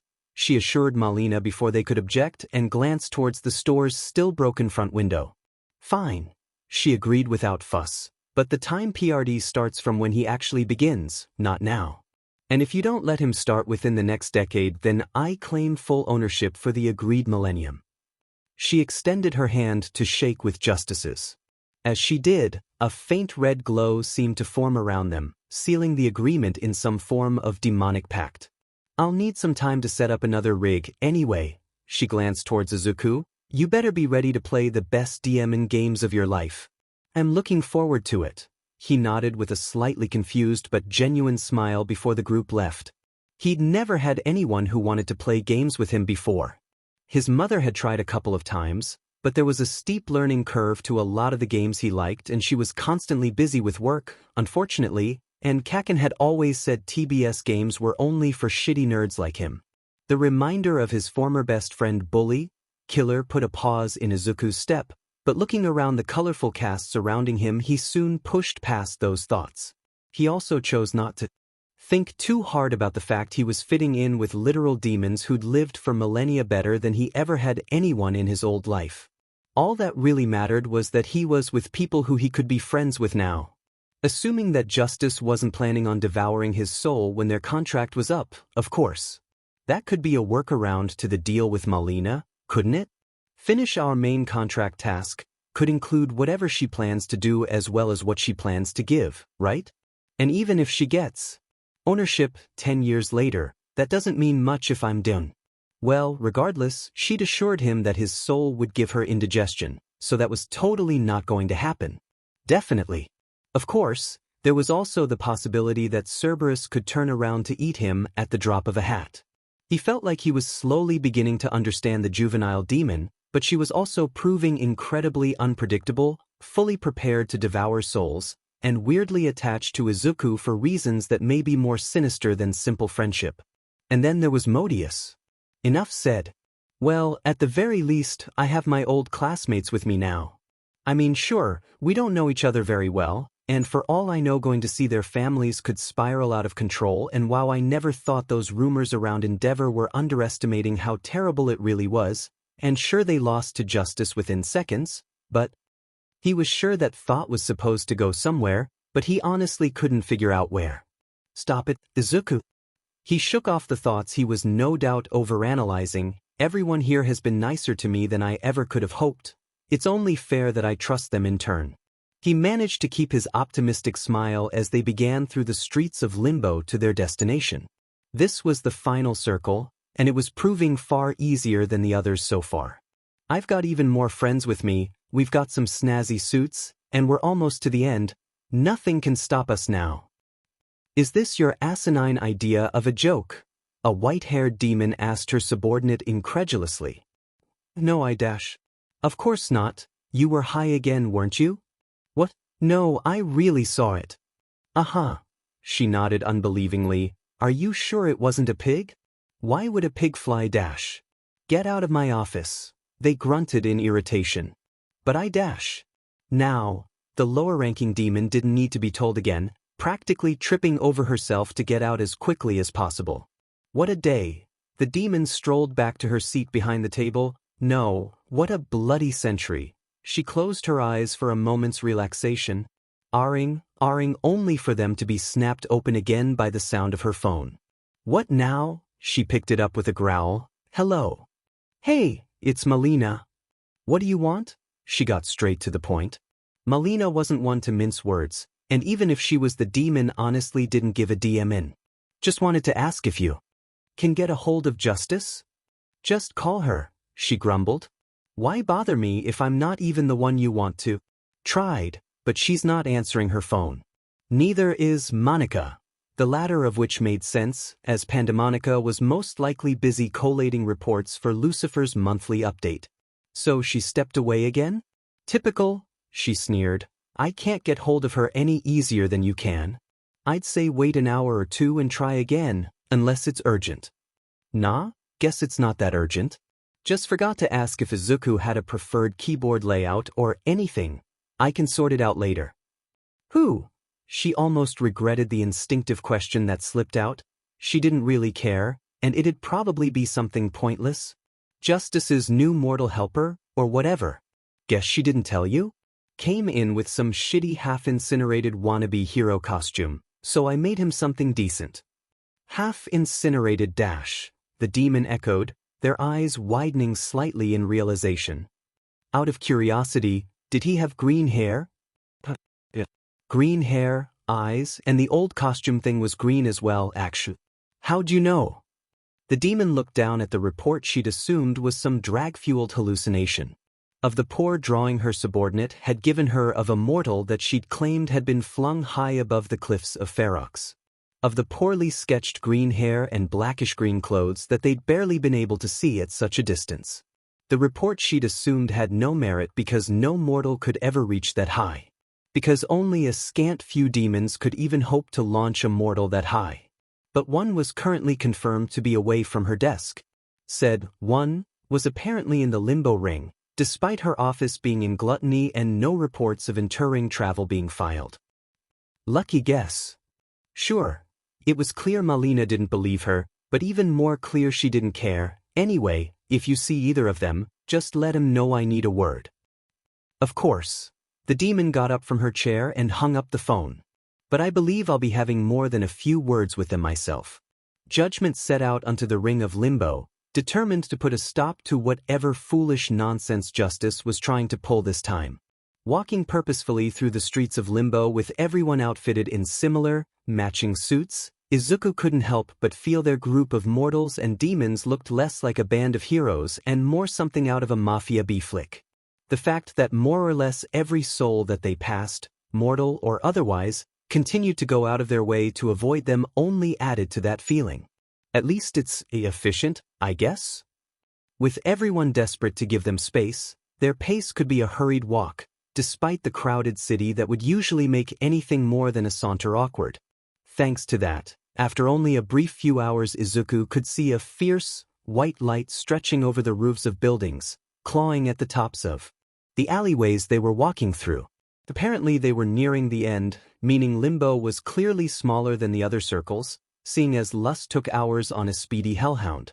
Or maybe Limbo was actually larger, but being an outer circle meant a smaller sectoral radius still equated to a similar or identically sized circle. Maybe the layout of Hell didn't even operate by Euclidean geometry, or perhaps it changed based on the needs of the presently deceased.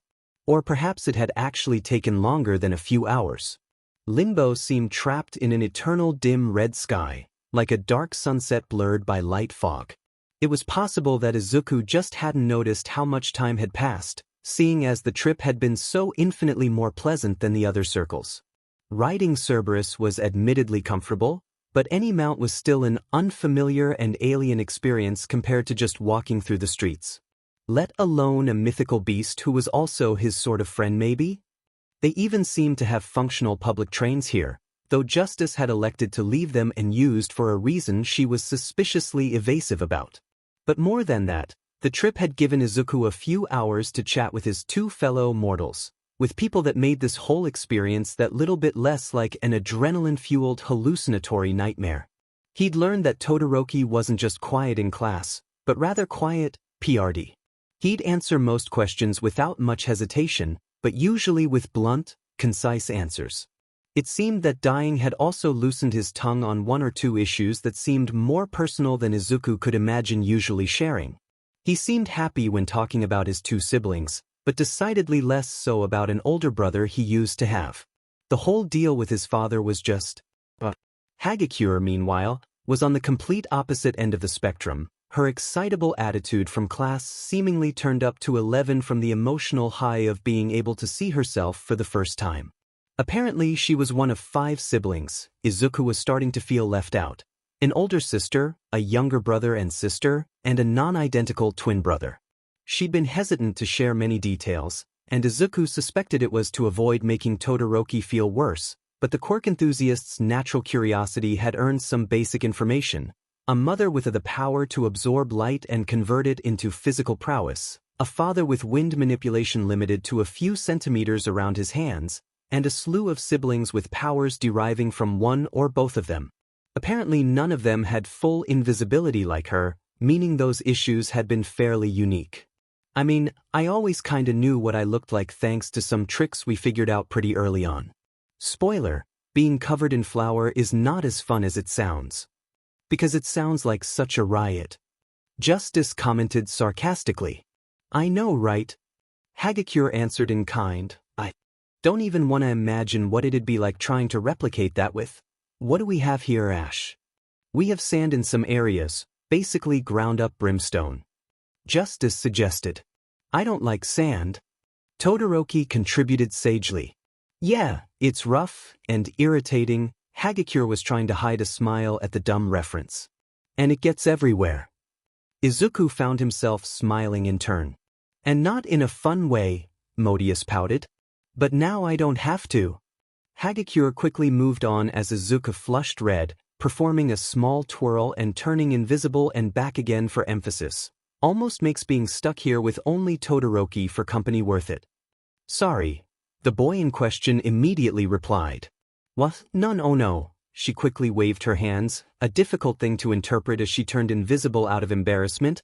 I just mean being stuck here without my family or old friends or anything. It would have been way worse without you here. Todoroki nodded. Likewise. Being stranded alone in hell for weeks does sound difficult. Stranded? Justice echoed. Didn't you guys get the welcoming talk? No, the two replied before Todoroki continued. We were given our list of sins by Pandemonica, then after accepting that we committed them, fell into some kind of auditorium with about 30 similarly confused people And by similarly confused, he means stunned into silence and or crying and or screaming and or having a mental breakdown over the fact they just died. Hagakure clarified. Then we were given this . He pulled a small leaflet out of his suit, by a demon in similar attire to yourselves with black horns, and asked to leave. And by asked, he means we were told, it's now our lunch break. Leave or you're on the menu. I'd assumed they were joking, but now, Hagakure trailed off as Cerberus threw her an innocent grin. Can I see that? Izuku asked, and Todoroki gave him the leaflet without hesitation. Welcome to hell. Well, that's original.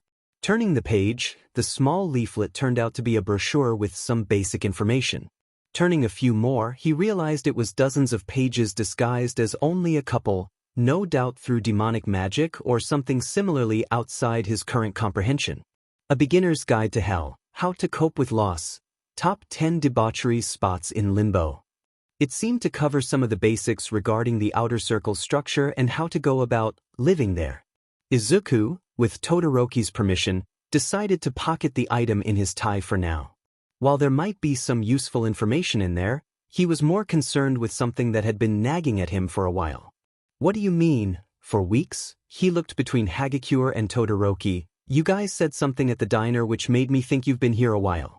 I didn't have time to ask due to. He glanced at Justice, who simply elected to pay him no mind beyond donning a smug grin. Impromptu lessons. But wanted to clarify. You've definitely been here longer than 2 days? The two shared a glance, before both turning to face Izuku. That's right. Todoroki stated simply. The days here may be a bit odd, and maybe our internal clocks aren't 100%, but it's definitely been at least a week. Hagakure elaborated. I think more like 2 or so, but absolutely zero chance it's less than 1. Why do you ask? Todoroki questioned. That's... Izuku found himself unable to continue. Had it really been 2 weeks? His experience since arriving in hell had been the most difficult in his entire life. Yes.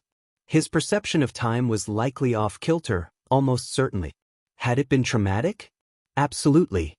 But, no matter how hard he thought about it, he couldn't see the time he'd been escaping be more than a day or two. The pain and suffering made it feel like weeks, months even, but putting that aside, no matter what angle he looked at it. No, Justice interrupted his thoughts with a flat tone. You haven't been here that long. Was I? You didn't need to mumble, she cut him off with a slight smile. It was an obvious question written all over your face. The answer is a bit tricky. She spun around, walking backwards with ease while facing their group properly. You see, time isn't quite as absolute as you might think. Obviously you guys finally figured out some of the Kiss, high velocities and black holes and that, but despite knowing that time isn't such a hard and fast rule in theory, you seem pretty set on it being more or less concrete through your lives. Thing is, you can only tell how much linear time has passed based on your perception of it. That's usually not a problem. Position of the sun, how tired you feel awake, how refreshed you feel after waking up, clocks, etc. You've got a lot of markers day to day to keep you oriented. But when you travel to hell, she shook her head, completely different story. High stress, unfamiliar situation, occasional localized dissociative amnesia, adjusting to your newly deceased form. Suddenly, those markers go out the now obsidian window, so your perception of time becomes distorted. Combine that with the cobbled-together mess of arbiters, subordinates and overflow agents we have covering things, and your observed time becomes less of a clear linear path and more a wibbly-wobbly, timey-wimey ball. Hagakure asked, curiosity mixed with some excitement in her voice. Weird way to put it, but sure. Justice shrugged, which means we have no idea how much time has passed since we died. Izuku muttered, face paling at the idea. How long? Not sure. Justice immediately answered, usually it's only a few hours or so, but with the backlog we've got it's quite a bit longer. Quite a bit? Hagakure echoed. How long? Izuku asked. She turned around to continue walking straight, scratching the back of her head in thought. Maybe a month-ish? Her words were met with stunned silence. I find that answer vague and unconvincing. Until Todoroki put their thoughts to words. A month? Izuku muttered to himself. A day or two was bad enough, but a month? That would mean... Wait, doesn't that mean UA will be hosting the sports festival? Will they even still be doing that? They've lost at least 3 first years and maybe a teacher or 2 from what Todoroki's story suggested. Will they decide not to host it? Will they be allowed to host it? Surely some kind of education board has to get involved, if not the Hero Association. Such ideas ran through Izuku's mind as the group continued on through the streets of Limbo in silence, his mortal companions evidently grappling with their own thoughts on the subject. With the lack of other stimuli, Cerberus pushed against his hand. While the whole petting thing still felt slightly awkward, especially in her human form, he had to admit it was a welcome distraction from fretting over things he currently had no control over. Instead he had to settle for the simple goal of, we need to get back to the mortal world and fix things as soon as human demon ly possible.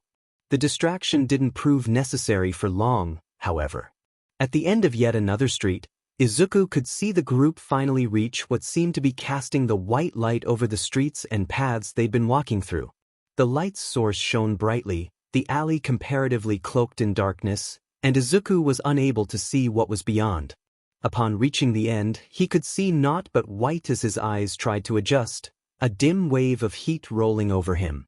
And here we go. Izuku could just about see a smile on Justice's face underneath her sunglasses that he was really wishing he could have borrowed. After a few seconds of his eyes adjusting, however, he was able to make out a huge wall of flames in the distance, shining a bright, scorching white, with occasional flecks of bloody red swirling in the inferno.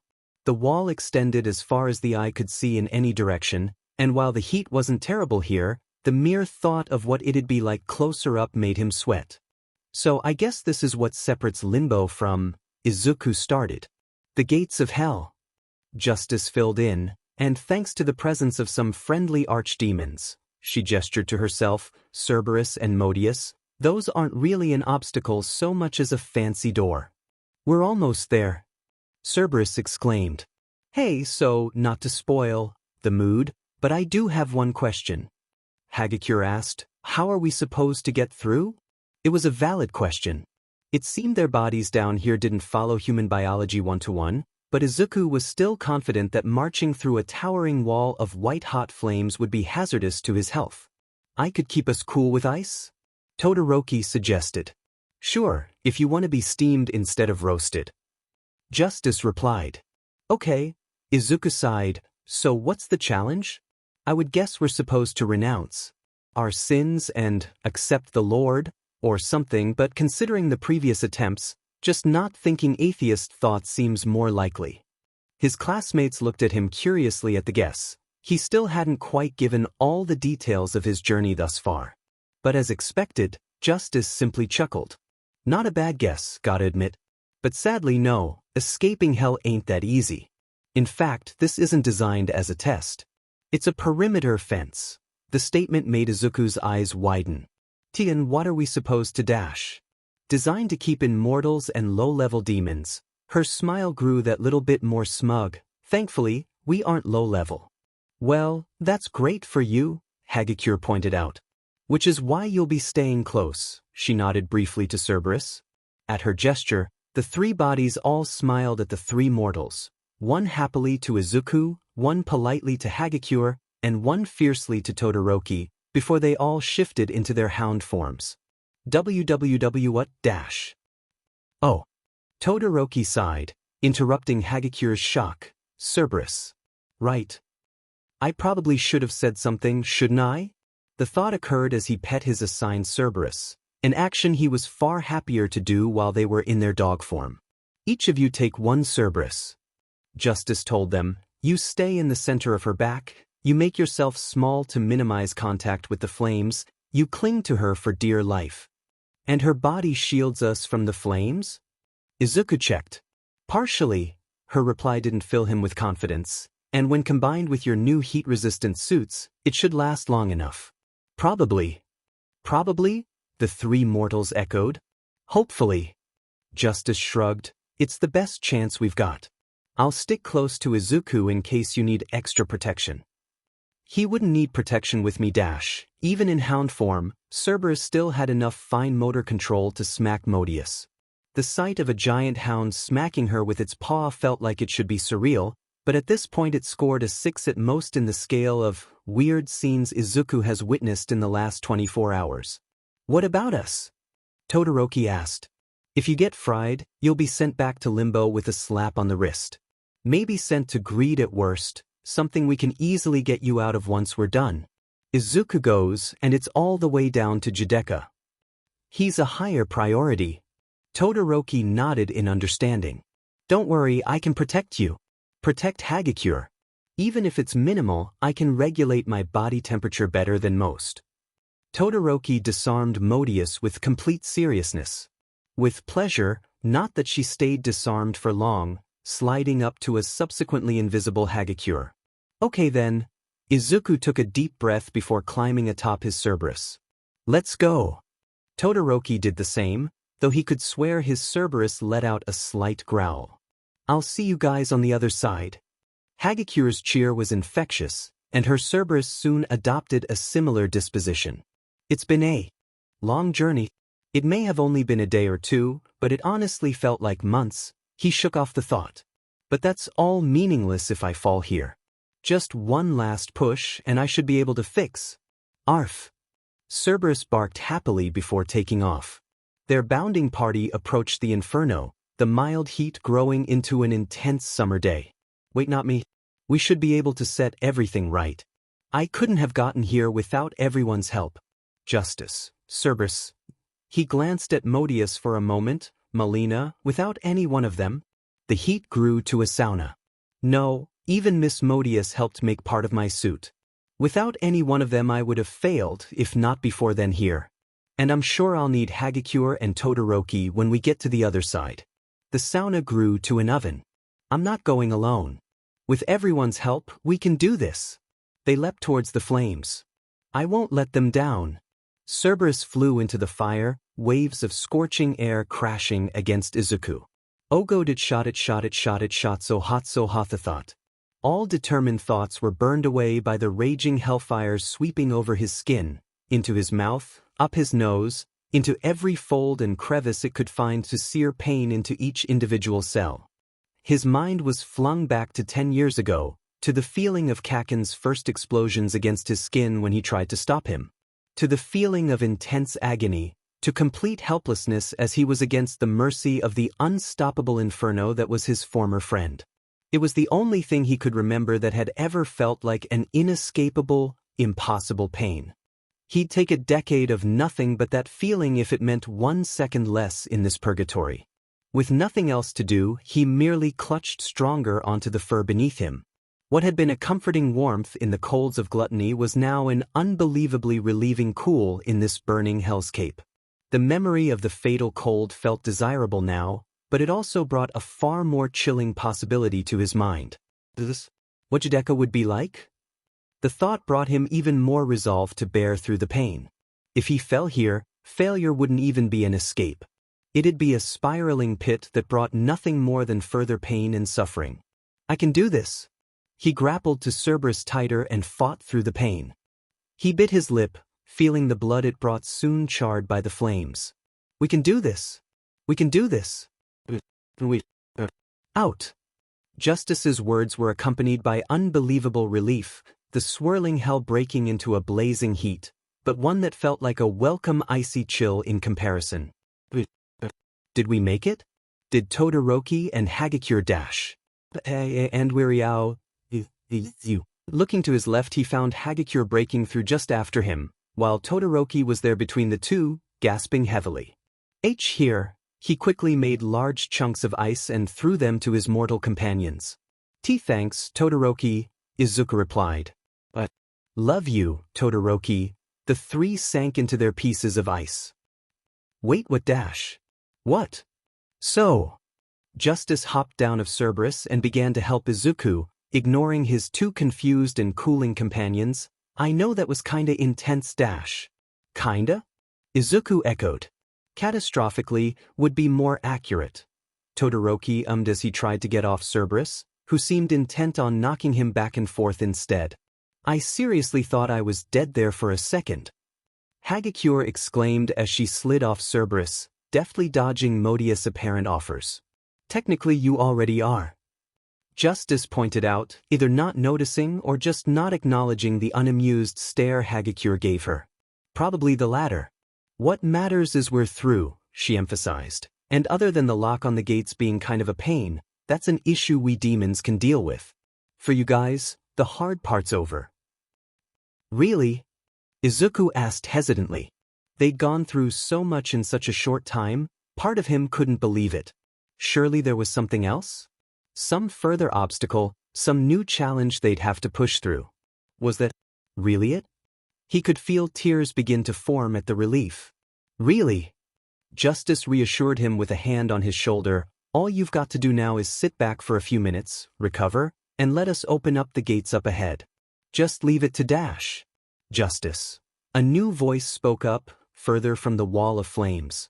It was harsh, yet measured, a single word conveying feelings of frustration, uncertainty, resignation.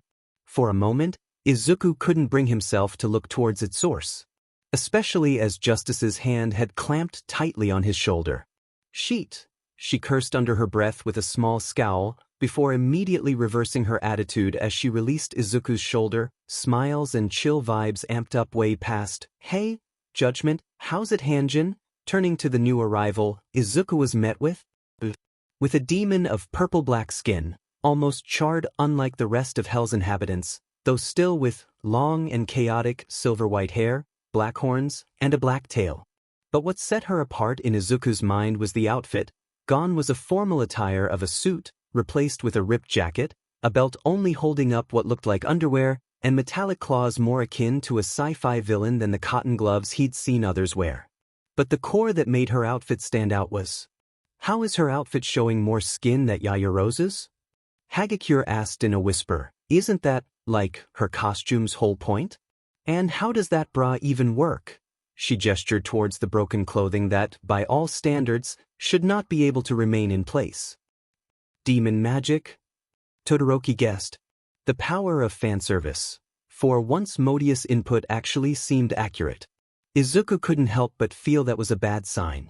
What are you doing here? The new demon, Judgment, yet because I needed more red flags? Asked bluntly. Oh come on, don't be like that. While Izuku admittedly hadn't known her for long, he swore Justice's upbeat and carefree tone held an edge to it, a hint betraying its false nature. His bad feeling about the situation only got worse. How long's it been since I last saw you? Like months at least. 37 years. DMN. Justice snapped a finger. Doesn't time fly? When you're not taking your job seriously, perhaps. Judgment growled. Now, you didn't answer the question. What are you doing here? Oh, you know how it is, gotta break the rookies in somehow, right? Figured Gehenna was a good way to show who's boss. But I thought we were dash. Izuku silently, as subtly as he could manage, grabbed the now human Cerberus hand, imploring her to please stay silent. From her reaction, it seemed his panic was visible to her, and she nodded understandingly. Thanks again for the help, guys. Justice nodded back to Cerberus and Modius, couldn't have asked for a better demonstration of why not to screw with demons. That's what you're going with?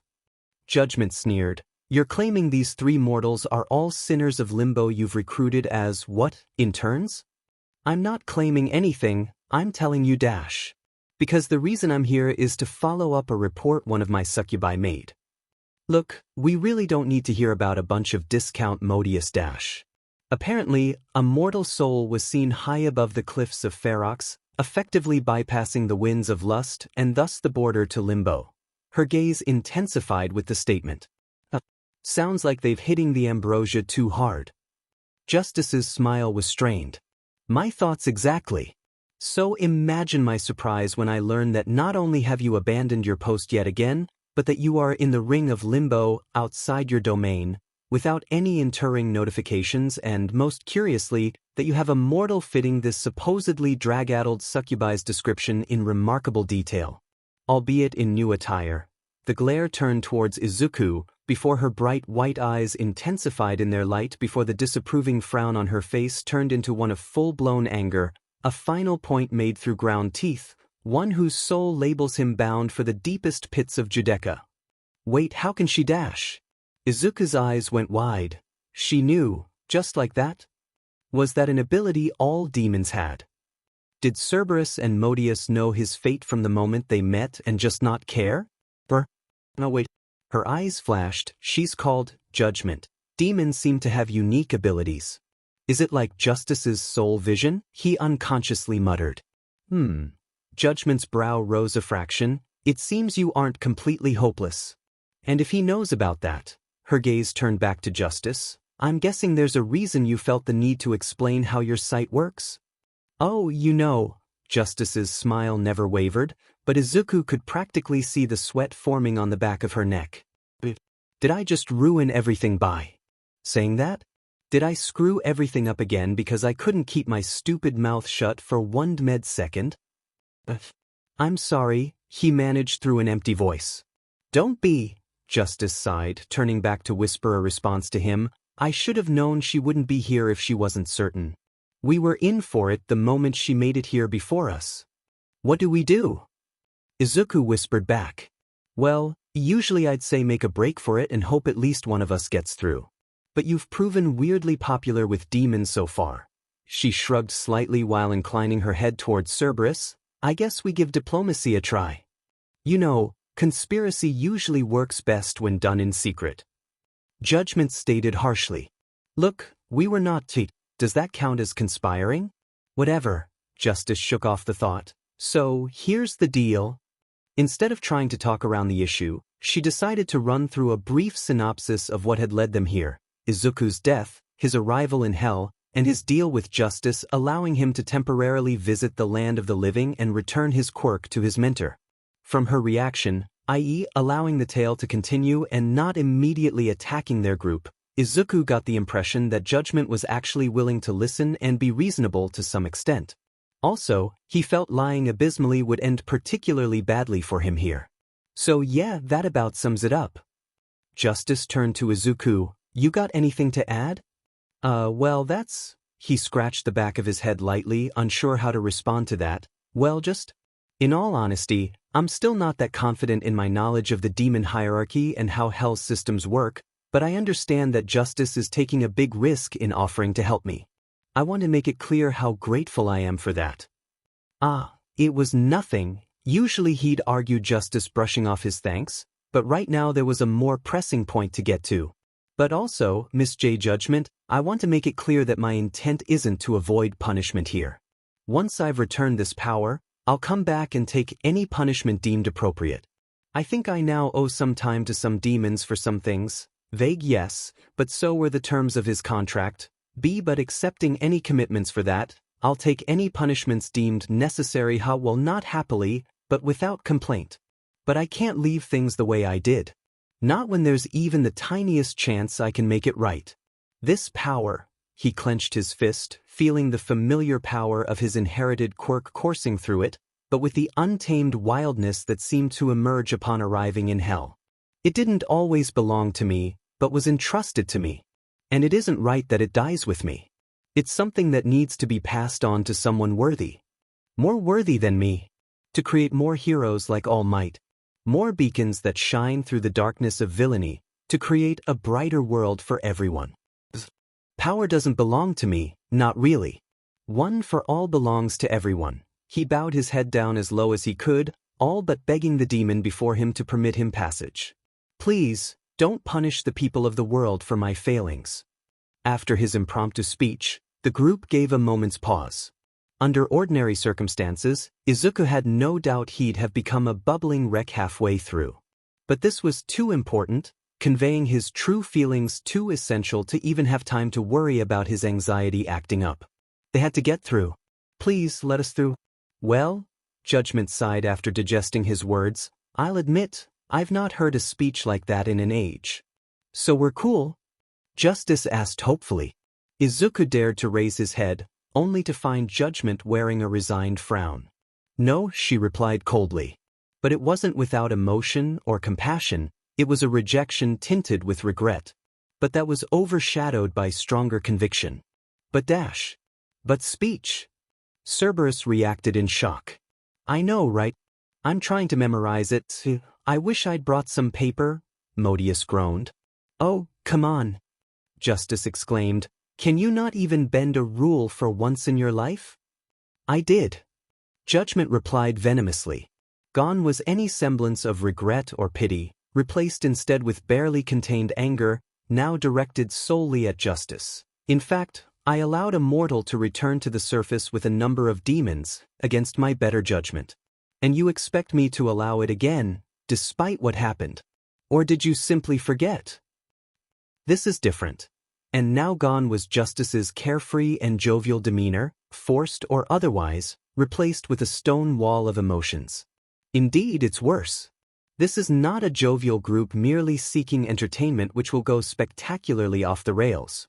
Instead, I see a sinner who will do anything to try and right his wrongs in the mortal sphere, and I see a path of chaos and destruction in its wake. The afterlife compromised, humanity stalled, the laws of life and death violated. Her expression softened slightly as she turned back to Izuku. Once our backlog is sorted and work is calmer once again, I'll take up your assigned punishment with Loremaster personally. Until then, however, that could take decades. Justice shouted angrily, and you just expect him to suffer unspeakable torments all that time, while the world collapses from something we could have prevented? The mortal world will collapse. Ours will continue as normal, though perhaps with a slightly larger population.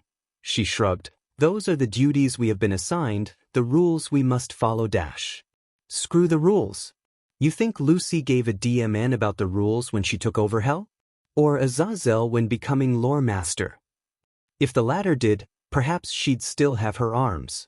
If the former did, perhaps you'd still have your eyes. At the statement, a cold silence dominated the group. Even the roaring fires of Gehenna behind them seemed to calm. In response to the frozen atmosphere. No one had a response to such a statement. How could they? Izuku had simply assumed her blindness was natural, a side effect of her ability and part of however demons were born? But no, clearly there was more to the story, and clearly it was still a sore subject. Cerberus. Justice's tone had cooled to an icy statement. You get everyone to the gate. I'll keep her distracted. But Justy Dash. She's already made up her mind, Izuku. As she cracked her knuckles, he found it difficult to face the reality of the fact she was right. All this time, Judgment hadn't once shown any possibility of changing her stance. Regret? Sympathy? Absolutely. But never once had she shown indecision. Any hint that she might be convinced to see things their way. Izuku corrected his thinking. She can see our perspective. She just thinks it's wrong. But no matter the circumstances, the history behind their conversation, whatever Judgment was fearful of happening again, no matter the laws of the afterlife governing such decisions, Izuku couldn't see any way that he'd accept staying here and depriving the world of one for all as being the correct decision. I can help Dash. You are immortal. Justice interrupted his offer, a newly deceased, inexperienced, untrained, incredibly fragile, Zenitsul for nothing mortal. She is one of the most physically powerful demons in existence, over a millennia-old, ex-leader of the elite exorcists, still trains regularly, properly armed, and wants you dead. She raised her fists into a fighting stance with a sigh. And I'm out of practice, lacking gear, and can't keep you covered in a fight. Best I can do is keep her distracted long enough for you to get out. Izuku glanced back from Judgment to her, finding determined eyes behind the sunglasses.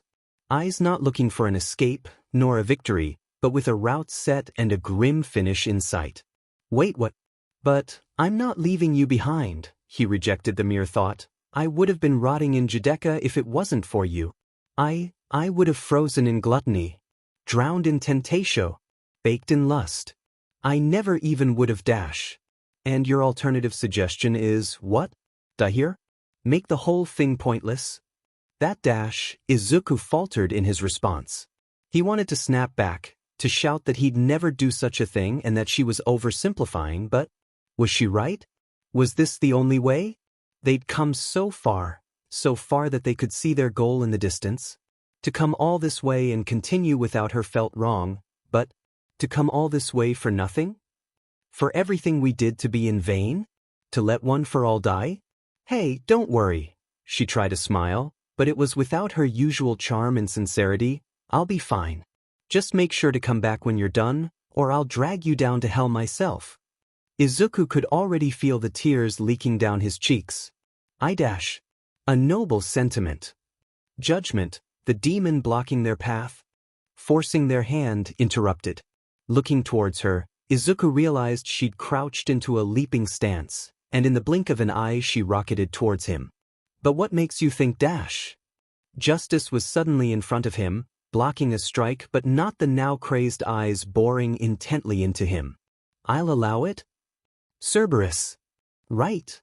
Their triplet companion jumped into action from Justice's call. Just as Judgment was able to break through the block and throw a deafening kick at Izuku, he could feel large teeth on the back of his neck, latching onto his collar and hoisting him backwards. Barely a centimeter passed between him and Judgment's blade-clad black leather boots. Another moment and Cerberus had flung him back, evidently trying to put distance between him and their foe, giving Izuku a momentary bird's-eye view of the situation. All three Cerberi had morphed back into their hound forms. The first was carrying Hagakure and Todoroki, the latter of whom was positioned ready to create some structure of ice at a moment's notice. The second who'd thrown Izuku back had darted forwards to help Justice, who had already thrown a blocked punch which created another wave of wind rushing outwards, while the third was out of sight. Gotcha, only to be revealed carrying Modius, who'd caught him on the way down. Thank you. If you want to thank me Dash. Arf. Cerberus barked aggressively back at Modius as their group began taking off. OHNOU Dash, Judgment's attempt to lunge for them was intercepted again by a strike from Justice and a bite from Cerberus, each coming from different angles but being blocked simultaneously with minimal visible effort on Judgment's part. To make sure they were difficult to follow, Todoroki began acting ice walls between them and the fight, their sides dripping with water vapor thanks to Hell's heat. Within moments Izuku could hear the walls being smashed, but the vapor… Todoroki, I've got an idea. Make it quick. He didn't stop creating ice. Make a chunk of ice in front of us. Cerberus, can your flame breath dash? At his suggestion Todoroki formed a gigantic iceberg which both Cerberus proceeded to incinerate on their way past.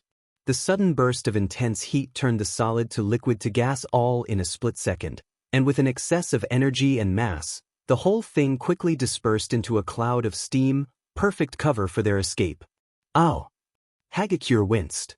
Too bad their suits didn't block all the heat. Demon you. Justice casually blocked the enraged and sloppy punch that punctuated Judgment's yell. All the strength in the world was pointless when you couldn't properly direct it, and Izuku's whole sauna plan had thrown Judgment for a loop.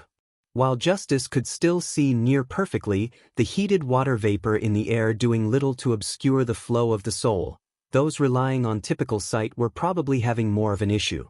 Not bad. She grew an unseen smirk realizing the situation gave her a temporary advantage, lunging at Judgment in an attempt to capitalize before the steam dissipated. She threw a punch. Enish. But the fallen angel's instincts stopped the blow from hammering home. The punch directed at her stomach instead only clipping the side of her chest as she dodged out of the way. Justice tried to follow up with a kick to her legs.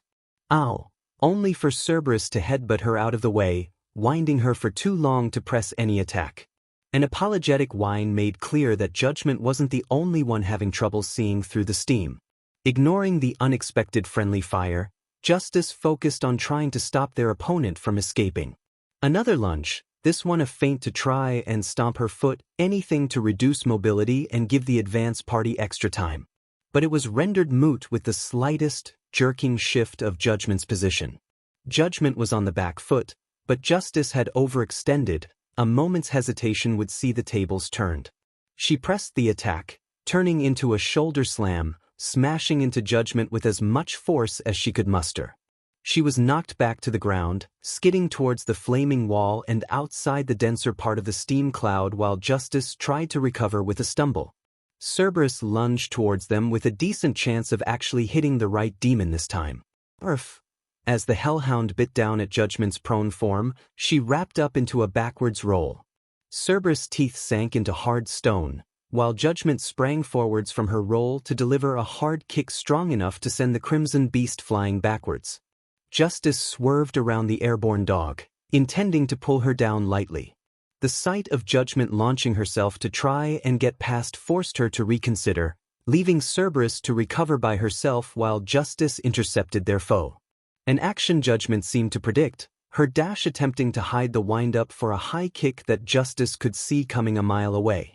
Blocking the leg with one hand, she used the opening to deliver a quick punch square into Judgment's chest, sending the demon skidding back but otherwise not enough to cause any notable harm. Very well then. Judgment grunted before taking a proper fighting stance, raising her fists into a position more reminiscent of a sword fighter than a brawler. Finally got the memo? Justice asked while falling into her own faux boxing stance, a slightly limping Cerberus falling into line at her side. Indeed. She prepared to launch forward with cold iron claws outstretched. If you insist on standing in my way, I will report your betrayal over your corpses. She launched forward, Justice barely able to dodge the enraged, sweeping arc of her claws that would have spelt an anticlimactic end to their match. The duel quickly turned from a battle of distraction into a fight for survival, Justice and Cerberus weaving a desperate dance between Judgment's lethal attacks. A wide arc, backstep, a burst of flame, block, a move, sidestep, a horizontal follow-up, duck, counter with a punch, for all the good it did. Really wish I'd kept those gloves. At the time putting them aside had seemed like such an obvious idea. Those garments had been ones she wore out of both her position and a promise. She'd long since stepped down as High Prosecutor, And that promise had been a lie from the beginning. Handing those back had felt so good. Well, not good, but satisfying? Maybe not, but for whatever reason it had felt right. However, fighting one of Hell's most powerful demons without a cold iron-lined armament felt distinctly wrong. I'll be stuck regenerating for who knows how long and I'll wake up to an absolute shitstorm wrong. And being out of practice doesn't help. But still, despite being on the back foot, she was doing better than expected. Yes, she was constantly on the verge of death with Judgment's razors coming close to giving her a bold new haircut, but hey, at least she was on the verge of death. That counted for something, right? Optimism absolutely brimming, she continued their dance of after death, whirling through a blur of blades to sneak in as many blows as she could.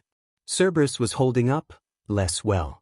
Her form had long since reverted to human to try and avoid any more cuts, but those already delivered saw blood seeping through her sleeves, her trousers, her waistcoat. A nasty gash to her forehead had reduced her to a single eye's vision. And the cost of her smaller frame was any attacks she could land barely phasing Judgment. She'd been able to fall more or less into step with Justice when it came to dodging, but any counterblows were all but pointless. Add in the fact she still wasn't able to avoid all of Judgment's attacks, and at this point she was useful as little more than a distraction. "Cerbs," she tried to whisper loudly enough her voice would be heard. The slight twitch of Cerberus' ear indicated it was, "You need to regroup with the others." Justice had to suddenly dash forward and duck into a face-first slide to avoid a fast-flying horizontal leap. "What?" Cerberus tried to go in for an attack, but was pushed back as Judgment span into a blur of blades before even landing.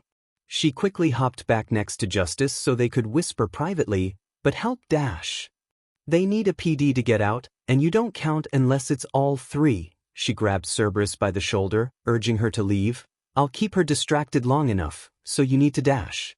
"Ignite the sin machine." Her order was interrupted by Judgment's screech, the ground beneath them quaking with a split as whining cogs whirred beneath them. But as a rusted machine of eternal punishment erupted from the ground before them, chains sent spiraling up in every direction. A moment later, the hurricane of twisted metal folded in on itself, the chains flowing around Judgment as the machine lifted her into its core. "Go!" Justice quickly pushed Cerberus towards the others before the monstrosity could complete. Thankfully, she finally listened, a look of uncertainty the last thing she showed before transforming into hound form and bounding off as quickly as she could. Their choice made, Justice turned around to face a battle she'd have trouble winning in the best of conditions. A battle she had absolutely no chance of winning in current conditions. "Yeah?" She raised her fists weakly. "Suffering must be made. This is gonna seek." "Arf." Cerberus knelt down enough for Izuku to climb off, while Modius slid off effortlessly. Looking back, he could see the shining flicker of Judgment's claws battling with Justice and one of Cerberus' hound forms. "Come, we gotta dash," Modius cut off, glancing around frantically. "What?" Izuku turned to look forwards, and could see their group was mere meters from the threshold. A grand, looming doorway of cracked stone tinted red, carved into a pitch-black wall that soared infinitely tall and curved around in both directions. It was flanked on either side by two braziers mounted on tall columns, and preceded by a bunch of rocks. He took a step towards their goal. They'd finally reached. "Stop!" Modius immediately clung onto him, not letting him get near the end. "It's a trap." "What's a trap?" Todoroki asked, walking up alongside the two as their group dismounted. "That is," Cerberus exclaimed, gesturing vaguely at the rocks in front of them. He blinked. "The rocks? Are a trap? Are they like cursed rocks?" Hagakure ventured. "They look kinda," Izuku struggled, "uniform I guess wait." A number of rocks arranged in an odd pattern with a number of gaps which, from what Izuku could see, were set in a remarkably uniform matrix and blocking the doorway in a seemingly convoluted way. "Is this one of the block puzzles Justice mentioned? Is that what you mortals call them?"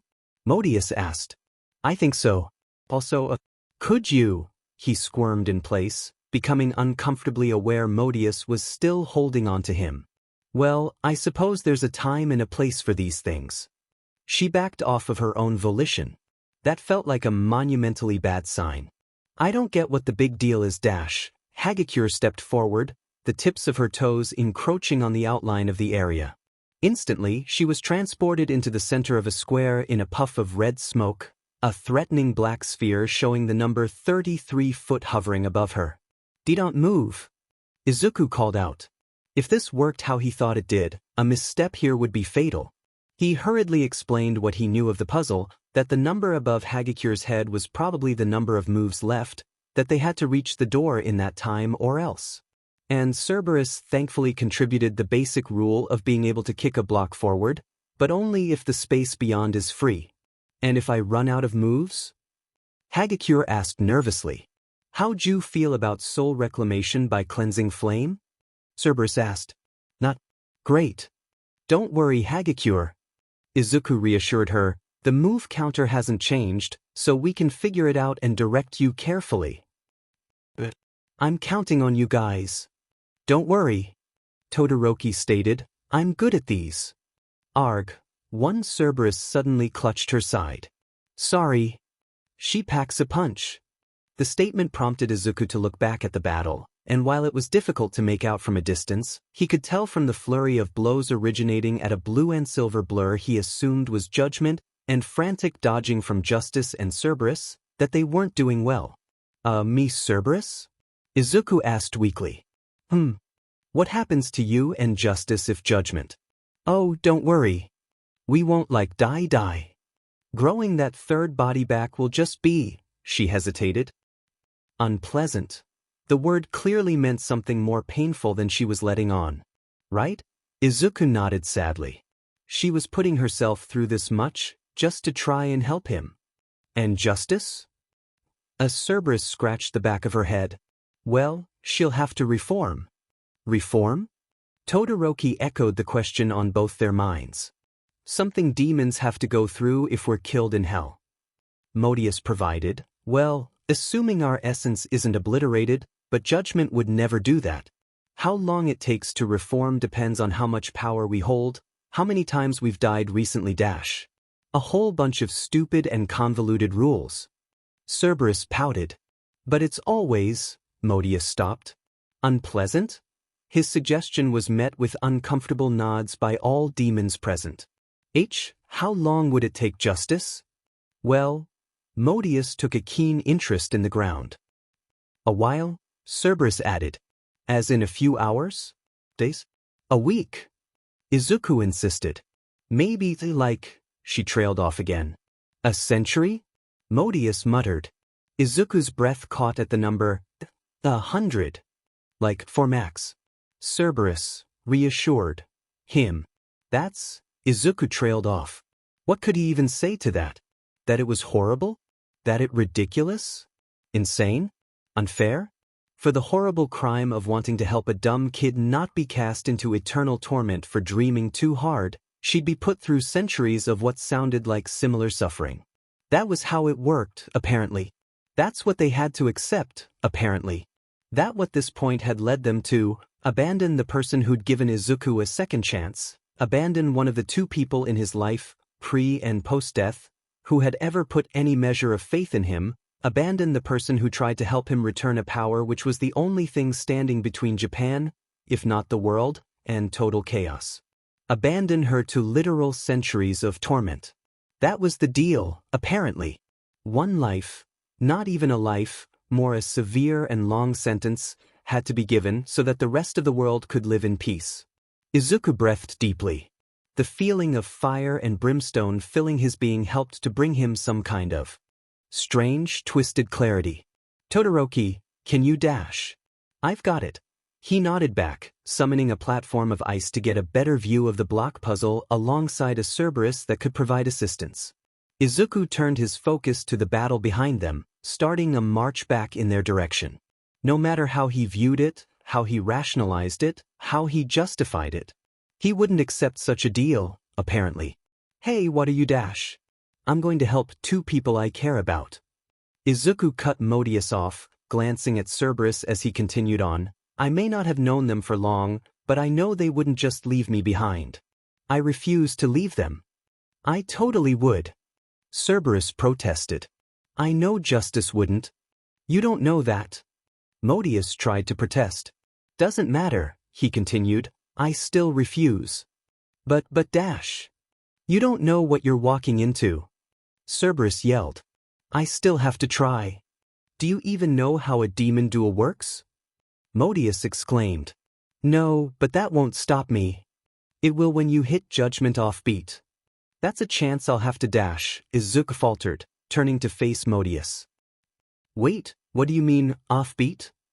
Well, Modius started after clearing her throat, when demons collide, it is not merely a fight of physical prowess, nor a contest of the mind, but an epic battle of the soul.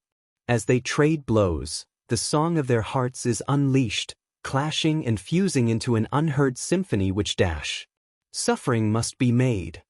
Judgment cried out in the distance, whereupon a mighty metal thing burst out of the ground. Is there a short version? You need to be in tune with their souls and time your fighting to the rhythm, or your attacks could be thrown back at you.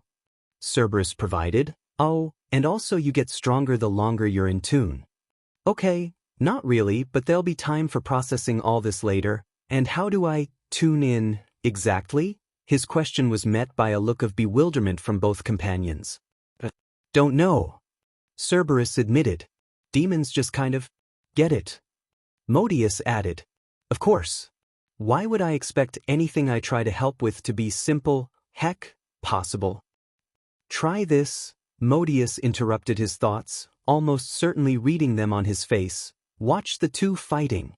Watch their movements, watch their timings. If you're set on this, might as well make sure you have a chance.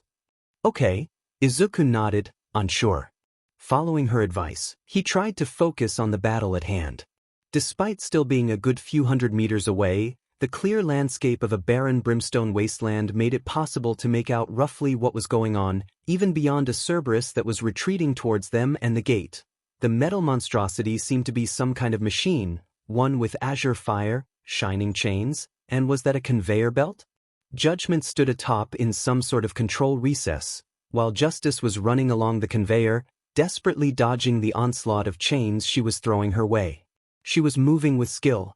Izuku had never seen, bending with flexibility that seemed inhuman, weaving through the roaring whips in a beautiful display of unparalleled acrobatics. The most minute of motions found the smallest of cracks in attacks that would have otherwise been fight-ending. The entire display was incredible, Justice hypnotizing. Izuku repeated back, eyes widening slightly, no, rhythmic. I can see it. Every step was taken in time to a mute metronome, every dodge done in a silent dance. Even the cacophony of the chains followed a pattern, betraying the time signature and ever-increasing tempo they were fighting in. Okay, he repeated, I think I see it. Now you need to join it. Join it how dash? Just start with this. Modius caught his attention to show that she was lightly swaying her hips. After blinking in bewilderment, he realized the swaying was done in time with the fight, and quickly tried to follow suit. His movements were awkward at first, but the simple motion was soon easy to slip into. Focusing back on the fight to make sure he was moving on to What? His eyes fully widened in surprise, a familiar feeling surging through him in a completely alien way. One for all. But how? He remembered how it had felt when he tried to use it on the border of limbo. The chaotic storm that he was unable to mold into anything useful. But now, that chaos was shaping into something more. With every beat of the fight, he could feel the power surge momentarily. With every sway of his hips, he could feel it moving through him. And with every moment that passed, he could feel it growing ever so slightly stronger. I just need to direct it. He imagined the power within him as an egg, the surrounding microwave's wattage increasing steadily with the hum of the music. He tried to picture what All Might would do, go for a flashy move that would save everyone. Oh, I bet he'd use a New Hampshire smash or maybe. Whoa, suddenly the power lost its momentum, the rhythmic flow breaking into an unidentifiable swirling once again. Calm down. Cerberus advised him. Don't try to overthink it. Clearly Modius could read his mind. Focus on the rhythm. Focus on the fighting. Focus on what you want to do. She gave him a small smile. The rest will come naturally. What I want to do, Izuku repeated, calming back into the simple swaying and thus regaining a sense of balance and control over what was inside him. What's inside me? Not All Might, not anyone else. He realized that moves like All Might smashes had never existed until he performed them, despite, apparently, numerous heroes holding the power before him. He briefly recalled Malina's words, that even the clothes they arrived in were mere reflections of how they viewed themselves. He realized that what happened here, what he needed to do here, what he wanted. All right. He set his focus to the fight ahead and what he would do. He watched Judgment's attacks, Justice's dodging and eventual failure to do so. He observed the way Judgment moved, her lightning-fast bombastic attacks cease as she thought the fight won, replaced with a domineering swagger as she approached Justice's fallen form. He saw that his opportunity was at hand, and how he would take it. And then he felt a light peck on his cheek set his entire body ablaze. For luck, he could vaguely hear Modius' voice, but he was too focused on how to how to use the extra power that was now surging through him. One for all, he watched Judgment splay her arms wide, completely open to an attack so long as he closed the distance.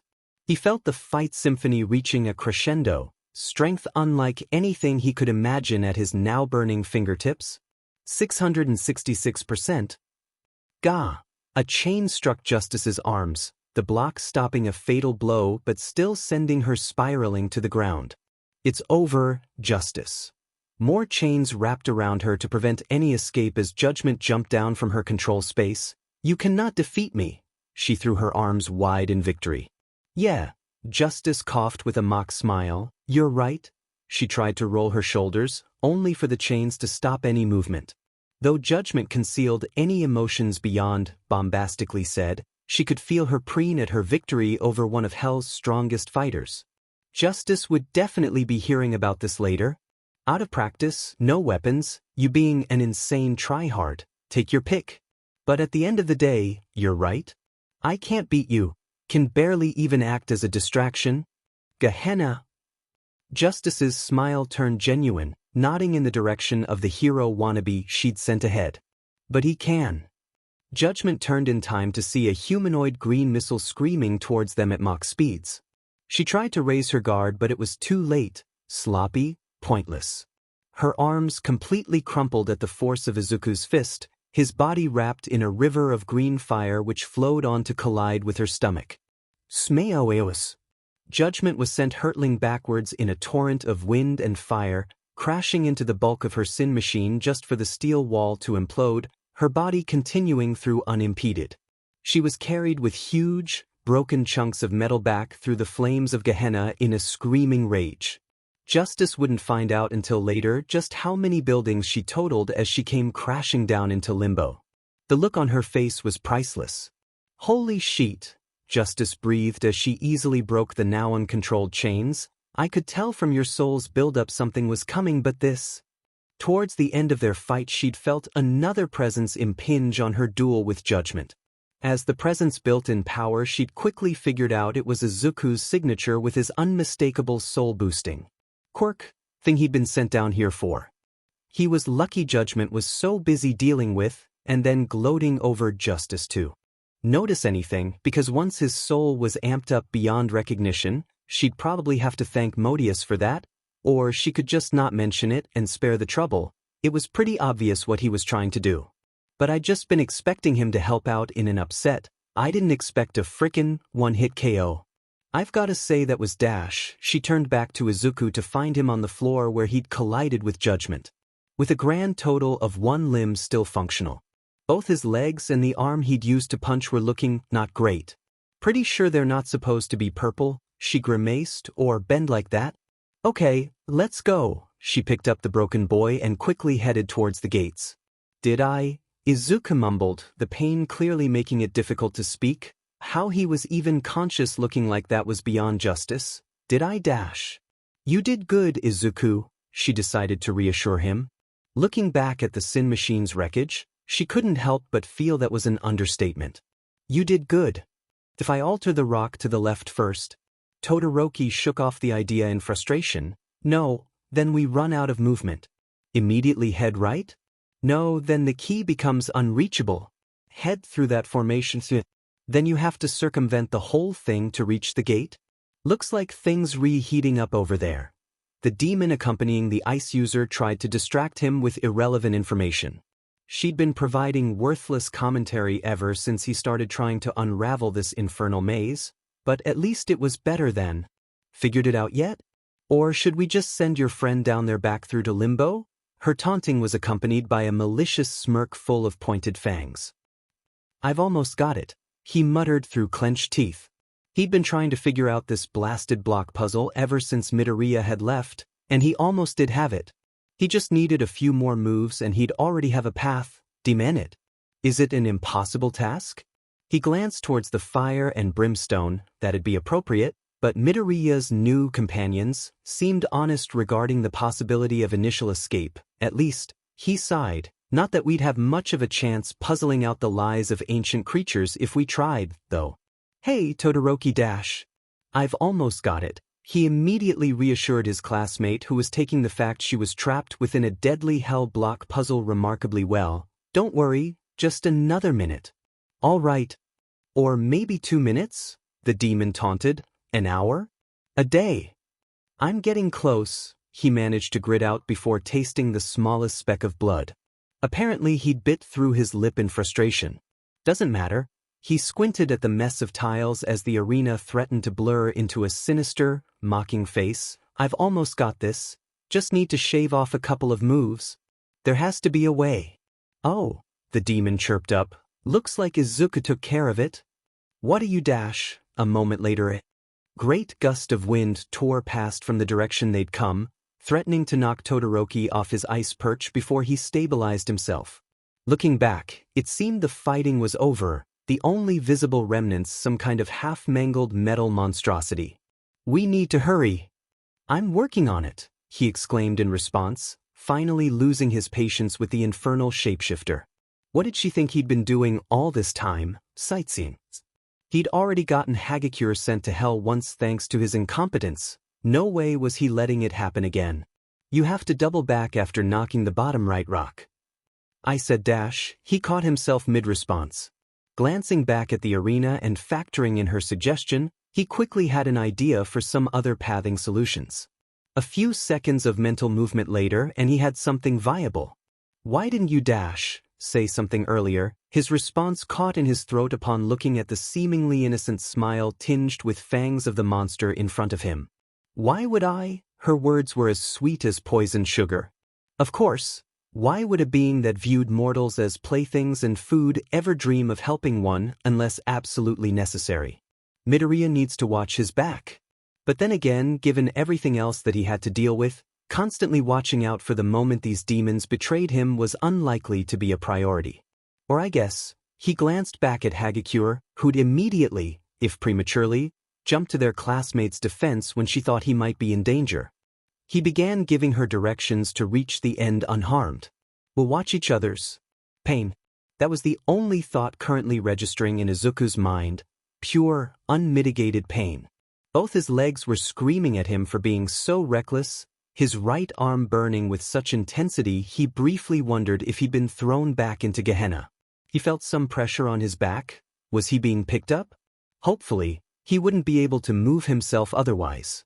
A gentle warmth flowed from the touch, which was sadly overwhelmed by the movement slamming pain into his limbs with the white-hot intensity of 1,000 Oklahoma smashes. Peened? E-purple? T again. Snippets of familiar voices filtered through the onslaught of agony, all lost as even the slightest movement felt like his original would-be punishment. Is this what people at the depths of hell felt like, every moment of every day for the rest of eternity? No one deserves that. After being sent through pain more intense than the rest of his time in literal hell combined, excepting maybe Gehenna, a touch on his cheek sent the pain into remission. It was somehow gently warm, yet soothingly cold. A relaxing massage, yet an alerting warm-up. After struggling to open his eyes, he found the familiar faces of Justice, Modius, and Todoroki looming over him. Hey! Justice said nonchalantly, like she wasn't carrying the remains of Izuku's broken form. Hey, he grit. You okay? Todoroki asked quite possibly the dumbest question he'd ever heard. Relatively, I mean. Soul not breaking or anything. Nah, he's good. Justice provided. Relatively, I mean. She looked back towards him. Thought you'd want to see this. She gestured forwards, prompting Izuku to painfully turn his head the same way. There, in the distance, were the gates of hell he'd fled not a few minutes ago. The gate that they'd been traveling to all this time. The entrance to the mortal world, the portal through which lay the people Izuku needed to find to make things right, was right there. Not 24 meters before him. And there, not a meter before it, stood Hagakure and all three Cerberi. With a nod by Justice, the demon's three forms began pushing on the doors, one on the right, one the left, and one both.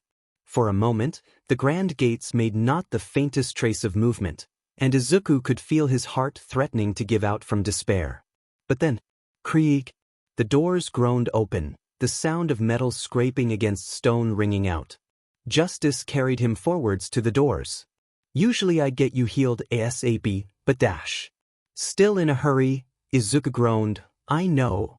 They'd managed to fight back judgment, somehow, but he imagined that she was just one of many forces present in the underworld. Who knew how many minutes, how many seconds, they had before those forces began streaming in. As their group approached, Justice slowed despite the risk. Here we are, the last vestige of hell. She glanced down at him. Go beyond here and you're breaking a whole mess of rules. Could even risk getting your soul broken as punishment when all's said and done. Last chance to dash. I'm not turning back. Izuku replied resolutely. They'd come too far to... No, he corrected himself, it isn't because we've come too far already. It's because we've still got a long way to go. All right, Justice smirked before turning towards his classmates, and you too. A broken soul is a small price for rubbing death in my father's face. Besides, he glanced towards Izuku and Hagakure, we're fellow heroes in training. I'd be a pretty poor one if I left Midoriya to save the world alone. Yeah. Hagakure shot her fist in the air. No way I'm letting any of my friends get hurt again. Class 1, together forever. She put a hand out flat. Together. Todoroki put his hand on top. Toujou, Izuku struggled to add his still-functioning arm, but eventually managed. Together. This may be my fault. But if I fail here, everyone loses. He looked around the group supporting him, former classmates and literal demons, working together towards a better world. Well, technically it's more everyone wants something in the approximate direction needed for a better world, I guess, but still. It was moving. It wasn't weird that he was crying. Plus, that may have been due to the pain. Modius cooed at their display of camaraderie, before Cerberus pointed back. Past them, towards the way they'd came. Hey guys. Is that? Justice glanced backwards. Okay, time's up, let's go right now, come on, move it.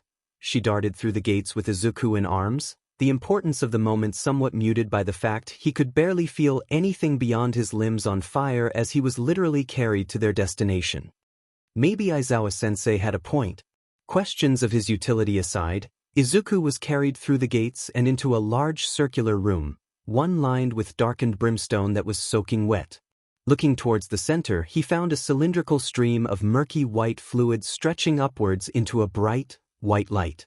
At its base, the stream flattened and spread out through the room, with the only other thing of note being a rowboat that seemed capable of holding about 8 people. He didn't have time to wonder if that was a colossal coincidence or if there was supernatural shenanigans regarding its size before Justice tossed him in. Serbs, help me with the gate. Everyone else start rowing. Izuku made it one groan before she yelled back that he was exempt. I can still help. Save your strength. Todoroki placed an obsidian ore in place. Yeah, we've got this. Hagakure manned the other ore which Cerberus had slotted in. As they began, he heard the loud, metallic groan of the gate begin to close. A glance in their direction showed that apparently, once pushed, the gates closed by themselves, and riding a vertically flowing river with its own gravitational pull was disorienting enough that Izuku could barely feel the muted pain of his shattered limbs over the overwhelming urge to vomit. Is this how Uraraka feels when she overuses her quirk? I wonder if she's... The thought forced him to shut down any further ideas with a shake of his head. He'd slap his face if it didn't hurt to move. From Todoroki's story, they had no way of knowing what happened to their other classmates. Worrying about something they didn't know much about could be left to when they weren't actively escaping hell. A few moments later, Justice and the last Cerberus had leapt back to the boat, bounding up the 5 or so meters they'd traveled with athletic and spatial prowess in equal measure. Their center of gravity shifted halfway through the jump. The boat's rocking forced Izuku to swallow a small amount of vomit that was threatening to come up, but at least the new burning sensation in his throat could distract him from the more severe pains. That sounded like a healthy coping mechanism. Okay, come on, close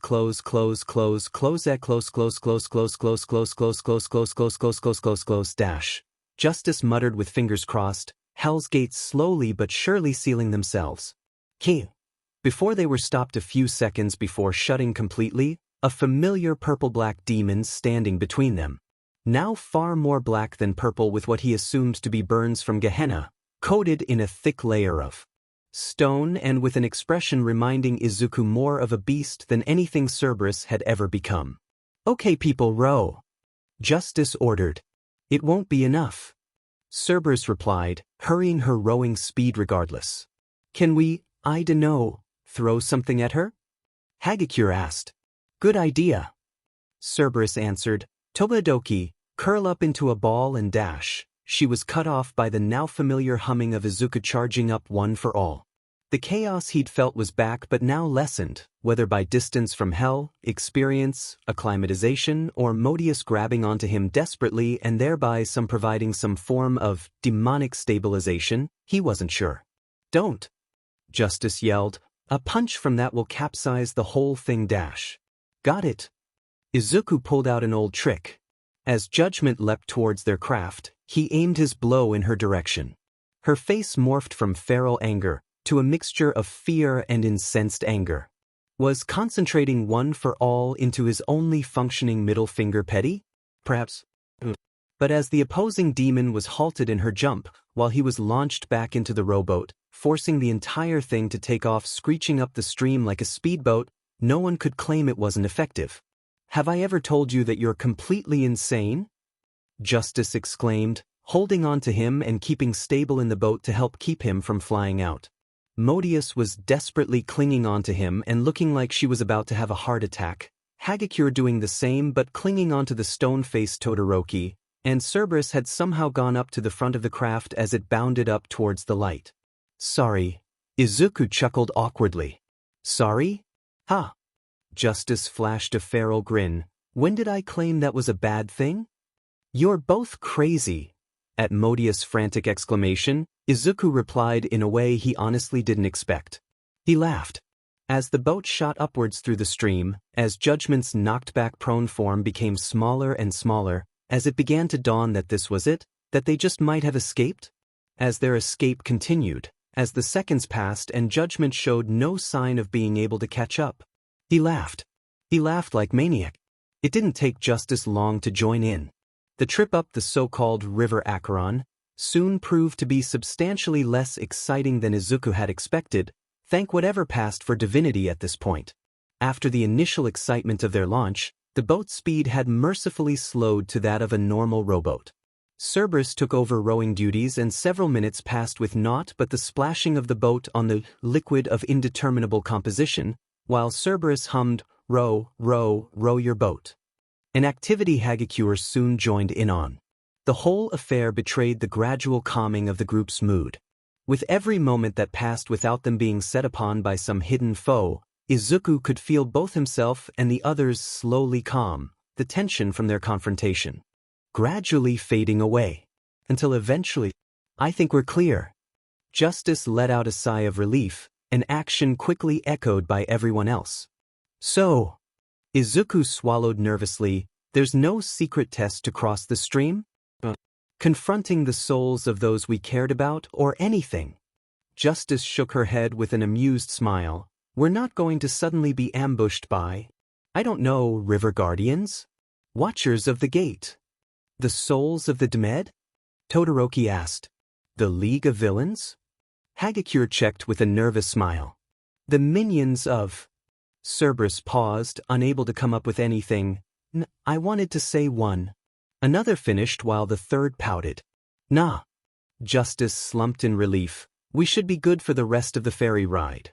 She snapped her fingers as eyes lit up in realization. Oh, but no one touched the soul aquifer. Okay. Todoroki answered while his mortal companions merely blinked. I'm guessing that's the ominous glowing white liquid we're sailing through, which seems to have its own intense gravitational field? Iwai, you catch on quick.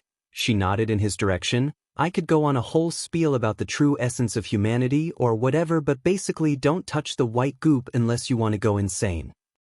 Noted. Todoroki nodded. All right. Izuku answered in turn, glancing out at the strange ethereal stream which they were riding to their destination. Upon further inspection, he found that it seemed resemble a thick fog, with incalculable lights dancing and flitting downwards towards hell, a mad dance to their inevitable destination. He subsequently decided that he actually would like to retain his sanity and slunk down, keeping his broken hands and feet inside the infernal ferry at all times. Arg dash! Only for a sharp twinge of pain to shoot up 3 of his limbs at the motion. You okay? Izuku couldn't help the deadpan face that he made at Justice's question. He sincerely appreciated the concern, but okay wasn't a term commonly associated with a pair of shattered legs, a mangled arm, and a broken finger. Sorry. Yeah, no, I got nothing. That was a dumb question. No, he sighed in response. Yeah, it hurts like hell, but honestly, I think it hurts less. Maybe it was his new soul-bound body adjusting to his power better? Perhaps hell simply had some kind of dampening effect on non-native pain? Or maybe this corridor of souls was a place with muted senses? Yeah, Modius may be a pain, but she's also DMing good at fixing it. Or perhaps it was something completely different. That's just the start dash. Once again, Cerberus proceeded to hold back Modius back by the collar. Actually... Justice glanced from the captive demon back to Izuku, taking a moment to look over his injuries, grimacing in response. That's probably not. She grit out, a terrible idea. Really? Modius' whole face lit up. Yeah, she looked back towards Izuku. The trip should only take a few hours. Doubt that's long. Enough for your soul to settle back into an undamaged form with that kind of recoil, and those injuries are beyond me. But what does that have to do with Miss Modius Dash? Justice cleared her throat, looking away with a cringe. Probably want to take a breath. What do you dash? Izuku was interrupted by the sudden feeling of warmth flooding him. Blinking quickly in confusion, he tried to refocus on what was in front of him. He found Modius' face almost completely filling his vision. She was extremely close, eyes closed as she was leaning towards him, and his lips felt warm and wait, what whe? Wadash, Hagakure spluttered. That's not, she can't dash. Just watch. Justice said. If Izuku had been able to pay attention, he may have seen her gesture to his now healing limbs. Instead, his mind was desperately scrambling to catch up with the reality before him. Modius was close enough that he could feel the breath coming from her nose, which was the only way he could breathe in turn, as his mouth was currently unavailable and filled with the taste of sugary cherries, and it felt unbelievably warm, but in a good way, and that warmth was spreading throughout his entire body, and oh god, it kind of feels nice. What do I do? His crashing train of thought was soon completely flung off the rails. Modius leaned further into him, the world around him simply fading away as all he felt was the sizzling warmth of her touch. Even that sensation disintegrated as her tongue slithered past his lips. Brain broke. Izuku.exe is no longer responding. The invisible girl cleared her throat. How long until? Almost. Justice observed Izuku's previously annihilated limbs, flickers of Modius' restorative flames liking away the damage at an incredible rate. She may be a constant nuisance and largely useless in a halfway decent fight, but this single utility put her in the not a complete waste to bring along category. Of course, Cerberus had long since passed that to claw into the actually glad you got involved column with everything she'd done to help their trip. At this point, Justice honestly wasn't sure how they'd have made it without her. So far their mortal tagalongs were still in the dead weight section. And then there's you. She glanced back towards the brimstone red-faced mortal currently receiving a special kind of care, who had proven outside any and all of her expectations. At first Justice had expected this to be a simple and irritating guidance job, get the mortal from A to B without letting his soul be otherwise claimed, shattered, devoured, etc. And then he'd almost single-handedly blasted Judgment, probably the strongest combatant in all of hell if you considered pure physical strength and technique, back into limbo with a single, unarmed, completely absurd blow. Sure, Modius had given him a boost, and Judgment had been distracted and hadn't quite been put down for the count, while he'd lost 3/4 of his limbs, but still. The actual F-dash. How the hell does that quirk of yours work? Most quirks were simple physical alterations, or maybe gave their owners control over a substance or physical quantity. But this thing boosted his entire Dmed soul. That shouldn't be possible. Justice could count the number of people she knew had a quirk like that on one finger. It was him. Maybe other soul boosters have managed to get into heaven, she scowled, but still, wouldn't we have heard about something like that? I know we've been too busy clearing the backlog to have much contact with heaven, but even one with enough power could completely screw the balance of. Her eyes widened at the thought. Wait, is that what? Hey! Ice-T remarked flatly, should he be doing that? He pointed towards Izuku. Following his finger more closely, it became clear he was pointing towards the visible steam above his head. Oh dear me. Modius, that's enough. The demon pressed harder into the poor mortal in response. Okay. Serbs, could you dash? The hellhound was pulling at Modius before Justice could even finish her request. Bah! Modius exclaimed as her lips were pulled away from her current obsession. You'll never stop our dash. Cerberus put a hand over her mouth and quickly wrestled her into esping. Wow, that was pretty rough, even for her. Clearly Modius wasn't the only one their endearingly positive mortal was growing on. Their mortal who hadn't moved an inch since the healing onslaught had begun. I probably should have given a better warning, but it wasn't like she was expecting to need Modius powers at all, let alone so soon. And letting her stew in excitement while Justice explained all the details now would have just been more insufferable. Feeling okay? Her question was met without response. Sighing with a slight smile of amusement, she moved to sit next to Izuku and try to rouse him from the shocked state. Hey! She tapped him on the now completely healed arm. You in there? His eyes managed to regain a bit of focus, while his mouth slowly opened and closed several times. Don't worry. Justice reassured him, we've got several hours for you to come to, and physically you're back to peak form. The statement prompted him to snap to attention, suddenly examining his now fixed limbs and running his hand over them, as if they were naught but an illusion. Oh. Izuku nodded rapidly as he finished his check. So I guess that was Wi Miss Modius? Be trailed off into a blushing mess. Yep. Justice confirmed. She can fix up any damage your soul's taken by imparting demonic energy with a good smooch. Can power you up too. Alright. He nodded more slowly, his face's redness flaring at a certain word. That's actually pretty similar to our recovery girl, I guess? Although. He pressed his fingers together in embarrassment. It'd have to be. The effect is stronger if it's on the lips, she filled in, with damage that's severe I doubt anywhere else would have worked. Well, I can think of a couple dash. Modius' words were cut off by a thankfully back on horny protection duty Cerberus. I see. Izuku became remarkably interested in the boat's floor. Or would it be the hull? And the steam? Ice-T checked the original point of his attention. Oh, too much of her energy overloads your soul, sets you on fire. The three mortals slowly turned their heads towards her with shocked expressions. Pretty sure it's designed to help her fulfill her function. Function? All three parroted. Punishing souls in lust. Justice shrugged. This way she can? She paused, not wanting to repeat anything just because her audience was inexperienced. Entertain souls while also punishing them. The three all slowly blinked in response while looking at her, practically in sync. It was honestly a little creepy. How?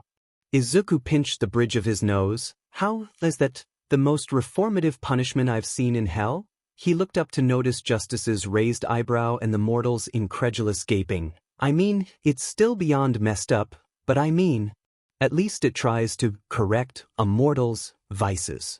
It's still inhumane Pavlovian conditioning, but at least it's not tacitly reinforcing their sins while punishing them. That's... Justice blinked. A good point, actually, and one Justice found herself exploring. Cerberus was assigned to gluttony, tasked with corralling sinners and basically doing whatever she wanted, but thinking about it, wouldn't the pain of her playing with mortal souls make them see through the circle's illusion, albeit temporarily? Nothing came to mind from greed or lower, barring Zdrada screwing around in anger, but considering the top three were the only ones operating under. Wait, what else have you seen? Girl broke Justice out of her thoughts. Don't ask. Izuku replied with a thin smile and hollow chuckle. Probably best bring him out of Depression Town, but how? A thought came to mind with a smirk.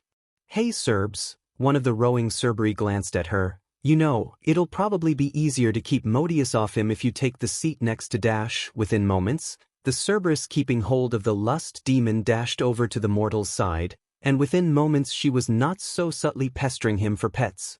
Oh, that's dumb. A flustered Izuku didn't take long to give in to the request, ensuring Cerberus should be content for the ride up. Justice took his other side to help keep the maniac away. This is discriminatory, the maniac exclaimed. Against what? Ice-T asked a very sensible question of a less than sensible demon. True love. 5 sets of eyes looked at her apathetically, a happy Cerberus and an incredibly flustered Izuku, the only 2 pairs failing to do so. Eventually, Ice-T's turned back to Justice. Is she always this stupid? Hey. Honestly, that'd be overestimating her. Hey. Dash, Izuku cut in nervously. I do appreciate you. Affixing my soul, Miss Modius Dash. See. Tos. Me. That's nothing like what he said. Girl stated incredulously. Clearly your soul's hearing still needs some time to adjust. Modius pouted. I'd say the same of your perception of reality. Ice-T said in the most deadpan tone possible. Okay, if they're gonna sass Modius, maybe they're not complete deadweights. But enough of that. Justice sadly had to end the ribbing. They may have a good chunk of time, but it was still limited. We should probably get some sleep. Well, that came out of nowhere. Todoroki pointed out. We haven't even had to sleep in. Hagakure's eyes widened. Since we got here, actually. We just kind of rest, I guess? Souls don't technically need sleep in hell. Justice filled them in. It's more mental fatigue. But that's not the case once we leave. As we're still on the path to hell, it won't be that noticeable, but it's either sleep now or feel dead tired within about an hour of reaching the mortal realm. And as there's a strong chance it'll take longer than an hour. Izuku nodded. Better to sleep now. No offense, but... Hagakure tried to raise an objection. We don't trust any of you in the slightest. Todoroki made it as bluntly as humanly possible. Except Izuku, of course. I guess I can understand where you're coming from.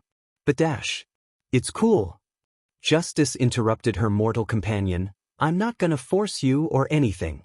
But for the record, it applies to us too.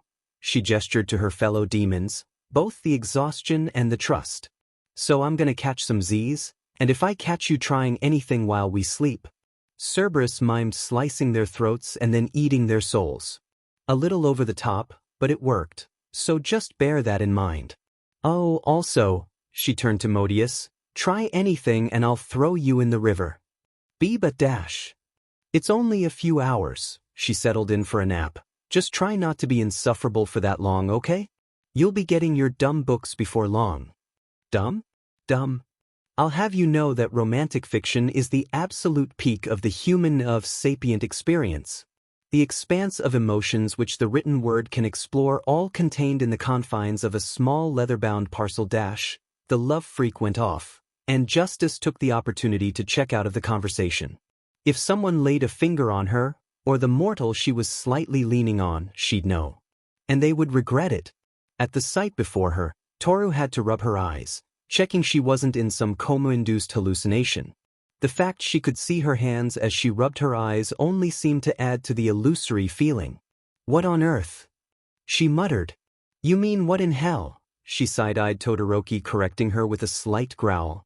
The fact he could actually see her making the gesture was still difficult to grasp. She'd gotten used to relying on audio cues to get her point across for so long now it was going to take a while to stop.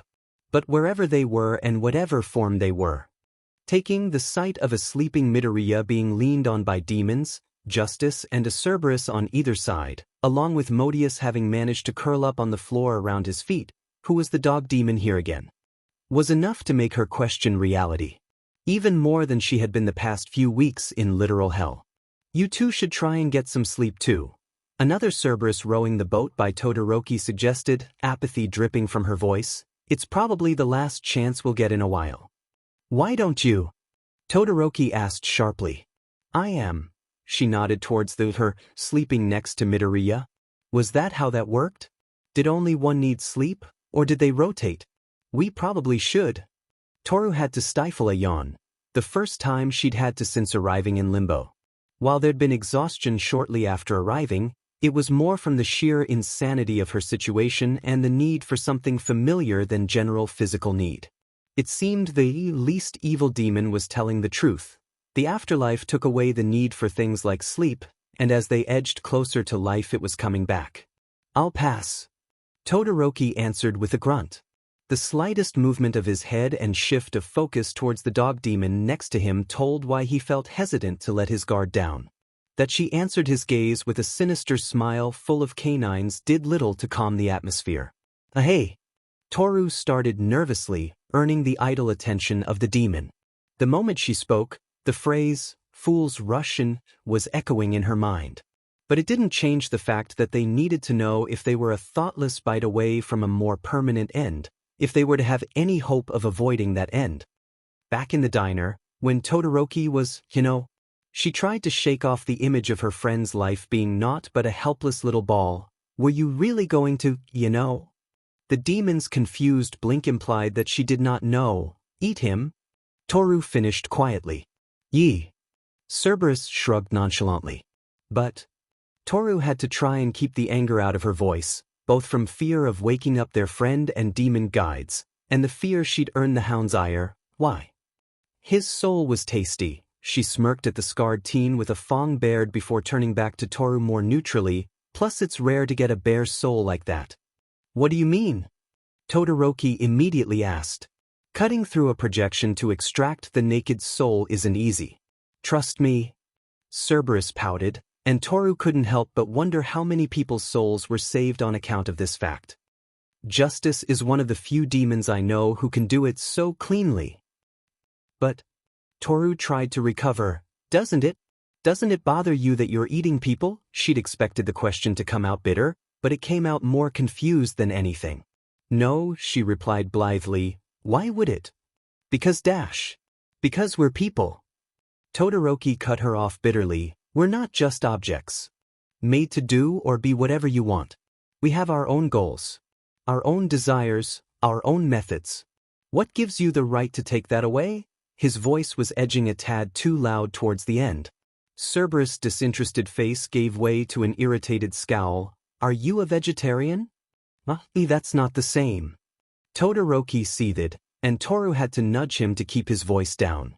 Don't wake up the reasonable demon unless in danger. Don't get on the reasonable demon's bad side unless absolutely necessary. She was their only lifeline beyond Midoriya, and sitting in this small boat in this impossible tunnel, she doubted in his ability to punch his way out of a fight. Why not? We're sapient dash. And that makes you special? How? Cerberus asked mockingly. What does that give you that puts you above other animals? You live in social groups? So can monkeys.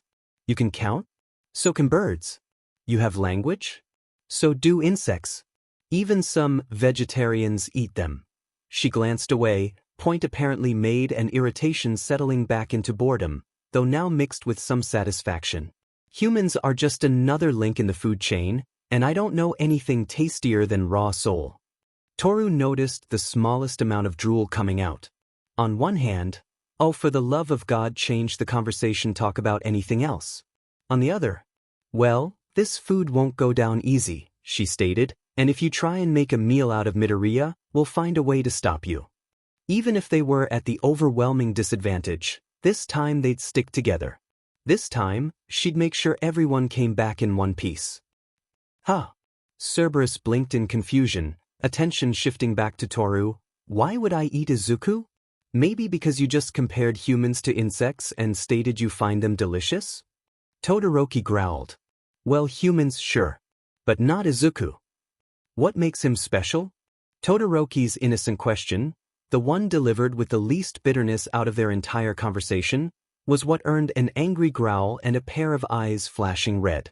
He immediately backed away towards Toru, owing in equal parts to intimidation and surprise at the sudden mood shift. A moment later she flicked her head away in frustration, muttering something under her breath, Toru only being able to pick out the word, never. Just get some sleep, she eventually ordered.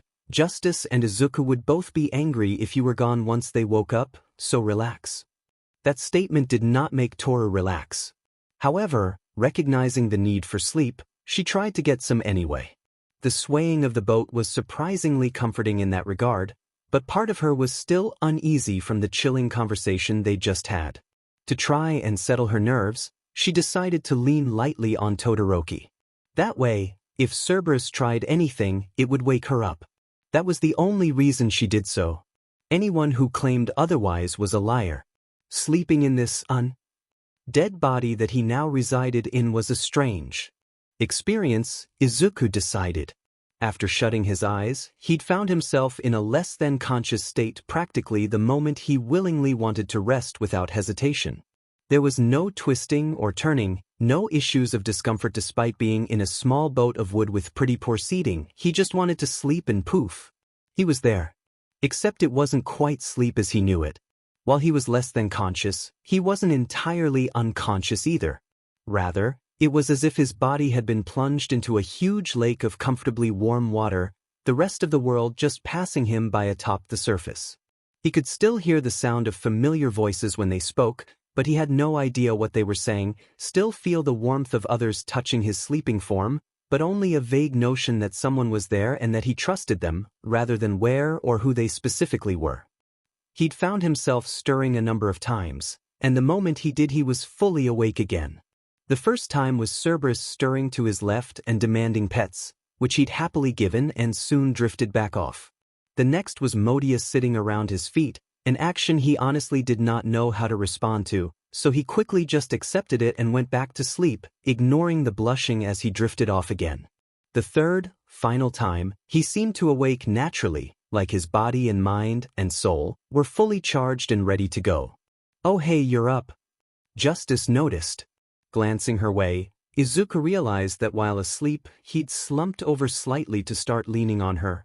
Sorry dash, he tried to back the other way, only to be reminded that he had a Cerberus there. No problem, it's pretty cramped here anyway. Justice brushed off the issue. Sleep well? I'm sure. He answered uncertainly, I guess? It felt kinda weird. Yeah, it can be hard to get used to. Now that you're dead, you don't really sleep so much as enter a sort of meditative trance, she shrugged. It's a similar deal but you're still vaguely aware of your surroundings. Probably a defense mechanism as you're more exposed without a proper body.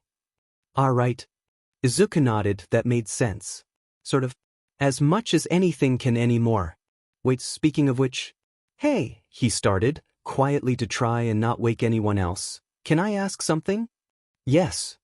Justice nodded. That is your answer. You may ask no further questions, she smirked at the slight pout he made in response. I'm just messing, shoot. So, about the whole demon duel, why didn't you tell me about it? Seriously? She scoffed in response. If I told you everything there is to know about demons and hell in general, we'd probably be back in my office in Gluttony, and you'd be on your 5th existential crisis by now. Okay, yes, true. He accepted there was a lot to learn, but why not tell me about it when we had to fight? Judgment? I could have helped. Honestly, I had no idea you'd be anywhere close to that useful. Of course, Lot of it was luck and Modius helping you out with a power boost. She nodded towards the demon sleeping at his feet. But if I'd realized your quirk can make you so useful in demon combat, I would have considered giving you a rundown. But if we get into a fight, you should still run. But I can dash. Crack your soul a new one to obliterate an opponent? Yes, I know, but what if you can't control it well enough and the attack rebounds? What if your soul breaks? You'll be erased from existence. She paused to let that thought sink in, that a single mistimed punch could end him permanently, that being slightly offbeat could render their entire journey pointless. Okay. He nodded swiftly with a grimace. That makes sense. But, I'm really going out on a limb here. Watching you yeet yourself into oblivion and make that for nothing would really tick me off. Alright, Dash. Really, I go to all this trouble and then you go and get yourself permakilled? Not cool. Sorry, Dash. Seriously, Izuku, have you ever thought about my feelings when risking your continued existence? His pained expression turned far more neutral. You're messing with me again, aren't you? Whatever gave it away? She chuckled at his pained, Don't worry, that won't happen so long as you're not absurdly reckless. So considering your personality, I give you a solid 6 hours to live. He sent a grumble her way. You know I'm right. But if you're able to contain yourself a bit, live long enough to get some proper training in supernatural combat and get that power of yours under control, you'd be a serious asset. She sighed. Even a day or two and we could probably get you into a workable condition. Time crunches as he... Well, Izuku sighed in turn. I guess we'll never know. Assuming we can find All Might before anything else goes wrong, I probably won't even have this power for another day. What's that saying about assumptions? I know. He groaned in turn. Surely they could go a day in the mortal world without anything crazy happening. Surely. How close are we, by the way? Not long now, she glanced upstream. Maybe 10 minutes, half an hour? Then it's just a quick trip through the silent sea and we're home free. Cool. They were almost there.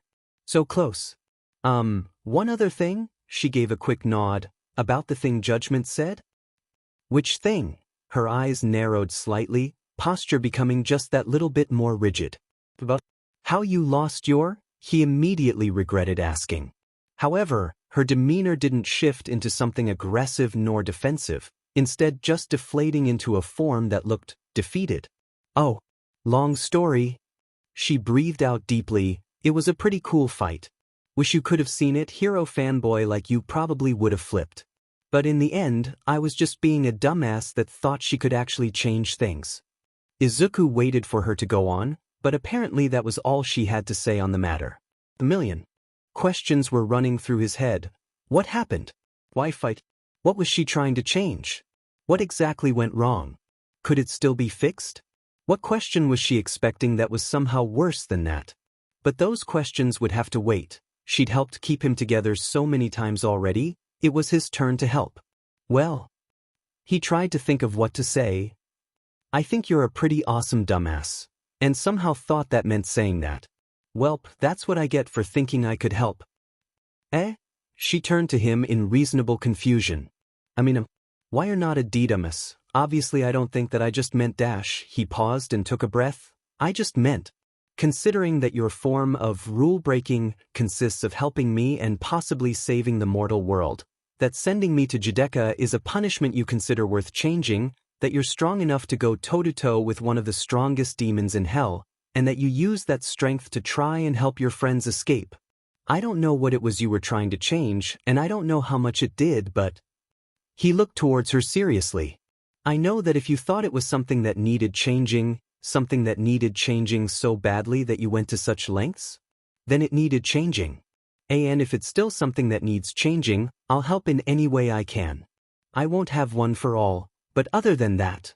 He blinked. Well, other than that, I'm basically useless, but I can do paperwork. If you teach me, that is. Or maybe try and organize your office so things are easier.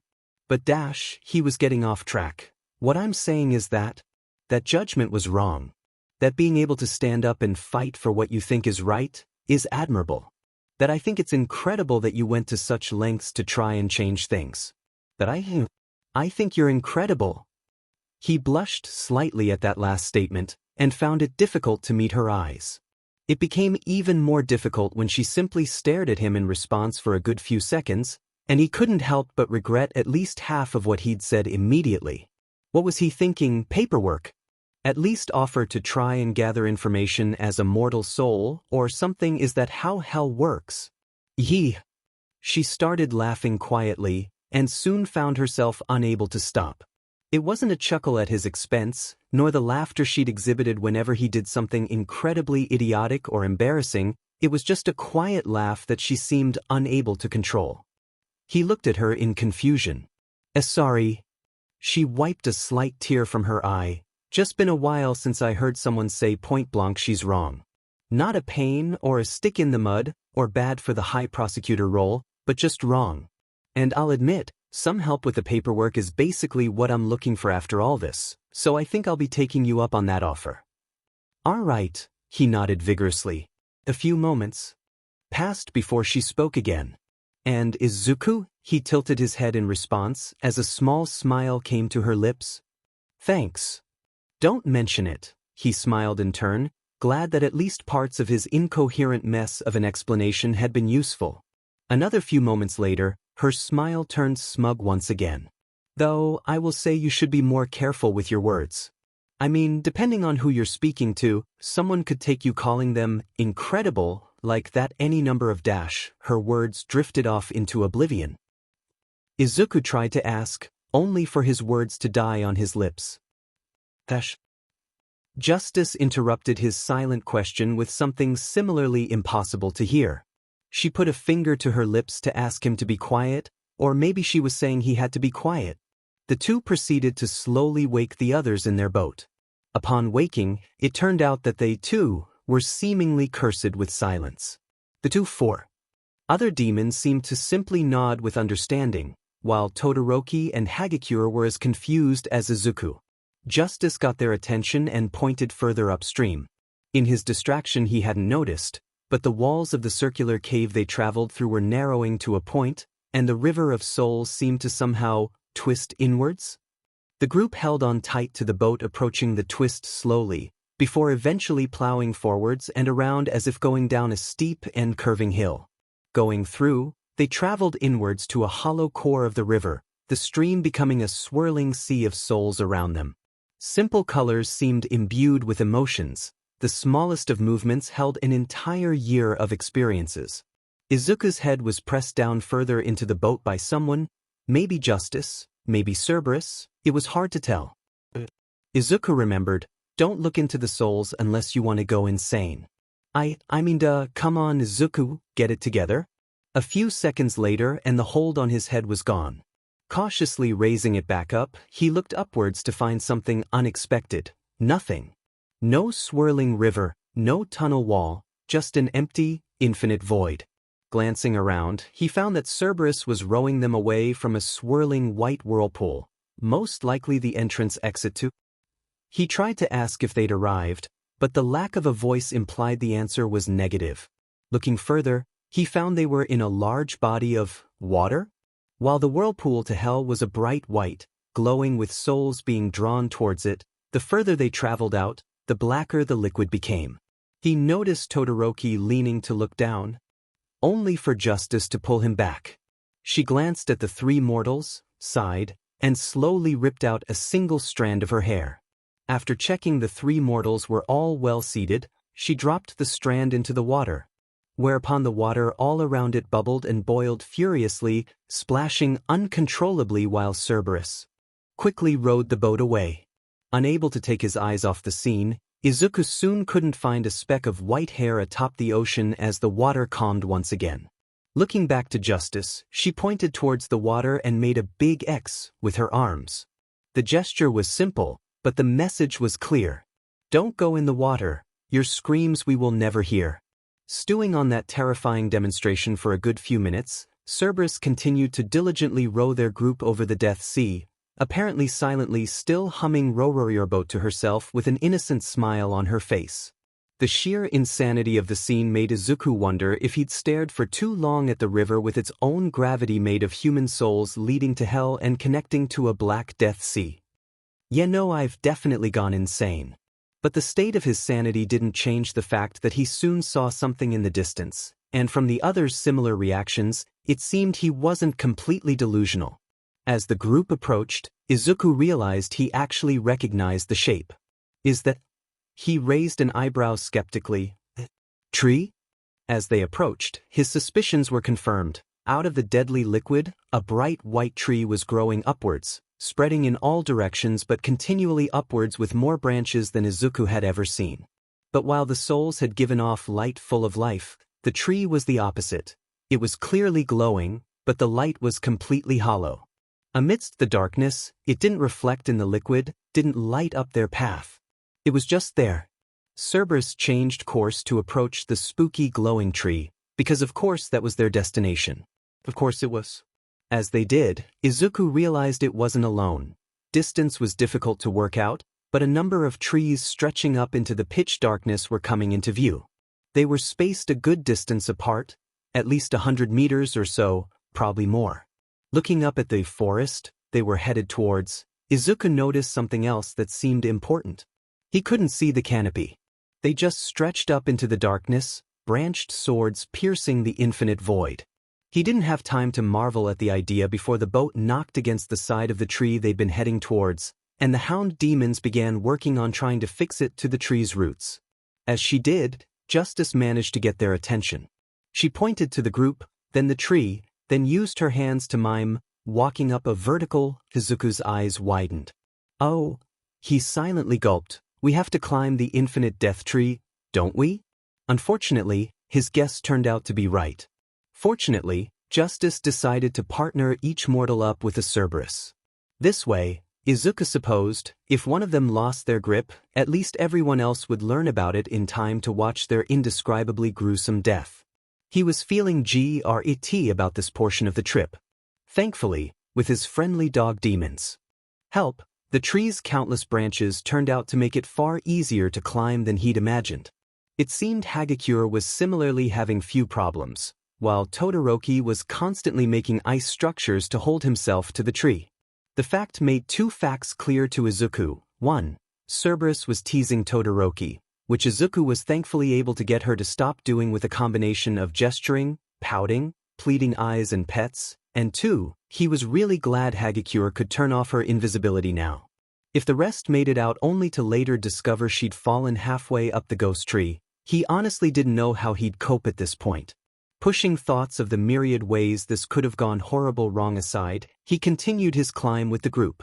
After a while, the task became less nerve-wracking and more mind-numbingly repetitive, before becoming even more nerve-wracking when he realized that was probably the point. Give a mundane task that went on for an incredibly long time, make you complacent, and then wham, eaten by deathwater. Classic afterlife trap. But despite the fears after some time, half an hour, an hour, 2, it was impossible to tell. Izuku noticed the branches above him undulating, like they were being blown in the breeze. Only, there was no wind. As their climb continued, it became apparent that the undulating only affected branches above a certain, very specific point. Climbing up further, he realized the branches weren't moving at all. It was a trick of the light. Specifically, the effect of looking through rough water. Initially unbelieving, more climbing confirmed what he'd began to suspect. The branches above them were underwater. Above them was the surface of an ocean, and not a Stepinman Parish ocean, an ocean made of honest-to-God water. Water which is... Somehow, you know what, this is honestly one of the least ridiculous things I've seen today, so let's just go with it. As the group approached a final, large branch before the waterline above them, Justice paused to do a brief head count and make sure everyone was ready. She pointed to the water and mimed swimming, before pointing upwards again. It took a few tries before he realized that she was telling them to make sure to swim directly upwards. Once they all gave a thumbs up to show they understood, she demonstrated that they all needed to take a deep breath. So we need to breathe again now. Fantastic. But wait, wouldn't that mean we're almost? Justice cupped two hands and lowered them, nodding for Izuku to step forward. Realizing the intent, he placed a foot in her hand, took a large, deep breath, and nodded. Justice threw her arms upwards as he pushed forwards, and he was launched into the ocean. Immediately, he reached upwards and began to swim, unsure of how far he had to travel and quite sure he wouldn't be able to hold his breath for too long.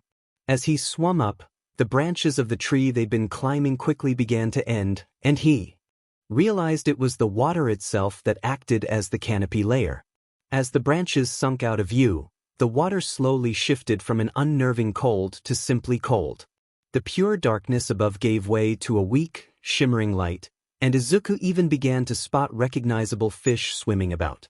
Glancing back, he found the rest hot on his heels, though it seemed Todoroki and Cerberus were helping Hagakure up, while another Cerberus was helping Modius. Maybe they couldn't swim? While he wanted to go back and help, Izuku was painfully aware of just how empty his lungs were becoming. He shot up as quickly as he could without activating one for all, that was just a disaster waiting to happen, and approached the surface. He reached out his hand, the burning sensation in his lungs dwarfed by the anticipation. Gasp! He breached the water's surface, gasping for splutter. A wave came over and pushed him back down. He quickly pushed back upwards. Cough, cough. His eyes widened as a second wave threatened to sink him again, and he struggled to stay above the waterline long enough to take a breath, wave upon wave threatening to spell a watery grave. He ducked down for a moment, only to confirm everyone else was almost to the surface. He raised his head above the waterline to look around. Boom! The sound of lightning crashing nearby sent a ripple through his soul. He heard ringing in his ears. "Are you kidding me?" He couldn't help but rage at the situation. They'd traveled all this way, pushed through hell itself, and they'd surfaced in the middle of an ocean. In a thunderstorm. It was official, fate played favorites, and Izuku was on its shit list. Cough, cough. A Cerberus surfaced beside him, paddling over to help keep him above the waves. Thanks, Cerberus. Are the others dash? A series of gurgles, loud coughs and splutters betrayed his mortal companions surfacing beside him. What? Hagakure glanced around, another lightning strike punctuating the situation. Oh, are you serious? Izuku couldn't help but feel just a little bit validated. It was small in comparison to the "oh, for the love of all that is and isn't holy, please don't let us die here" feeling, but it was there. Okay, we're dash. Justice's exclamation was cut off by a wave crashing over her. A moment later, she resurfaced, her lips acting as a tap to comically drain the water from her mouth. Welp, that was anticlimactic. Oh no, I can't swim, Modius exclaimed. Finally, some good news. Todoroki deadpanned. But despite his harsh words, he still managed to make an ice floe which the group could hang on to. With something to grab, Cerberus was able to enthusiastically push the group somewhere. Looking around, Izuku noticed two landmasses, an island elevated high above the sea level with some ruined structure atop it, and a city shoreline beyond it. While further, the shoreline was something they could easily get onto, so he pointed her in that direction. The following half an hour was a desperate struggle to make sure everyone held on, with Todoroki's body temperature plummeting to dangerous levels, but unable to stop reinforcing the ice lest their situation become more dangerous still. When Justice first grabbed onto his shoulder, he was hesitant, but when she was able to alleviate the freezing issues, he soon conceded. Meanwhile, Izuku moved along to try and help Hagakure and Modius from losing their grip or suffering any lack of swimming-related issues. The latter tried to say something that would no doubt make Izuku blush, and honestly he'd be thankful for the extra heat at this point, but another wave filled her mouth with seawater. What she spit out included a small fish, and Izuku and Hagakure both couldn't help but laugh at the image. Just as his muscles began threatening to give out, their floe knocked against the shoreline, and the group desperately crawled onto dry land. We finally made it. Modius panted, wobbly after the voyage. Land. Hagakure did likewise, practically kissing the cement. Sweet, sweet land. It was a challenge dash. Todoroki was cut off as Cerberus shook herself off. All three of herselves, near Todoroki by different directions. He could practically see steam coming off the boy's angry frame, eye and mouth twitching in frustration. Yeah, but, Izuku sat up before taking a deep breath. Where are we exactly? Hell's outer rim? The shore of souls? Purgatory? Pandora? Not quite. Justice stood up with a smile, stretching before her outfit began steaming. Literally. She must have been using her heat to get the water off. Oh, now I reek of salt. She groaned before shaking off the unfortunate thought, but I guess I should still do the proper introduction. She coughed to clear her throat before walking over to the still-sitting Izuku.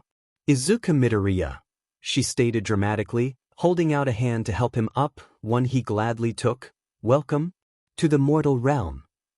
His eyes lit up. You mean Dash? Earth, the land of the living, the mortal realm, the mortal sphere, the plane of chaos. It has many names, but basically, she smiled sympathetically. Welcome home.